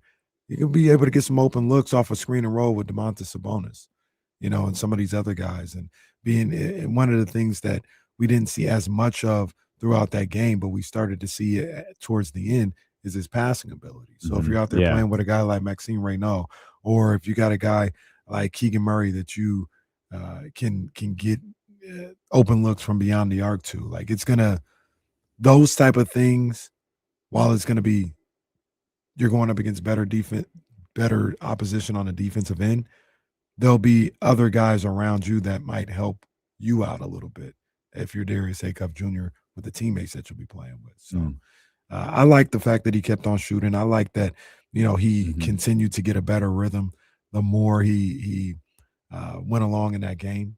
He also talked about, and it looked this way, watching it, he's kind of sped up a little bit, at the start of that game. And once he got his feet under him and got a feel for the game, he looked like he was supposed to look in a setting where he's almost the best player out there on the floor.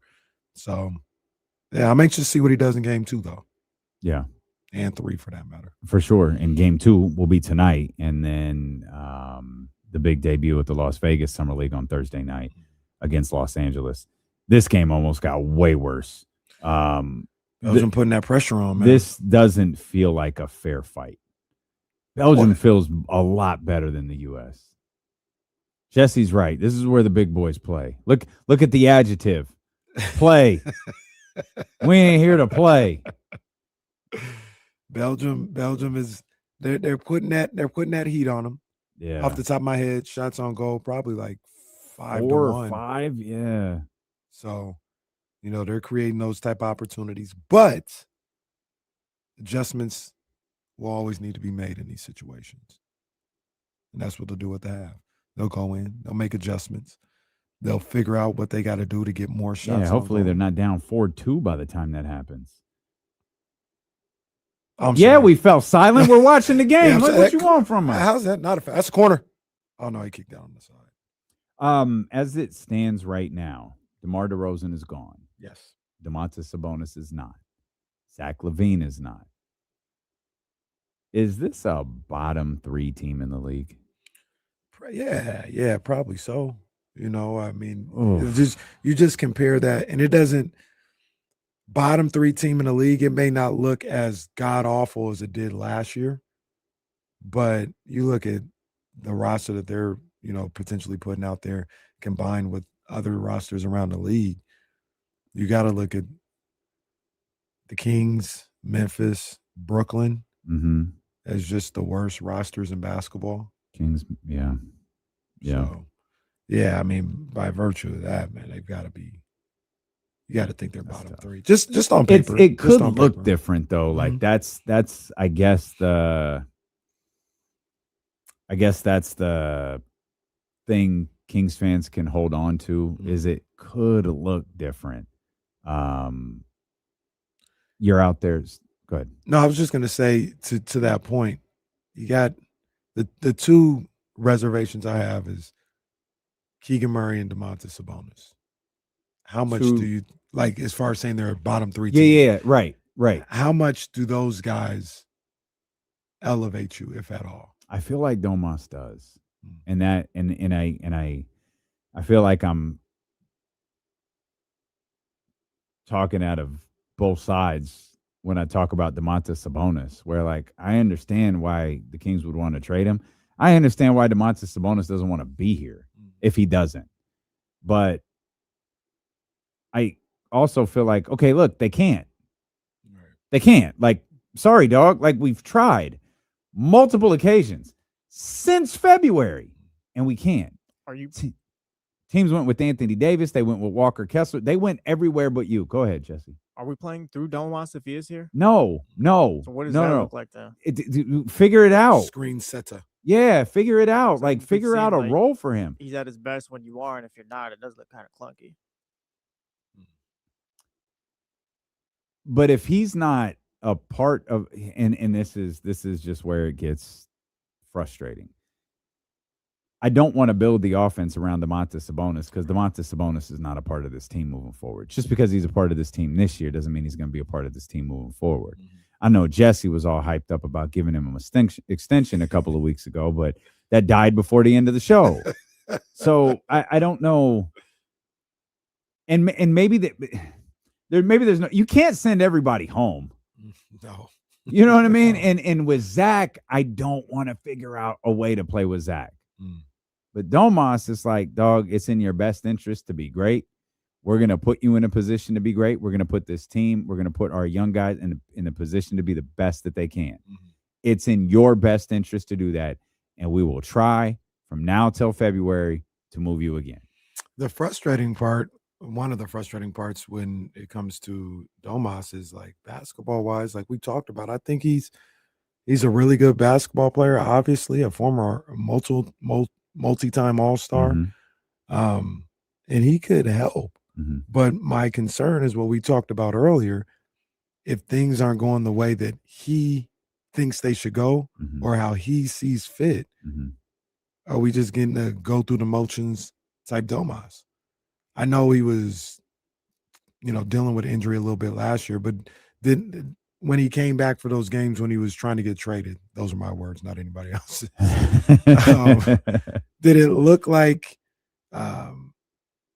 like he was like super locked into building this team, or did it look like he was just kind of going through the motions? Still able to play well. He played really well. Still able to play well. I'm gonna be honest. Like I remember him playing. I remember him looking, man, I don't want to use the word dominant. He looked really good, though. I think that last game against Memphis was like 24-12, 24 and some. It was an impressive number. I remember he looked really good when he first came back against Washington.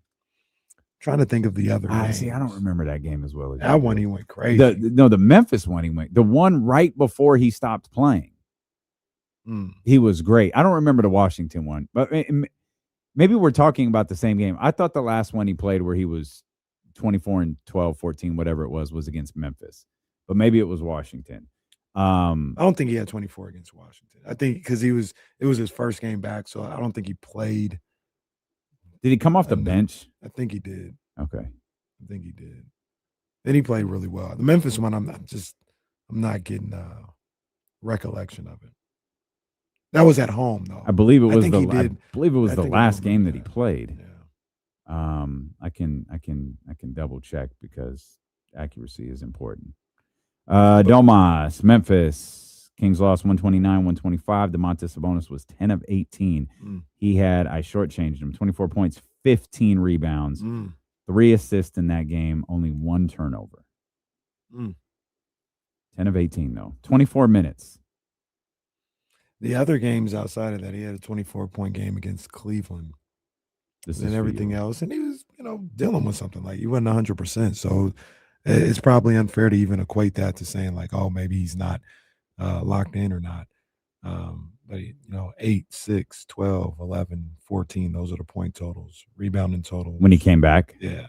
He was, but like I said, in fairness to him, he wasn't 100% healthy. Yeah. So. I mean, minute totals for those games too are like 16, 19. Like they're pretty low. Like Domas was all over the place last year in the very, very short amount of games that he played.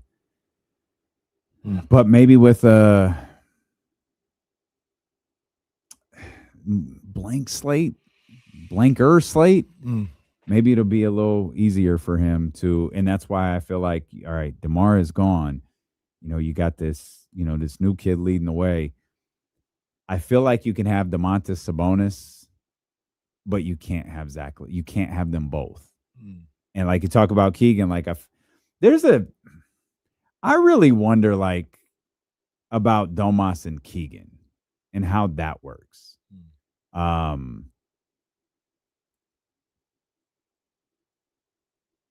Does Keegan benefit the most from the offense running a certain way through Domantas Sabonis? Does anyone else on the team benefit if the offense is running through Domantas Sabonis besides Domantas Sabonis?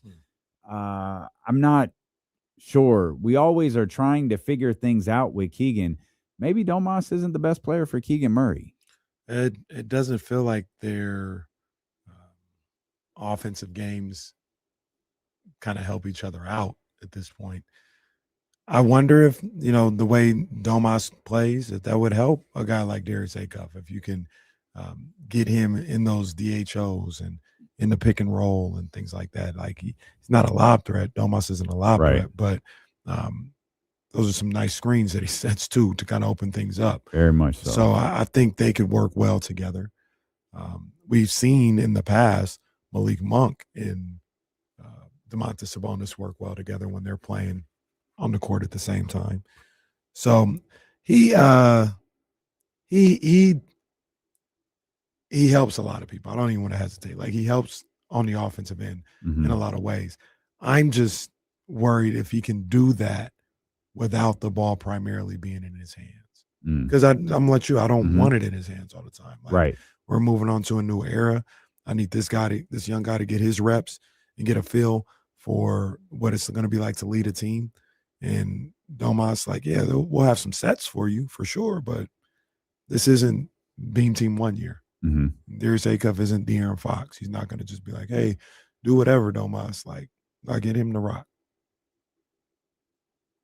And I need Domas to not like buy in that to like not be productive, but buy into that style and still find a way to be productive, still find a way to be an all-star caliber guard or center. I feel like I'm going insane right now. Yeah, it was a tough little.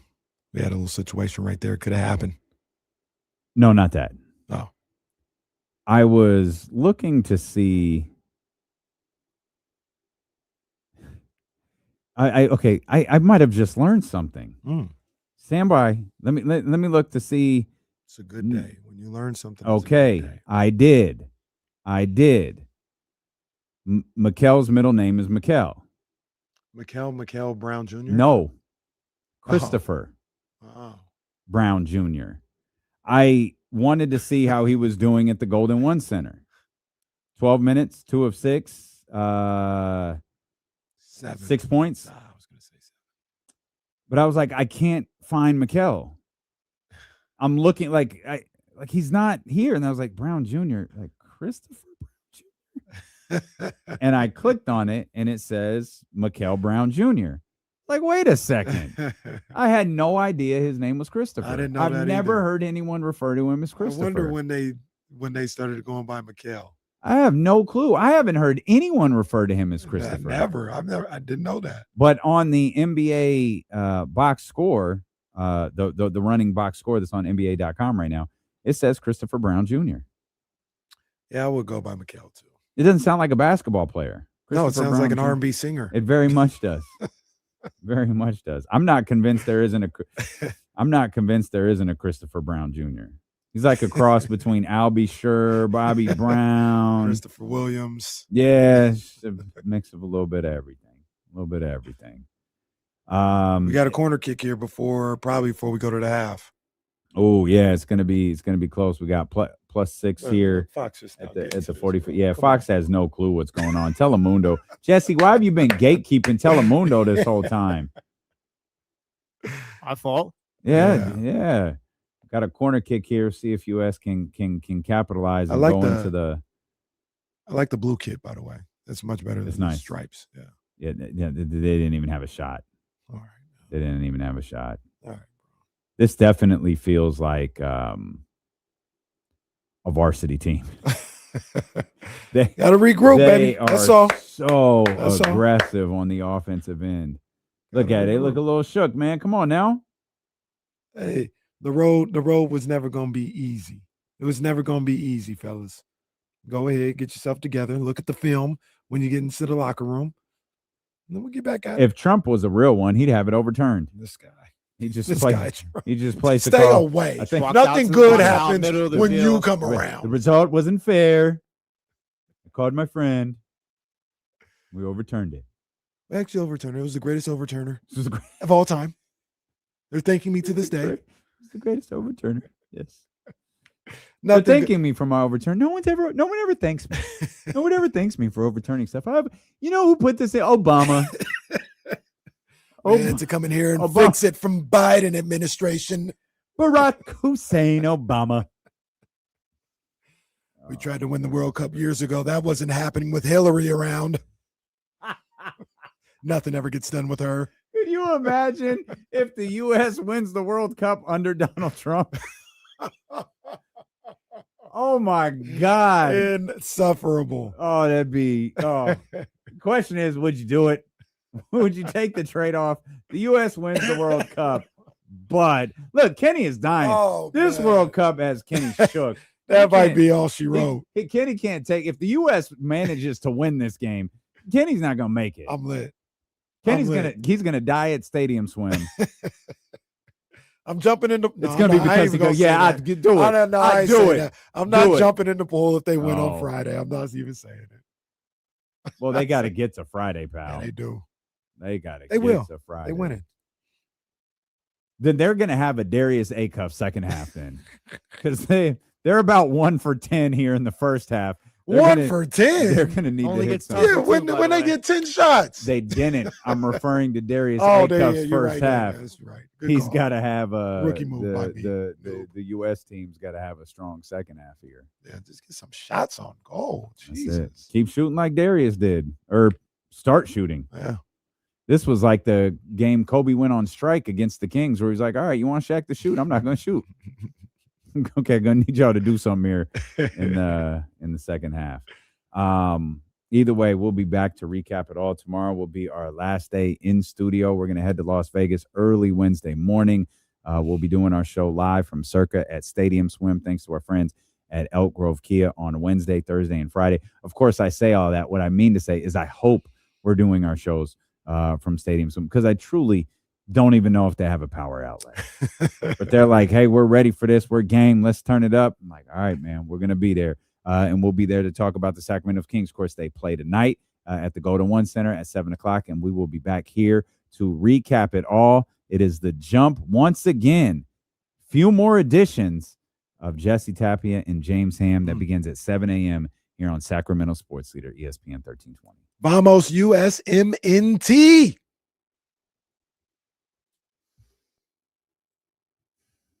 Jameis at the goalie. My man got the cutoff Dunder Mifflin shirt on.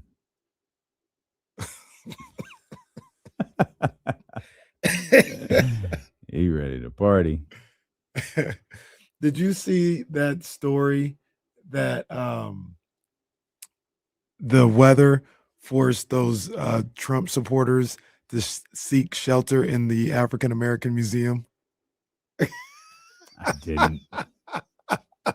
I didn't. Yeah, they were sure wish I did, though. I think it was on the 4th of July, and they were gathering for whatever they're gathering, and it was like thunderstorm and lightning, and they had to go in the African American Museum to seek shelter. I would have started guiding the tour through the loudspeaker. Have you ever been there? I haven't been there, no. Yeah. Why don't you all walk downstairs? That's where slavery starts. I don't know if I want to let them in. I don't know if y'all would have got through the doors.